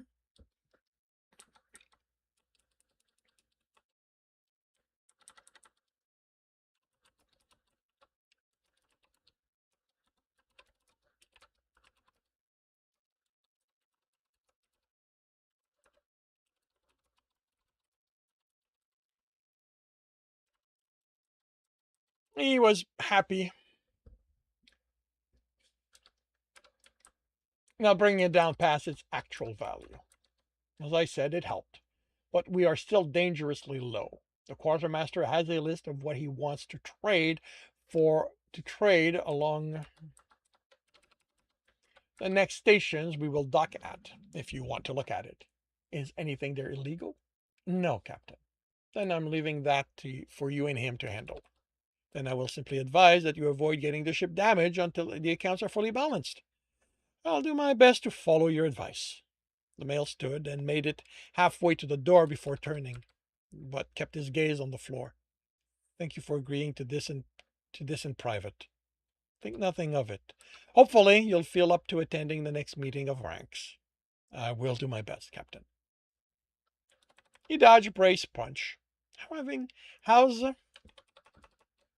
having a second mate treating you? She asked, blocking his kick. He stepped back to catch his breath. Extremely well. You know, when I joined your crew, I was certain you'd be leaving the ship to some first officer when you entered the forest. She punched and he parried, then blocked, then had her on her back. Didn't think I'd hand it to you? She snorted as he helped her stand. No one wants me as a captain, least of all me. But I'm serious. Since you weren't getting mated with Tomarin, we all figured you'd die without one. And now you have two. She grinned. And one is Tom. I didn't expect it. I didn't expect it either until I realized I wanted him as my mate. Being mated to Jer made me realize that I don't have to sacrifice to stay on the hunt. I'm glad someone managed to temper that obsessiveness of yours. He went at her with punches, knee strikes, and elbows to the face, then was doubled over from the punch she landed on his stomach. Still forgetting to watch my fist when you go hard on the attack, Growl. I hit harder than you. Remember that. One day the lesson will hold. He pushed to his feet. Until then, I expect you'll keep enjoying teaching me. She grinned. I'll keep enjoying teaching you, even teaching it. Enjoy it. I'll keep enjoying it even after you've learned it. She came at him hard. Feels like brawling at you hard, Dres said, digging into his fingers into Grogran's back, making him moan. She always does. He said once he could. It's why I exercise with her. Few of the ship are comfortable fighting so hard they might injure me. They're afraid of shattering the illusion of the great Gralgeran Selaravnir, favorite of the gods. I wish I could make that end. I'm not a hero of ballad. Dress chuckled. What? You can't shatter what you didn't create. The illusion exists simply because you are who you are. You'd have to become less than that for it to fail. Then they should see me, not a hero. That's on them, not you. Just continue being you. He stepped away. How do you feel? Gagran sat on the massage table, moving his shoulders. Much better. Thank you. He hooked the male with a leg and pulled him close. Do you have another client waiting? Nope. The next hour is entirely mine. He rubbed muzzle with his friend.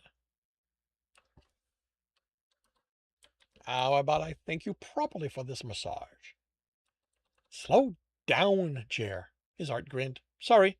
No, you aren't. He motioned to the array.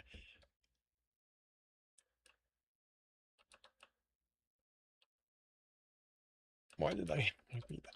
He motioned to the array with the attached converter. What's so amazing? You needed me here. You didn't get anything of what I just said, did you?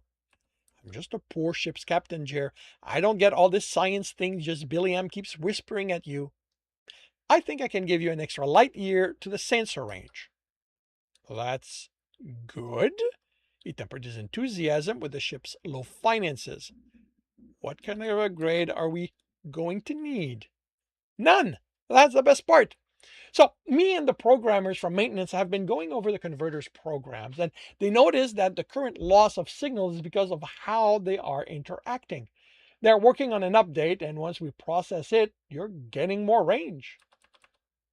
His heart was nearly vibrating with excitement. He took his face in his hand and kissed him. Do you have any idea how hot you smell when you're this excited? This wasn't a leisure area. He pushed Jer's pants down. But it wasn't like anyone would be coming here. The sand-colored male appeared on his screen, already frowning. I hear congratulations are in order. Mated again, is what I hear. Alex, it's good to see you. How are you doing? How's your hunt coming along? Still no heart of my own, but my mates are letting me dwell on that. The academy? The eyes narrowed further. Do you have any idea what kind of idiots they're allowing there now? There is no way any one of them went through the examinations I did before I was allowed to set foot in the academy. Half of the design they're coming up, even just Billiam wouldn't want anything to do with. That's harsh. That's how it is. I swear. If this is what I get for their next build, I'm returning all of them to the learning centers. You know you can return. I have my hunt, Growl. You think I'd find my heart on the Bane? We aren't all guided by the gods. Some of us has to put in the work, you know. He took a breath. I'm sorry. That was unfair. You had to work at it more than you should have. I'm just teaching is exhausting in ways running engineering never was. You know that the day you're ready, you will be welcomed back on the Bane. You might have to adjust to the current engineering, to the current engineer. I'm confident he could find you a position you'd enjoy. Alex snorted. On the couch in his office, because I'm certainly not becoming a technician. What has your heart done to my reactor? Nothing, as far as I know, yet. Yet? Just what is that male planning? He was doing tests on the backup, but they were interrupted by another project. I swear just Billingham has moved into our bed the way he's coming up with ideas. But for now, the reactor is unchanged. If she's that involved with him, that's not going to last. Whatever happens, I know he'll take good care of it. Alex chuckled. I have no doubt. I need to go. If I don't get to the academy before the students, there's no telling what they're going to do. Congratulations on the new mate, Growl. Glad you're happy. I'm glad you're happy. I'm glad you're happy too. Ended the call with Alex snorting. And that concludes chapter 57 of the Engineer's Family. If you are enjoying this, please leave a like. If you want to know when the next chapter will be up, subscribe and hit the bell. If you want to read this story, it's available on my Patreon as well as Ream's Story. And if you are looking to listen to these live, it's every Tuesday morning, 8 a.m. Eastern Time on Twitch and YouTube. Links are in the notes, and with that, I shall wish you a good day. Well, I got through all of them at least.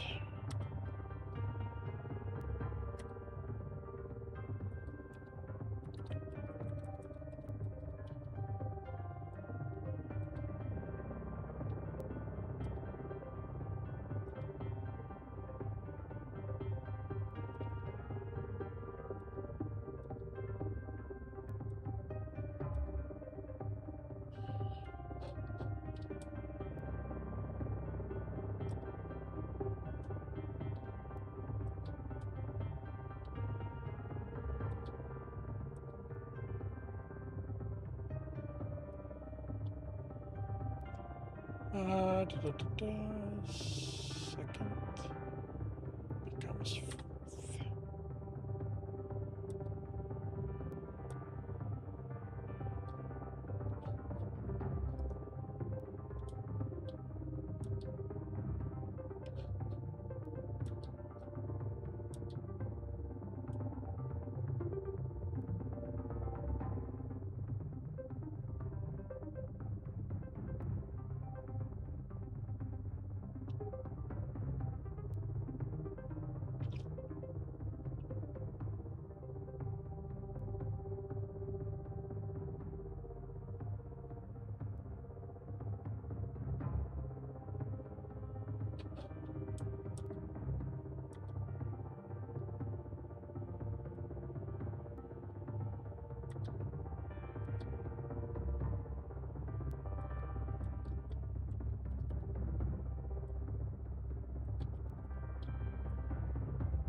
Okay.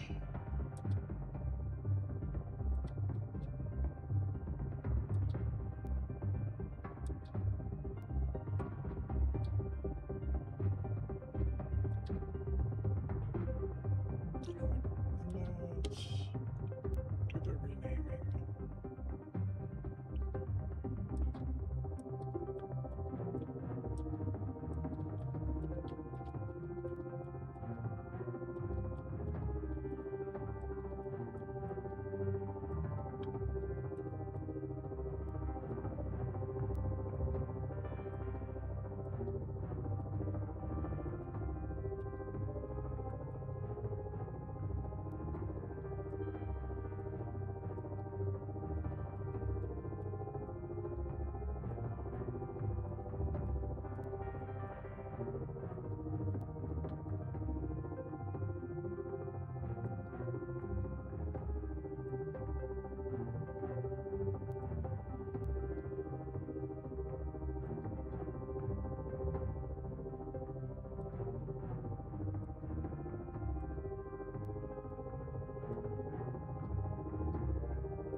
And that's the Foxtrot building. Julia said around her sausage roll, or at least that's what he thought she said. She was on her fourth roll, and her enthusiasm for them or the companies around them hadn't gone down. She swallowed. Have you visited it? They give tours, but only during weekdays. They shut down on the weekend. She lowered her voice. Rumors are Gerald Foxtrot, the owner, is a ticker. Aren't the Foxtrot foxes? Eric knew they were. There were plenty of articles about them in the technology section of the papers, and even more online. Yeah, then he isn't a ticker. You know that. Only humans can be tickers. He could be the exception. Eric chuckled. He's probably just powered, and because he owns a tech company, people assume it's technologically based. What power does he have? I don't know. I guess he might not have any, but a few of his children have them. They show up in the news every so often. She pointed to a building in the distance. That one is Pride Industries. The tower to the left is Yoroko Pharmaceutical. Then there's Arasho. She pointed to a small building, Vingo and Brocade, the two smaller buildings. Those are the Masters of Industria. Masters? The ones big enough that if a few of them get together, they can pretty much change the laws around here.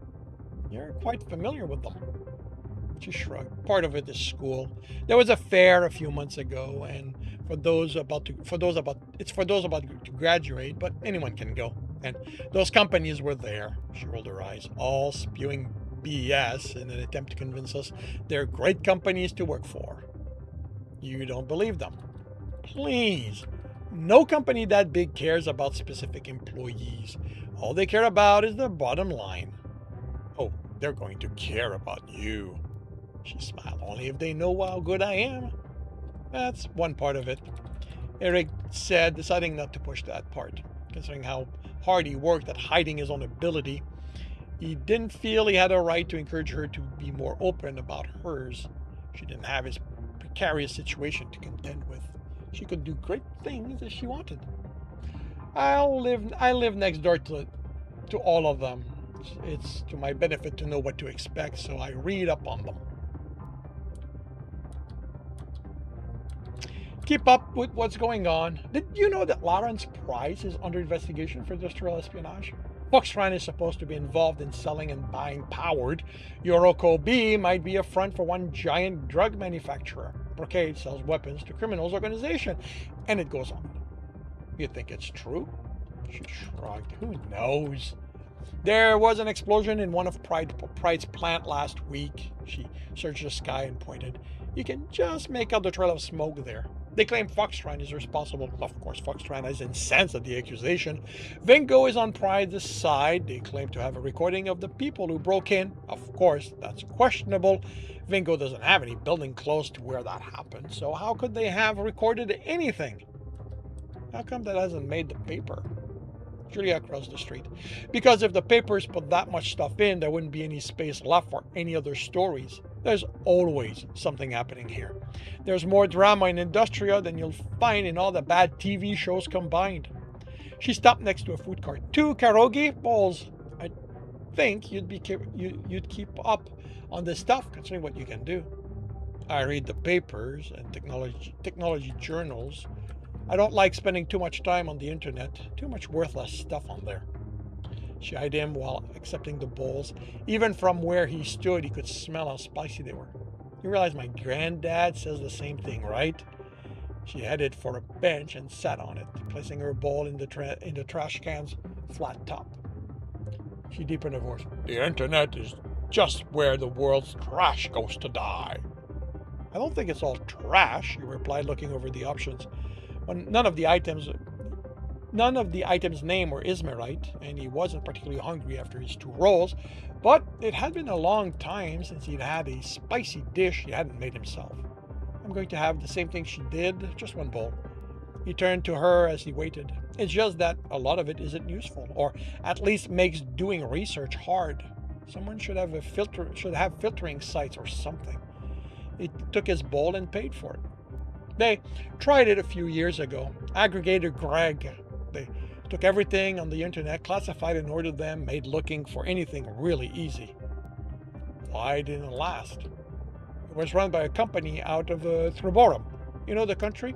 Anyway, it was discovered that they were using the aggregator to hold companies hostage, dumping their listings so low no one could find them.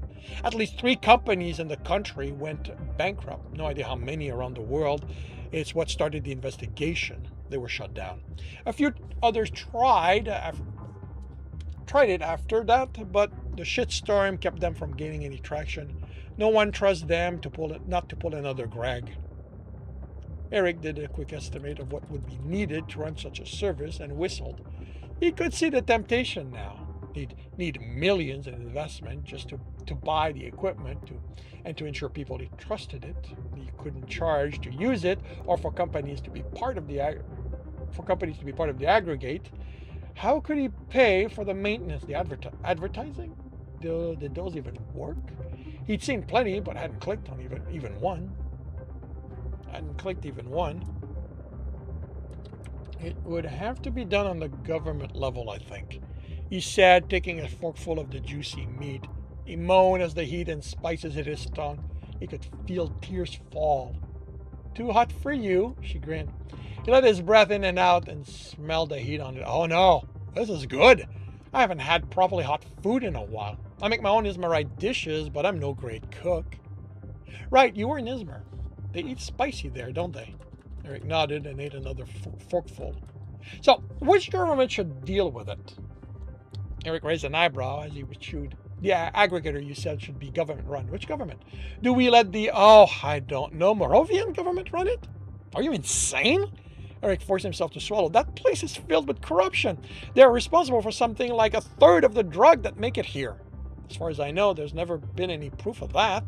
Eric snorted. It's like we need proof.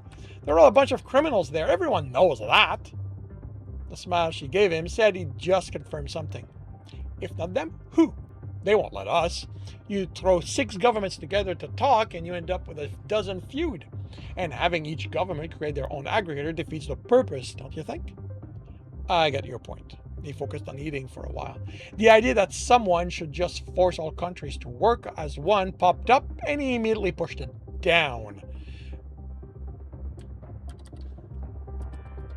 World domination plot were impossible to bring to fruition. Too many variables, and all he'd end up doing was making enemies.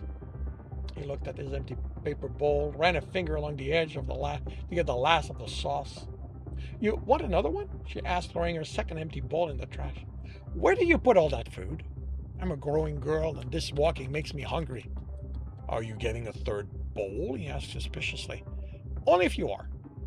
He stood and threw his bowl in the trash. I don't think I'm going to be able to eat anything for the rest of the day. She jumped to her feet. Then let's hurry. Pride has a tour that starts in 30 minutes. We should be able to get in on that. You're going to love their production plant. It's top of the line. She ran to cross the street, and he caught her arm as she was about to step off. Step out the sidewalk. The black van screeched to avoid her as he pulled her back. The van kept going. I think you need to slow down, Eric said as she glared at it.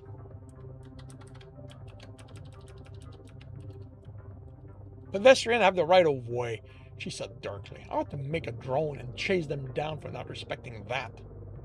Eric chuckled. Right of way implies you're crossing where you're supposed to. He pointed at a crosswalk at the intersection, not the middle of the street. She rolled her eyes. Like they would have stopped for us even then. You saw how they drove. Maniacs. Shooting the van down would be doing a community service. Or setting you up for a lot of that. You're a minor, so I doubt they'd send you to prison for making a weapon-level drone. But they would do their best to discourage you from doing it a second time. You ever went to prison? She headed for the intersection. Eric shook his head. I joined the army before the gang could get me to do anything that would have gotten me arrested. And in the army, I kept my techer abilities hidden. Back then, you didn't want them to know about that. You think companies today will take advantage of you? But back in those days, you lost all right the instant you were put in the builder division. She snickered. Back in those days, now you sound old. He glared at her. But I get it. It was bad then. Now it's perfect. There was derision in her voice. I didn't say that, but you have to admit techers have it better now. At least you have a say in what you'll do, who you'll work for, if you remain sane or not. I didn't. She was quiet. Sorry. It's okay. I get it. It's all history for you. For me, it was just over a year ago. They reached a building, and Julia pulled him inside to join the crowd assembled there. A giraffe spoke, his head above everyone, and voice amplified by something Eric couldn't see and didn't bother trying to see. He welcomed them to Pride Industries and gave them a quick history of the multi-generational company and its growth from one room in a small apartment where Leopold Pride built his first transistor radio to the multinational company it now was under Lawrence Pride. Then they were walking through corridors where their guides pointed to whose office they were walking by, all unknown names to Eric, but Julia nodded as if she recognized them. Then they were outside on a wide paved road where an occasional small truck drove by. The giraffe explained that unlike their competitors, Foxtrot, Pride didn't shut down over the weekends because they believed their customers deserved to get their products no matter what day of the week they needed them. Of course, Julia whispered, that means they need to have people working over the weekend, and it isn't like they bother compensating them for not being able to enjoy the time with their family. They entered a building with automated machines assembling circuit boards. Eric couldn't help looking at the diagrams, and his sight was obscured by how many they were. Looking down to clear it, he saw machines, but he saw the machines went 4 floors below them. All closed. He closed his eyes and forced the diagram away. You saw all the floors? Julia asked in a whisper. What do you think they need all that for? Pride's factory are spread over a square kilometer. Why would they need to have underground floors? And why aren't they part of the tour? It isn't my first time taking the tour, she said at his raised eyebrow. If we toured every floor, I don't think an hour would be enough. Still, you'd think they'd at least mention it. The floor under us is on the plans, but not the other ones. Corporate espionage is a thing. Maybe they don't want people to know about them because of their proprietary technology there. You make out what kind of tech it was? I didn't look long enough. You? It looks normal enough, except for that bottom floor. Something about it looks wrong, but I can't tell what. Eric looked down but didn't let himself see diagram. He could guess what she'd seen, why it had felt wrong to her. There was probably crazy tech down there, but he didn't want to confirm it. If he did and found out it was dangerous, he'd have to deal with it, and it would ruin his visit. They walked through 2 other buildings, each with more automated machinery. Then they were heading back to the main building, where they received a pamphlet with information on products Pride sold directly at a discount, with links to where to order them. Most of these things Foxtrot also makes. It's how they try to undercut their sales, Julia said as they walked out. What's the quality like? Depends what site you check. Any of them supported by Pride will tell you their product are much better. If it's a Foxtrot supporter, you can guess. The few independent testers say they're much the same. Neither can afford to produce an inferior product if they want to maintain their dominance. You know a lot for someone who doesn't like their company.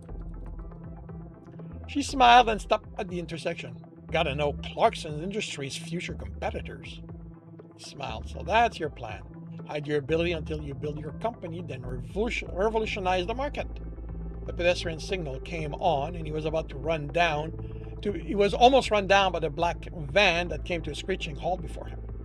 He glared at it and began coming up with a drone design. Julia was right. Something had to be done about those idiot drivers who didn't respect traffic signs. The door slid open, and two men reached out for him. Reflex took over. He batted an arm away, pulled a punch at the other. He reached for the knife in his back pocket, but someone behind him grabbed his arm. He spun, struck him, then pain erupted at the back of his head. He saw Julia struggle with another man as he fought to remain standing. There was another impact in the back of his head, and he lost the fight with gravity and unconsciousness.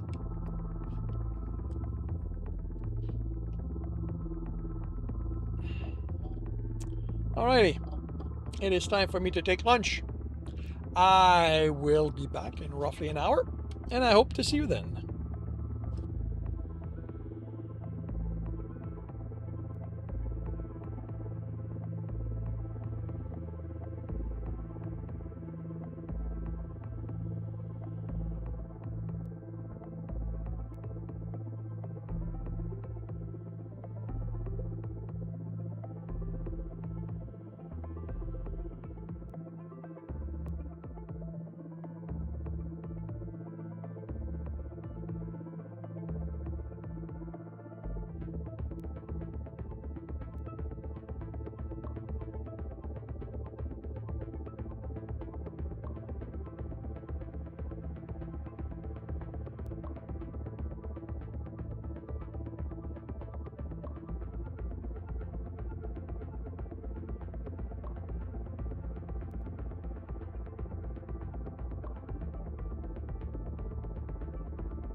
And welcome back, everyone.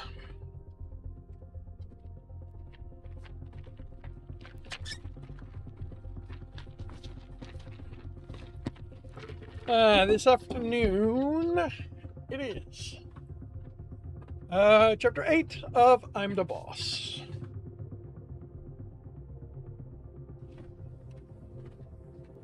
Hello, Lucas. Welcome to the stream. How are you doing today? You are doing good. I am glad to hear that. What are you up to?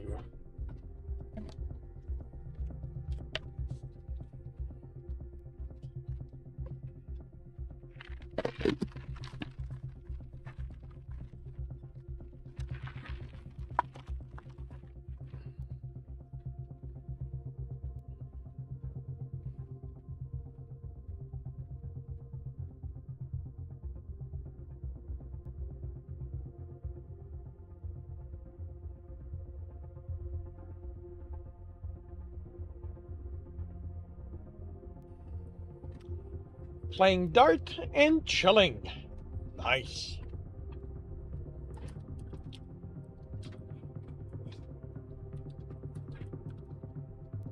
Alrighty, this is the first chapter.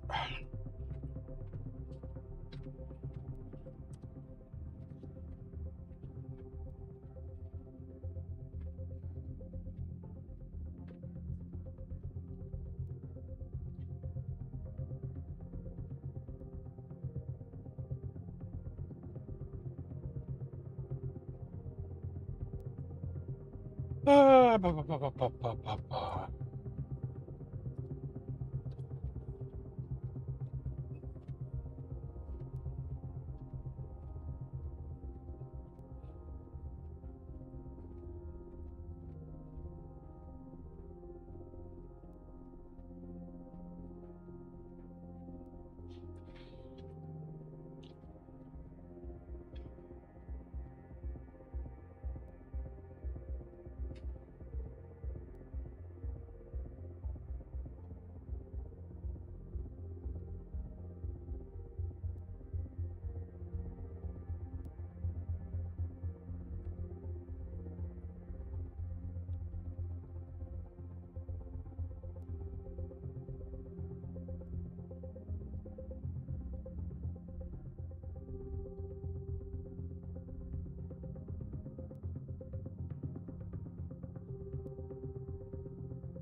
Hello, Akla.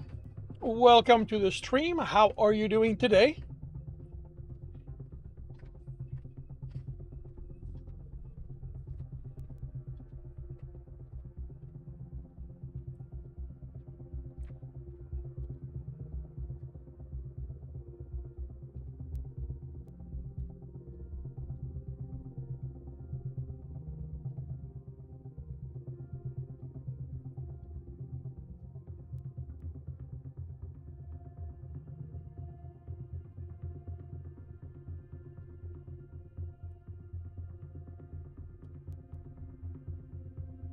Doing fine. About me, I was the writing on the morning block while it was read and correct this morning.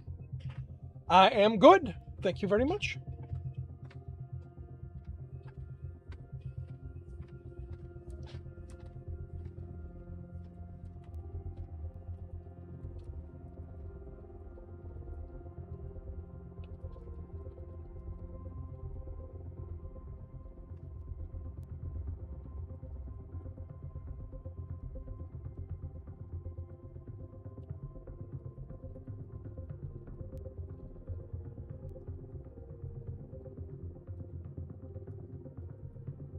Not to say fix delay before saying hello. That is probably a good idea. But it was read and correct this morning.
Hmm.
Enjoy the lurk, Lucas.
Going to play dart? Alrighty, Lucas. Have fun.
You hate Friday, Philip.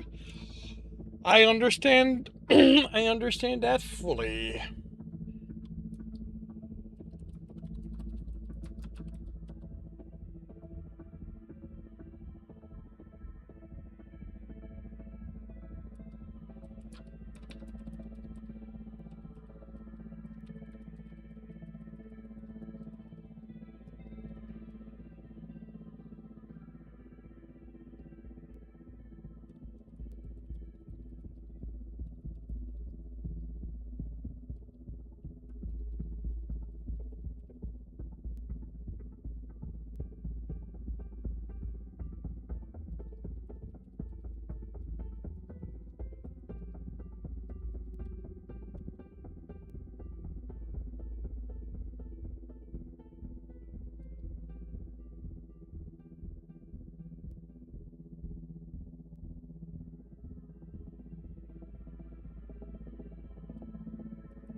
Can you do anything to make them less blah?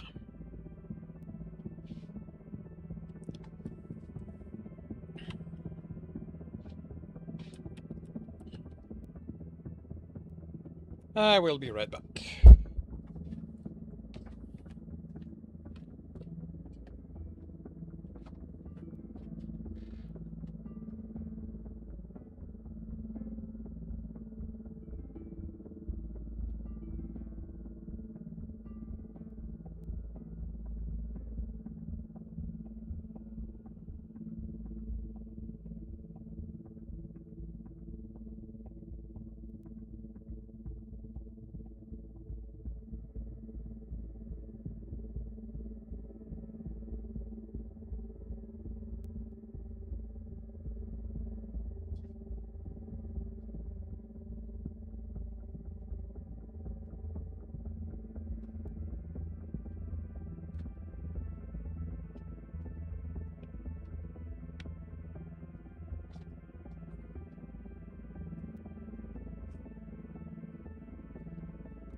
Hey, Kutara, welcome to the stream.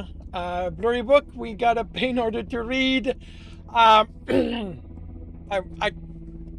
actually I can unblur it. I was writing some spicy stuff. Alex and Tristan were having sex.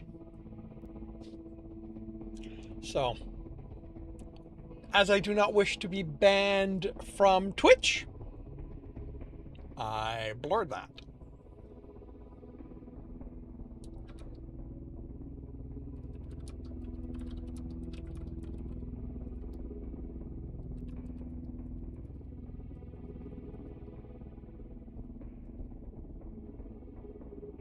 You are great. I am glad to hear that. I am doing well. Thank you very much.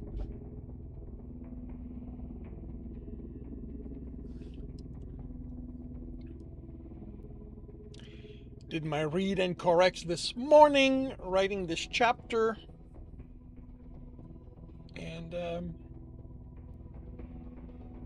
I expect it's going to be done fairly quickly, so I'm probably going to do another read and correct this afternoon because I am one chapter short. I only really have time to do 6 chapters on Tuesday morning now, and well, always have time for 6 chapter. Thing is, I now need to do 7, and once in a while, if all the chapters are on the short side, I manage to slip a 7th one in. Otherwise, I have to find time to do it.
When you push yourself to write, more generally end up writing bad. So more of a right person instead of write fast.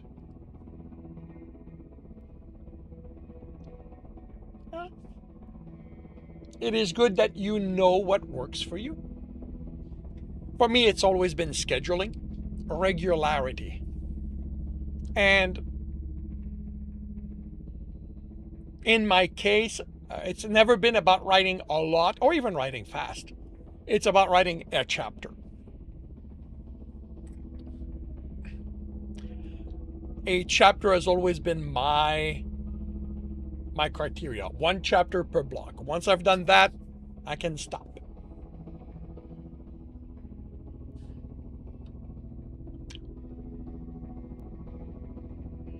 You got no deadline or something like that, so it's yeah. Yep.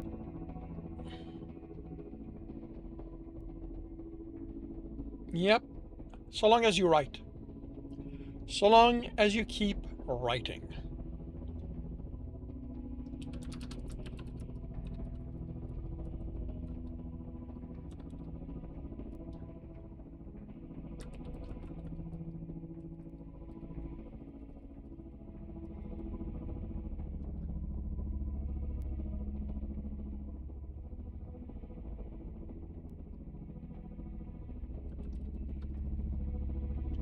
Hey, Sobakin! Welcome to the stream. How are you doing today?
Well, it's getting spicy, but it's getting interrupted, which is why I knew this was going to be interrupted, which is why I did not blur it.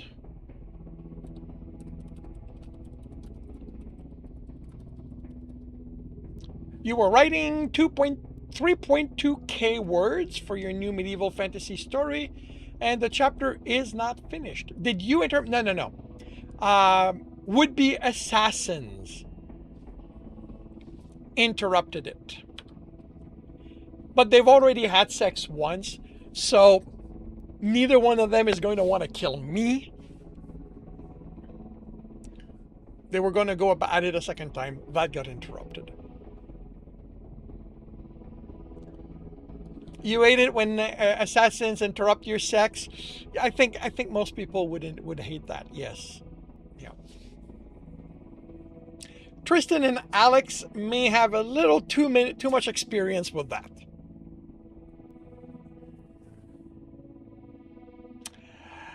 But they do also have a habit of making them pay for the interruption.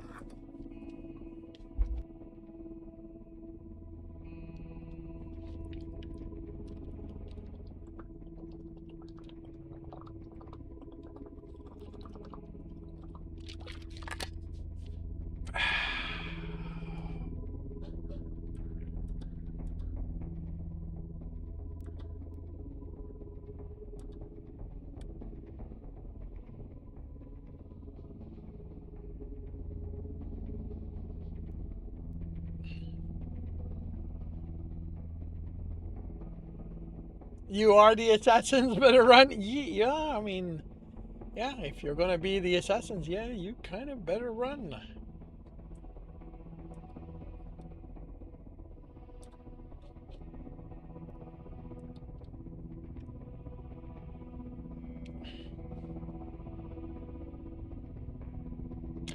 It's also not the first time they've had to fight for their lives naked.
You wrote almost 1,000 word, Angel.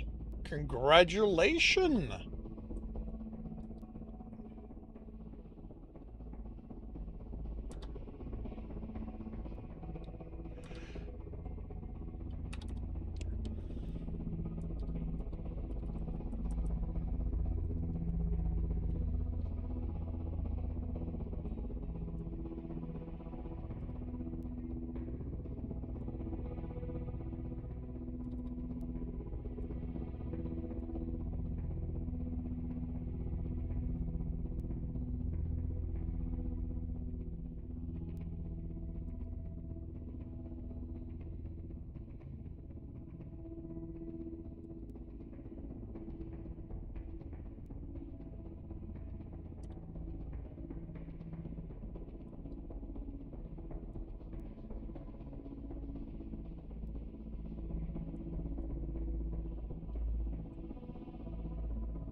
Writer's block is gone, so you can focus. Want to finish until by the end of July this draft. Find some beta readers. Good luck.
Failed to post. Really?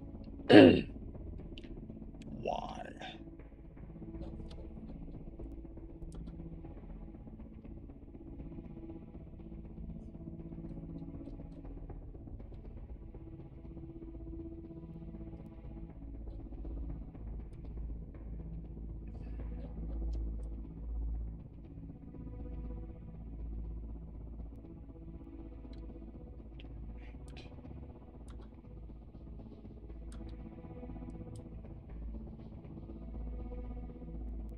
There are no errors.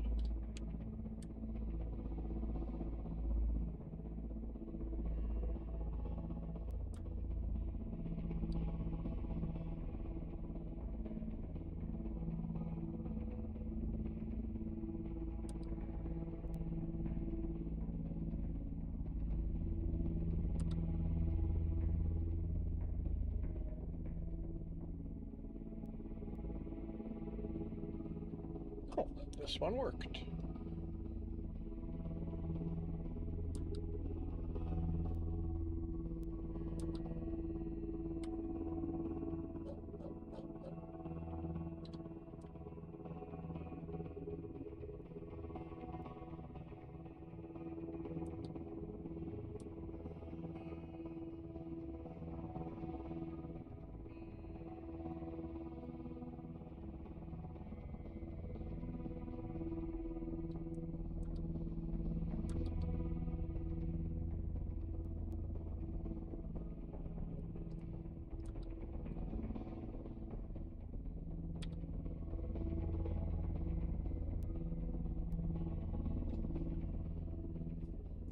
Oh, that's interesting.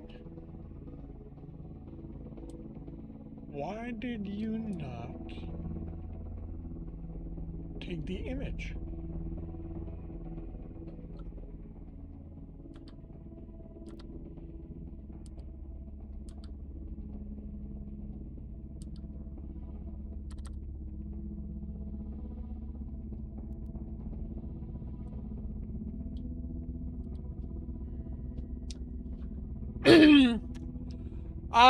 Well, it's the first time it's thrown me that error here. Or, I mean, I didn't realize it was an error. But, yeah, I don't know.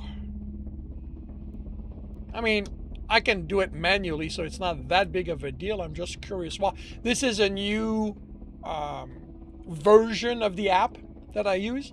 It's still Postyburb, but it's a new version of it, so there's a bit of a learning curve.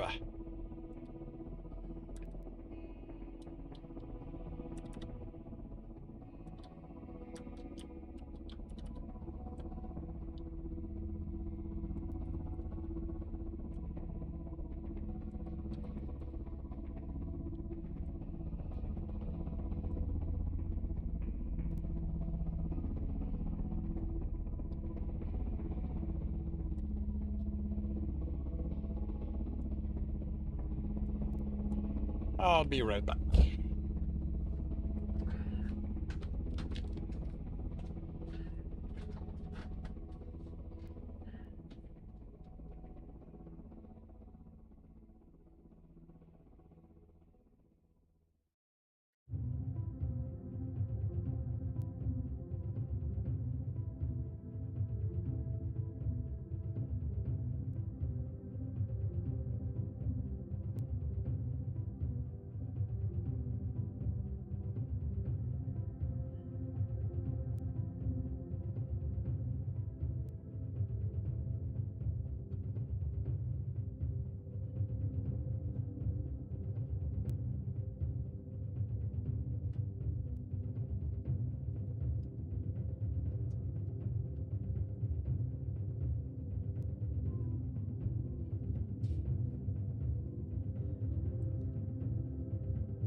Chapter 1 and 2. So.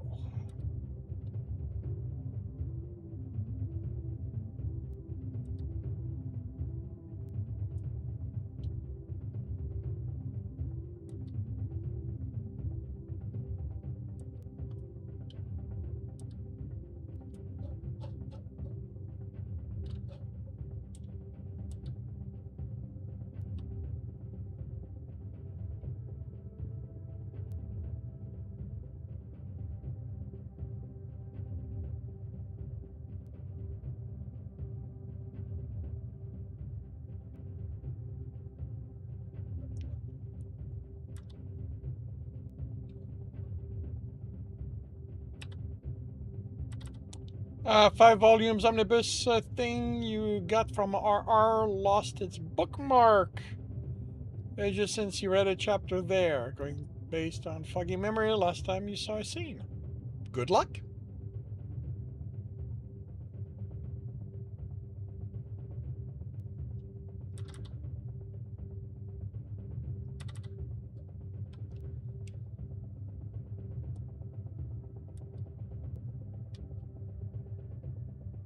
Hey, Simba! Welcome to the stream. How are you doing today? It is going well for me. I am about to do a read and correct because I could not get this in this morning. Enjoy the lurks, Akla. All good. I'm doing well. Thank you very much.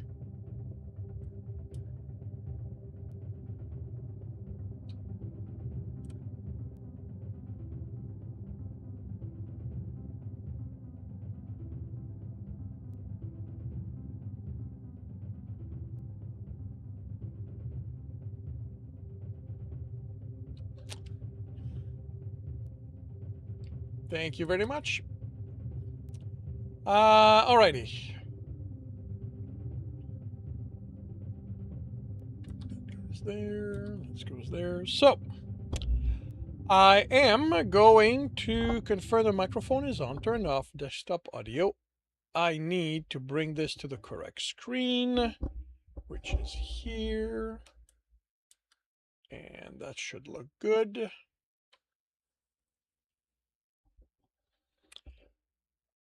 I've got the right image, so I'm going to start the recording and see you on the other side. Welcome back to another reading and correcting with me, Kindar, the Tiger Writes, and Ty, the Tiger Supervisor. These are where I read a chapter from one of my stories and correct it as I go. If you want to listen to these live, it's every Tuesday morning, 8 a.m. Eastern Time on Twitch and YouTube. And if you are looking to support me, that is on my Patreon. Today, we are doing Chapter 3 of Crimson and Monster. Alex needed to go back there. Watching that hunk of a man on the camera wasn't enough. He wouldn't get him closer to inserting himself in his life. The top page of Monster's file had confirmed he would do. Extremely strong, very dull. So long as he liked men, Alex would be able to control him. And then it would simply be a question of setting his program in place for the perfect moment. It should have been easy to go back there with a thought he could cause everything electronic in Lancaster to break, so long as he made sure it wasn't something vital on the prison security, and any one of the technician could be assigned to deal with it. Which was where his problem came. Who dealt with problems was on a schedule, one written on paper by the door, something he couldn't use his power to change. But it wasn't the problem in and of itself. The problem was that if everything failed when it was his turn to fix them, the guard would start looking at him more carefully. So he had to ensure they occurred throughout the shifts over weeks and months, and only have a few for him to deal with. Then he had to deal with the old-fashioned way of changing things: bribery.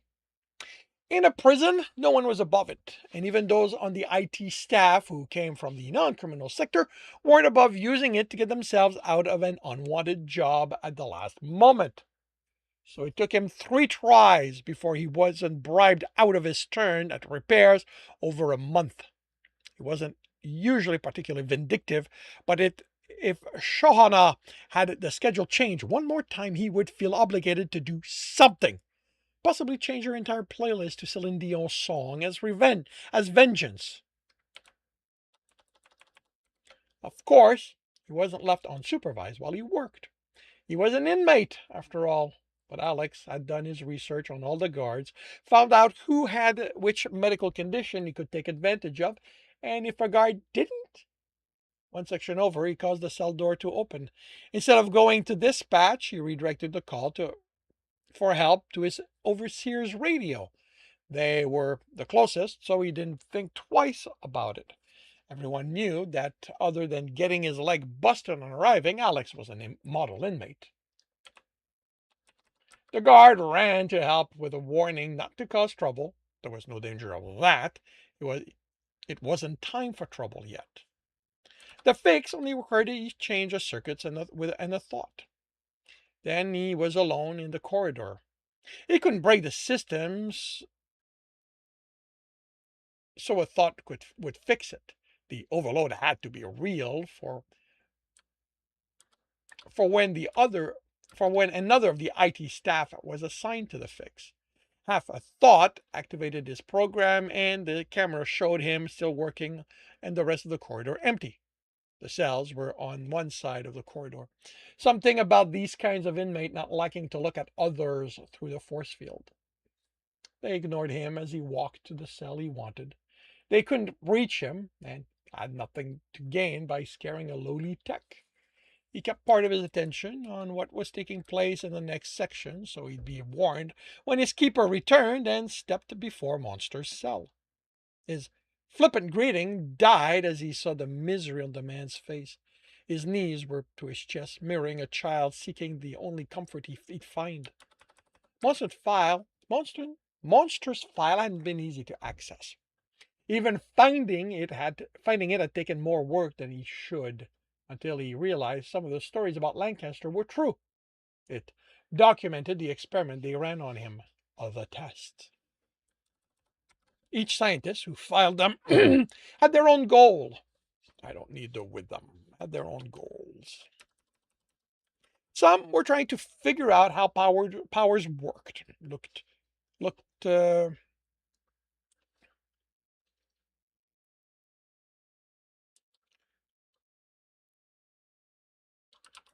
Some looked for clues as to where the mysterious particle X came from. Others looked for the common denominator that would let them create a machine that would identify who had power, since X couldn't. Everyone had the particle in them. Then,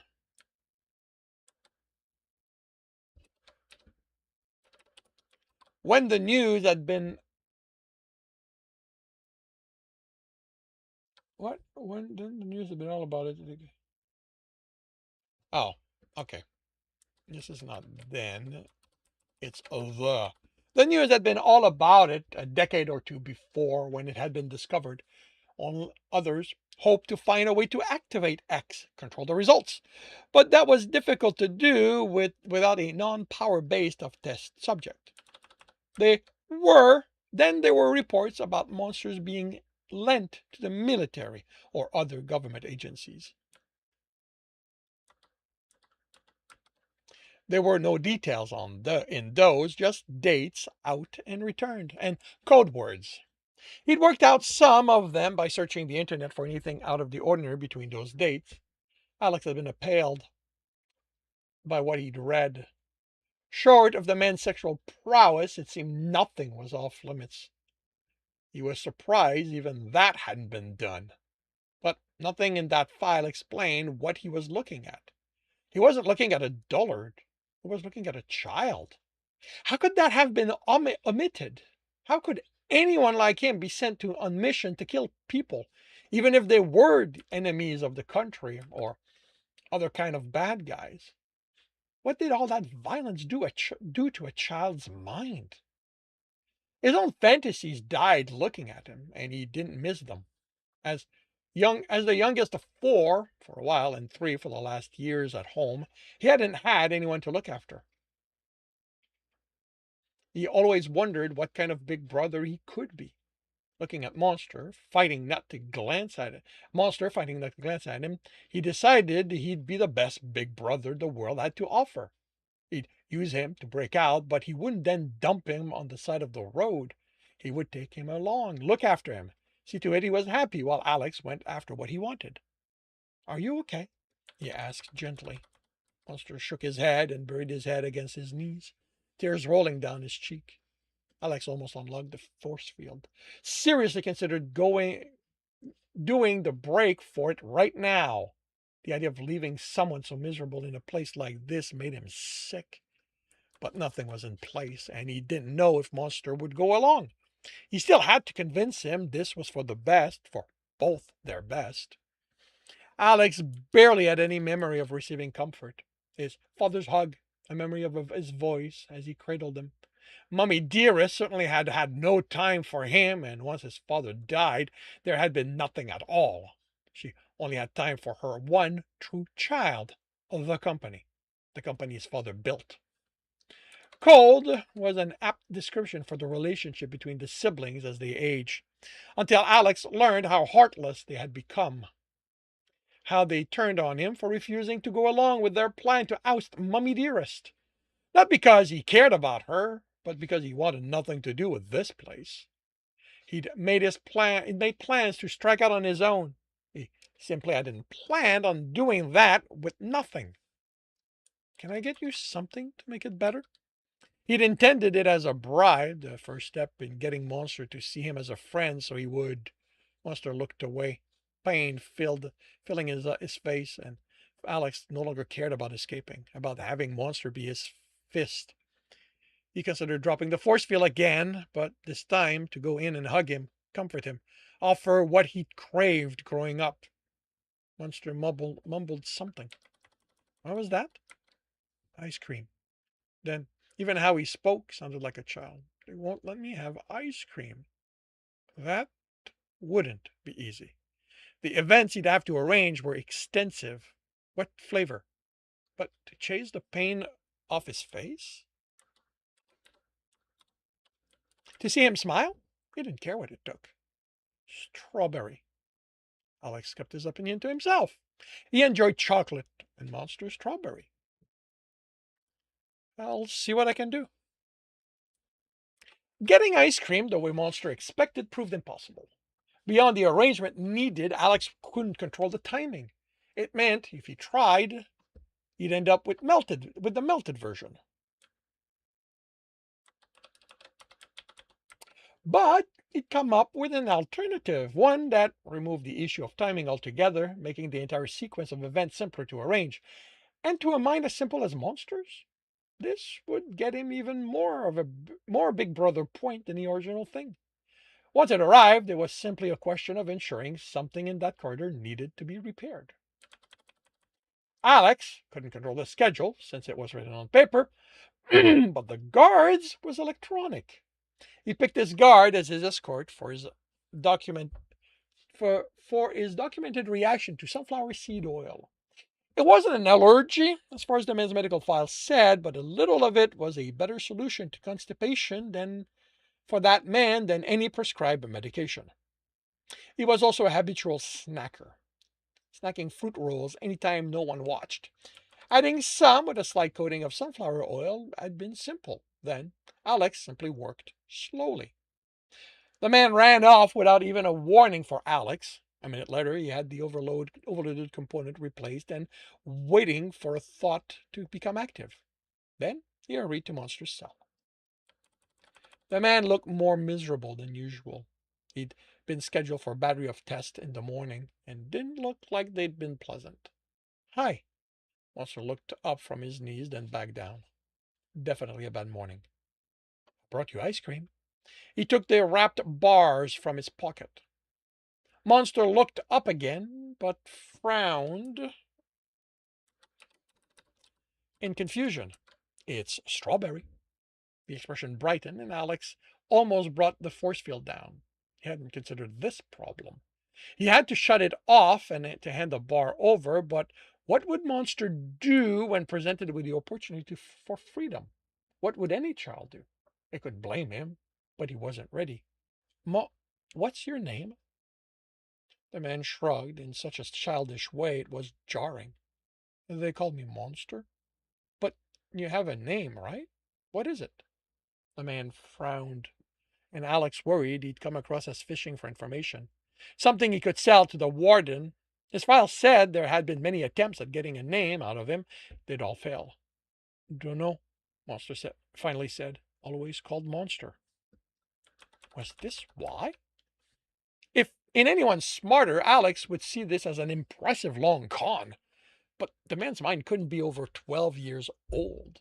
He'd known conniving kids that age, his brother chief among them, but there was no malice in Monster. He'd simply been called this for so long he'd forgotten whatever other name he'd had. All right, Monster. Now, I want to give you this, but you need to do something for me. For me first. He pulled his knees to himself tighter and shook his head vehemently. Alex cursed. How many times had he been tricked into doing something no child would consider in exchange for candy? One time too many, by his reaction. You don't have to do anything, Alex said and received a suspicious look in return. I just need you to promise that when I turn the force field off, You aren't going to step out of your room, all right? The suspicion remained,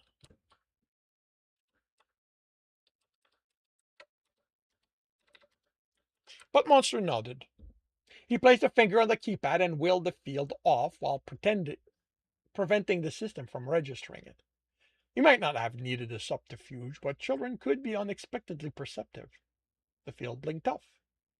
He offered the bar, but Monster didn't move from his bed. He placed it on the floor and slid it across the room. Even then, Monster hesitated. He took it, frowned, then unwrapped it. It deepened as he studied the pink dried block. It's not ice cream. Monster complained. Ice cream is cold. Alex smiled and lowered his voice conspiratorially. It's better than ice cream. It's space ice cream. It's what the spacemen ate when they went to the moon. Really? Monster's eyes were so wide Alex had trouble not laughing. Really? He had no idea if it was true, but the advertising for the freeze-dried ice cream made the claim. With anyone else, he would have investigated. Monster took a small bite and somehow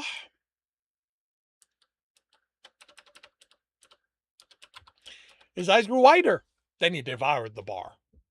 Before Alex realized it, Monster's arms were around him, then gone, with the men backing away, terrified. I'm sorry, he cried. I didn't mean to step out. Please don't be mad. I won't do it again, I promise. It's okay. The strength of that hug had been so nice. I'm not mad. A check of the cameras. The camera told him his minder was still busy and no one was headed here. So he stepped into the cell, and before Monster. He was taller than Alex expected. Even having read his file, his height as being 6'8", he was so childlike it seemed strange for him to be a full head taller than Alex. Alex felt like he should be the child.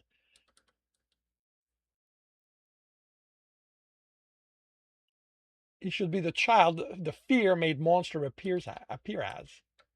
He touched the other man's arm and Monster didn't flinch. He hugged him. I'm not angry.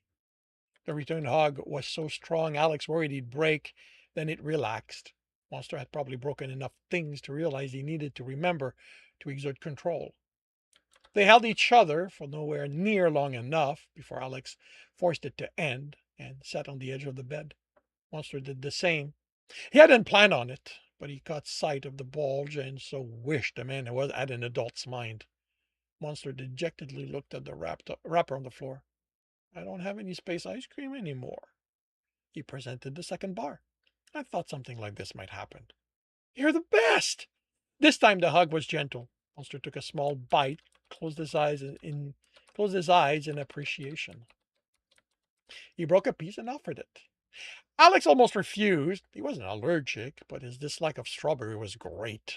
If not for the hope in Monster's eyes and the knowledge he wouldn't understand an explanation for the refusal, he'd have refused. Instead, he took it and through sleight of a hand, placed nothing in his mouth, then closed his eyes and imagined chocolate melting over his tongue. The guard exited his stall. I have to get back to work. Do you have to? They're all mean here. If they found out I gave you space ice cream, I'd get in trouble. I won't tell, I promise. I know, but I'm not supposed to speak with you.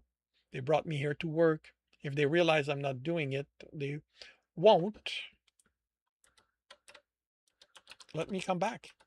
Monster's shoulder slumped. I understand. Alex gave him one-sided hug. I'll come back, okay? You're like my only friend here. I'm your friend? The man asked with childless hope. I only give space ice cream to my friend. Monster's hug was full and tight, and Alex almost moaned. He was released, and Monster took the wrapper from the floor, handing it to him. They'll see it otherwise. I'll hide mine. Alex scattered the few dried crumbs with a foot as he stood, then exited the cell and tapped the keypad as he wheeled the field back on. He gazed at Monster, looking at him filled with hope, and he wanted to tell him the plan, promise him they wouldn't be in this place for long, but how much control would he have on his enthusiasm? What happened when the guard questioned him? He was at the panel well before his escort returned and took a long time to finish the work. And that concludes chapter 3 of Crimson and Monster. Oops. If you are enjoying this, please leave a like. If you want to know when the next chapter will be up, subscribe and hit the bell.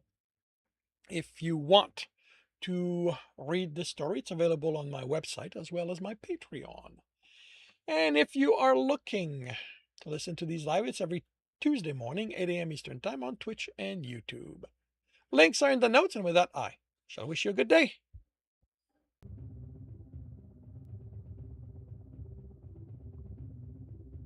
Let's get back to this.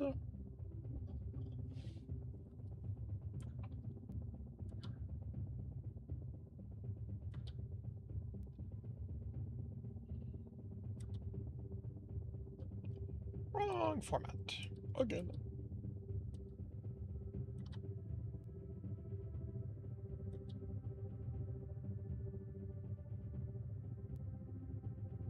Wait. Part 5?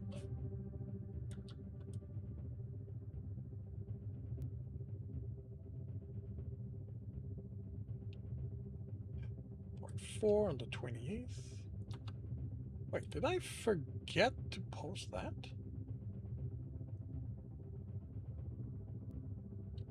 Oh, okay, let's... Okay, I mean, I can do that.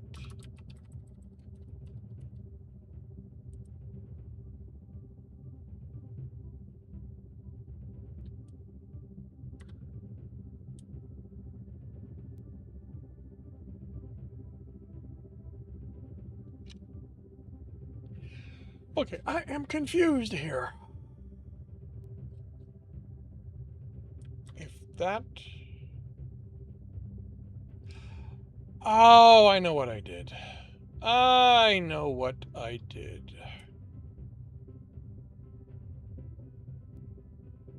I forgot to do that last week.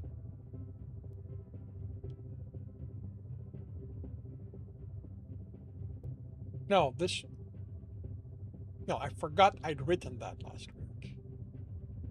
Oh, okay, I'll do that next week. I'm not writing a chapter this week, so I'll do that next week. Okay, so. If I do that. No, cancel. If I do that to go here, there, file, template.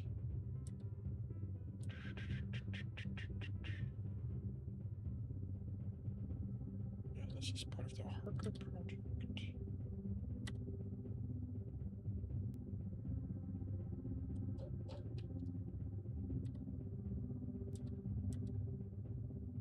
See, it did that. I'm going to have to check why the Tyrannus one did not do this.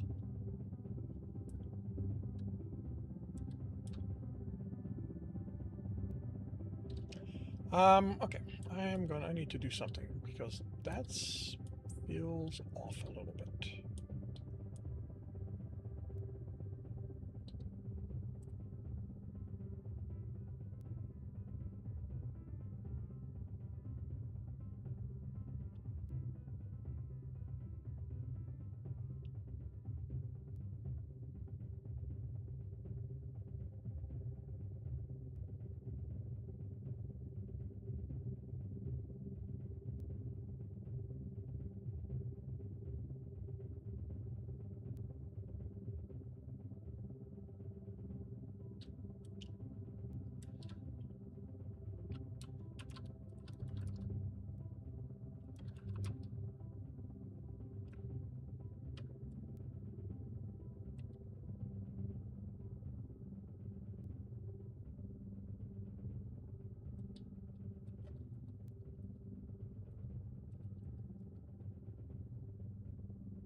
I don't need custom description. I only need the tag.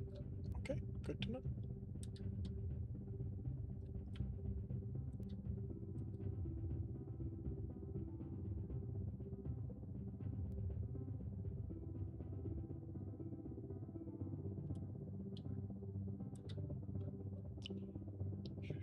Remove title shortcut or disable insert title at start.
You know what? Can I post with this? Let's see if because if I can post with this, I don't need to do anything else. But if I can't, it's something of a glitch. Harker, where are you? There you are. June 28th. Makes it the 5th. Yeah, you won't let me post unless that is tagged. So this feels like a glitch.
appreciate, but come on.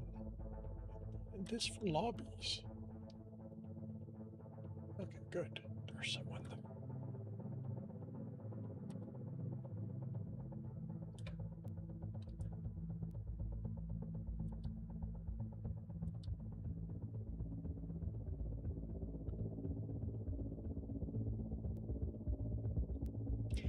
Right, this is new, and I should probably check if it's going to do if it will start taking the normal way.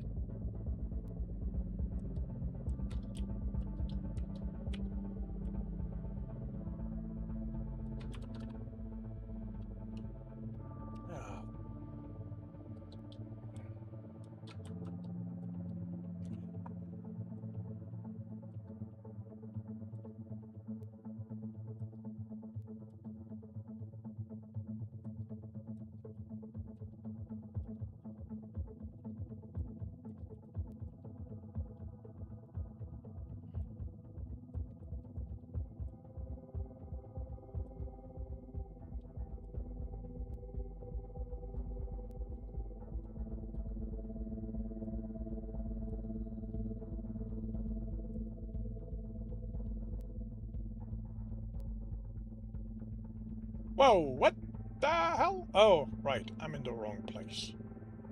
That is not what I want. This one.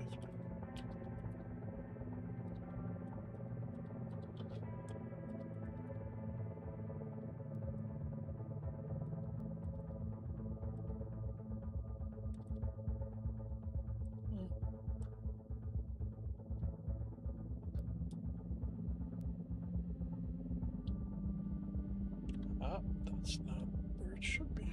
Right, because I don't have off-camera. Oh, wait.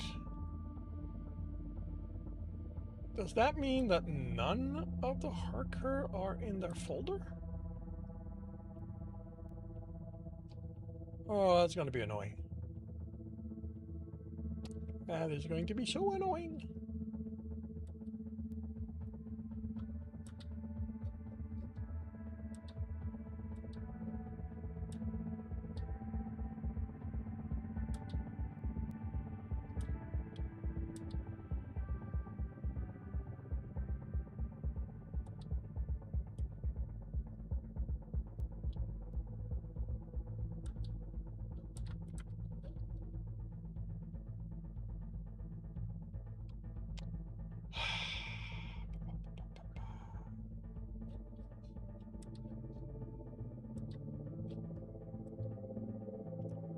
Okay, let's test something.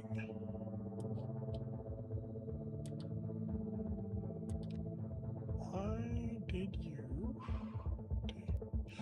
Oh, might be the file format. Okay, I'm gonna have to convert that to a regular JPEG. That's why.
Oh, really? Okay, I'm gonna have to go indirect then. That is interesting. Then how the hell did I get that? Oh, right, I know how.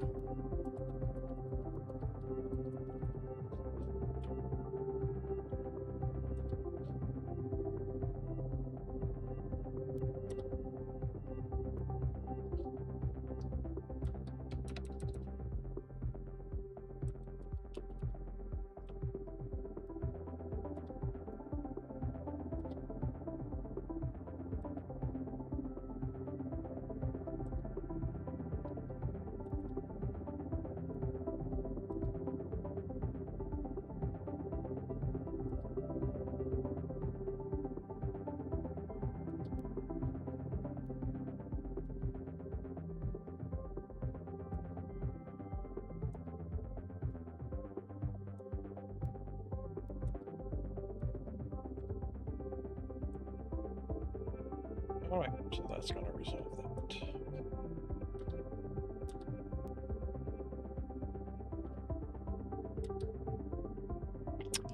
Alrighty. And with my writing done, I will bring the stream to an end.